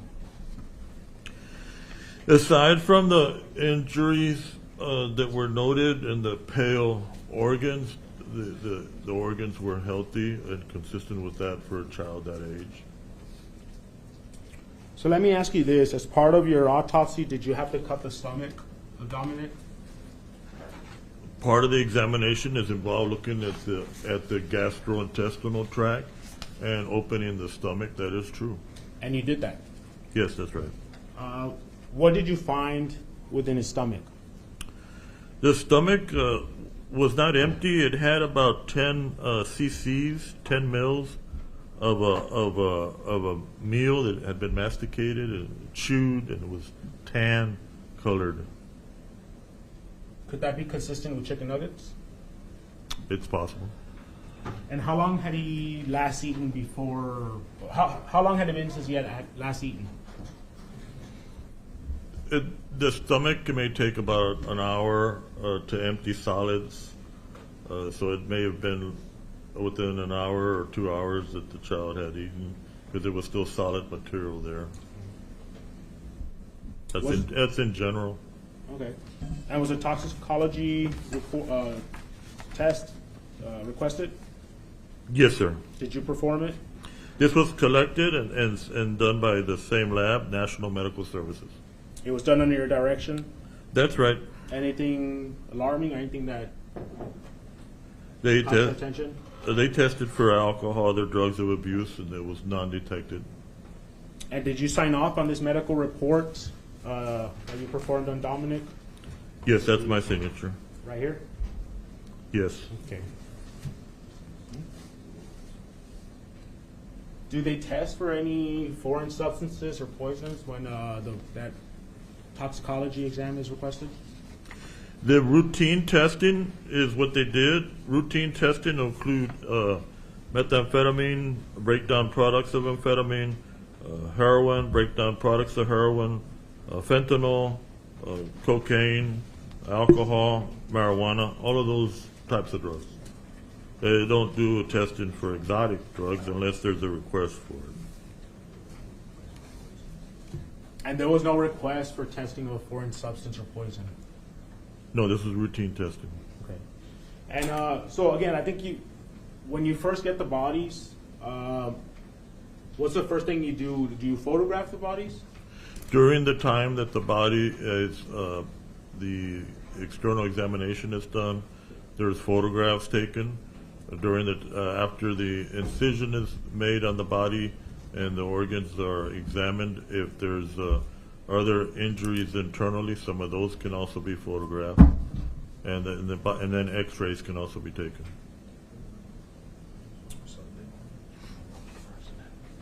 So I'm approaching and I'm showing you certain. So what's been marked as State's Exhibit 447, they've been pre-admitted, Your Honor. 448, 454, 449, 450, 451, 452, 453, 455. Do you recognize them? Go ahead and review.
Yes, sir.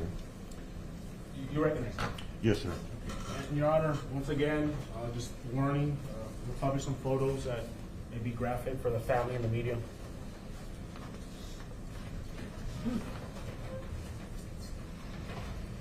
So, our first published was been marked as State's Exhibit 447.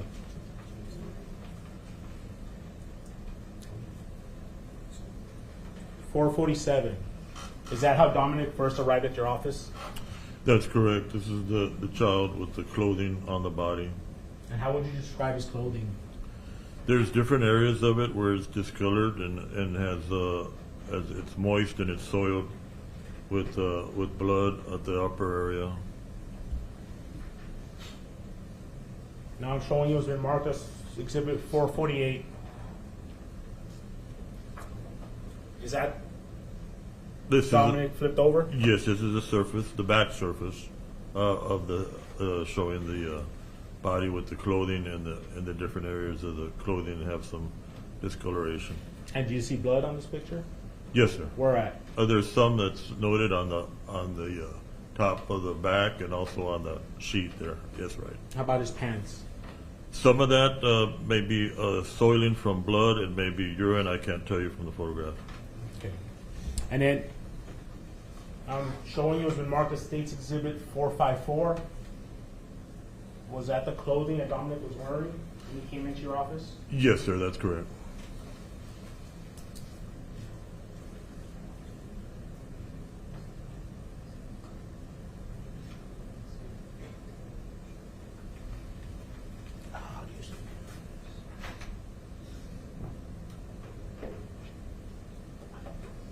So I'm going to zoom in, Doctor.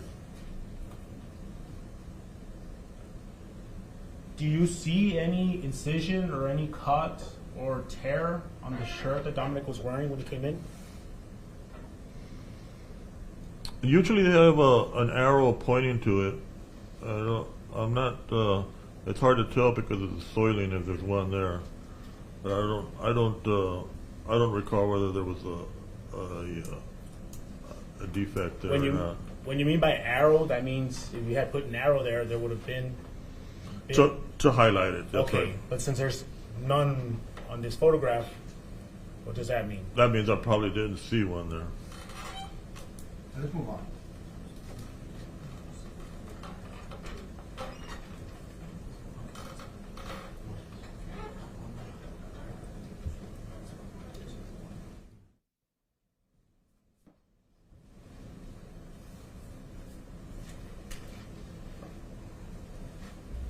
I'm showing you now has been marked as State's Exhibit 449. Zoom out.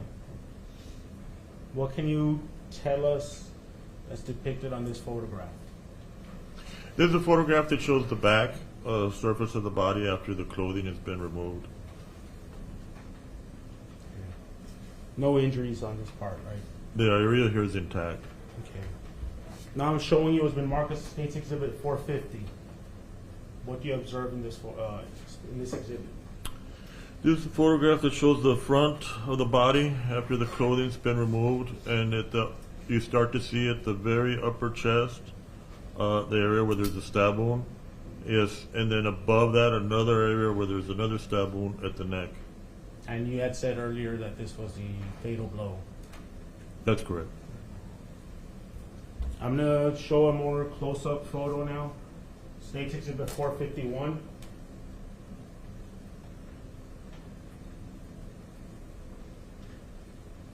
Can you describe this photograph for us, what you observe? Yes, this is a photograph that shows the upper part of the body. At the mid part of the photograph, just above the ruler, that's where the horizontal wound is. It's a stab wound. Yes, sir. And then the other wound is at the front of the neck, and it's going to the left side of the neck. I'm showing you State's Exhibit 452 now, Doctor. Do you recall which wound this was on Dominic?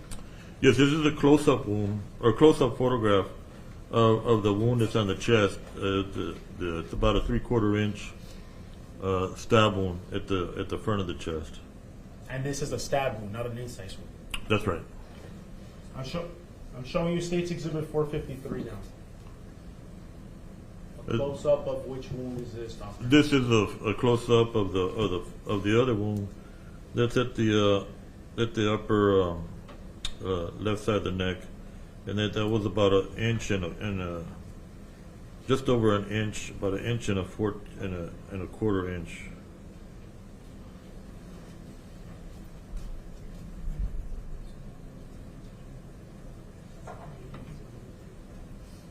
And so somebody with this type of injury, would they die immediately, or would it take time for them to die? This is not a instant death. This is a rapid death. Every time that heart beats, there's blood loss from that major blood vessel.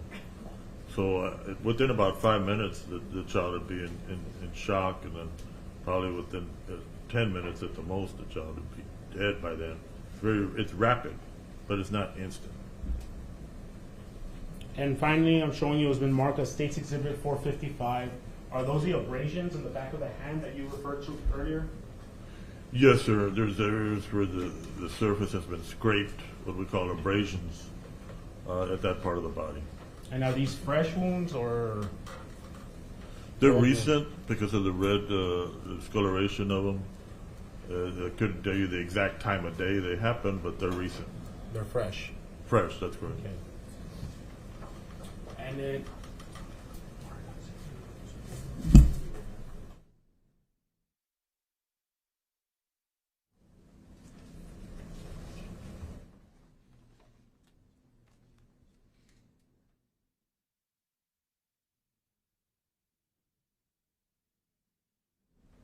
in your professional opinion, as a medical examiner who's done this, I think you said over 8,000 times, in regards to both of these victims and the injuries they sustained, what do you believe would have been the cause?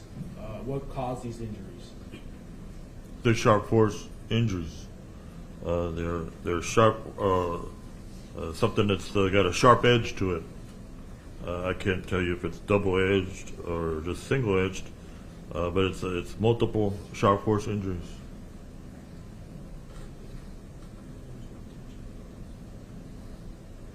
Were the wounds intentionally caused?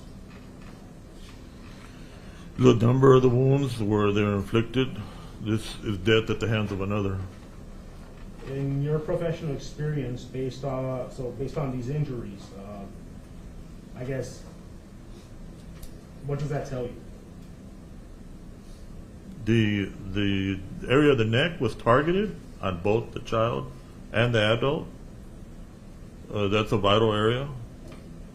So it'd be consistent with someone that has some knowledge that that's a vital area and to target that area. And what did you do with the bodies after you completed your autopsies? The bodies were released to whichever funeral home was working with the county to transport those bodies. Thank you, Dr. Fernandez. We pass the witness, Your Honor. I don't have any questions, Your Honor. Thank you. Dr. Hernandez, you are excused, sir. You can go to business. Have a safe trip.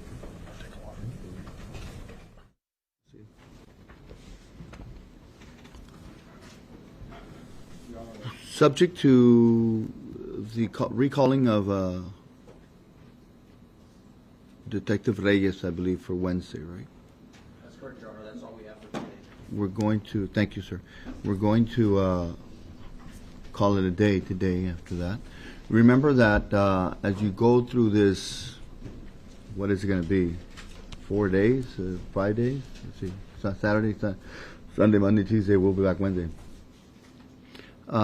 The case has not been given to you to deliberate on amongst yourselves, this body, or with anybody else. And there has been lots of media coverage on this case. There will probably be people that you know that may talk to you about this case. There may even be people that you know that you're on this jury. Do not talk to them about this case. Do not allow them to tell you anything about this case. Please tell them to stop if they begin to, or if for some reason they can't, then you need to have them removed from the area, or you remove yourself from the area. But it's not time to do any of that. I've given you strict instructions, and we have to follow them. Otherwise, all of our time will have been wasted. Remember the instructions that I've given you, please. Very well. Have a great weekend, and we'll see you on Wednesday morning at to begin again by 8:45. Thank you. All right, we adjourn.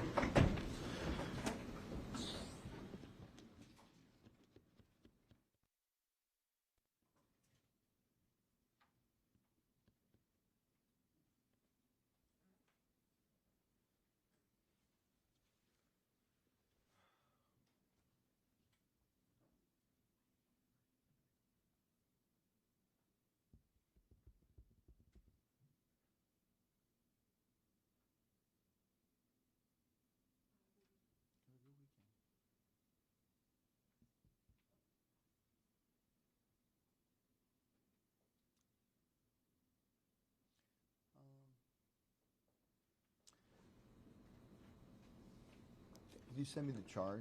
I don't know if you already did or not. I need that over the course of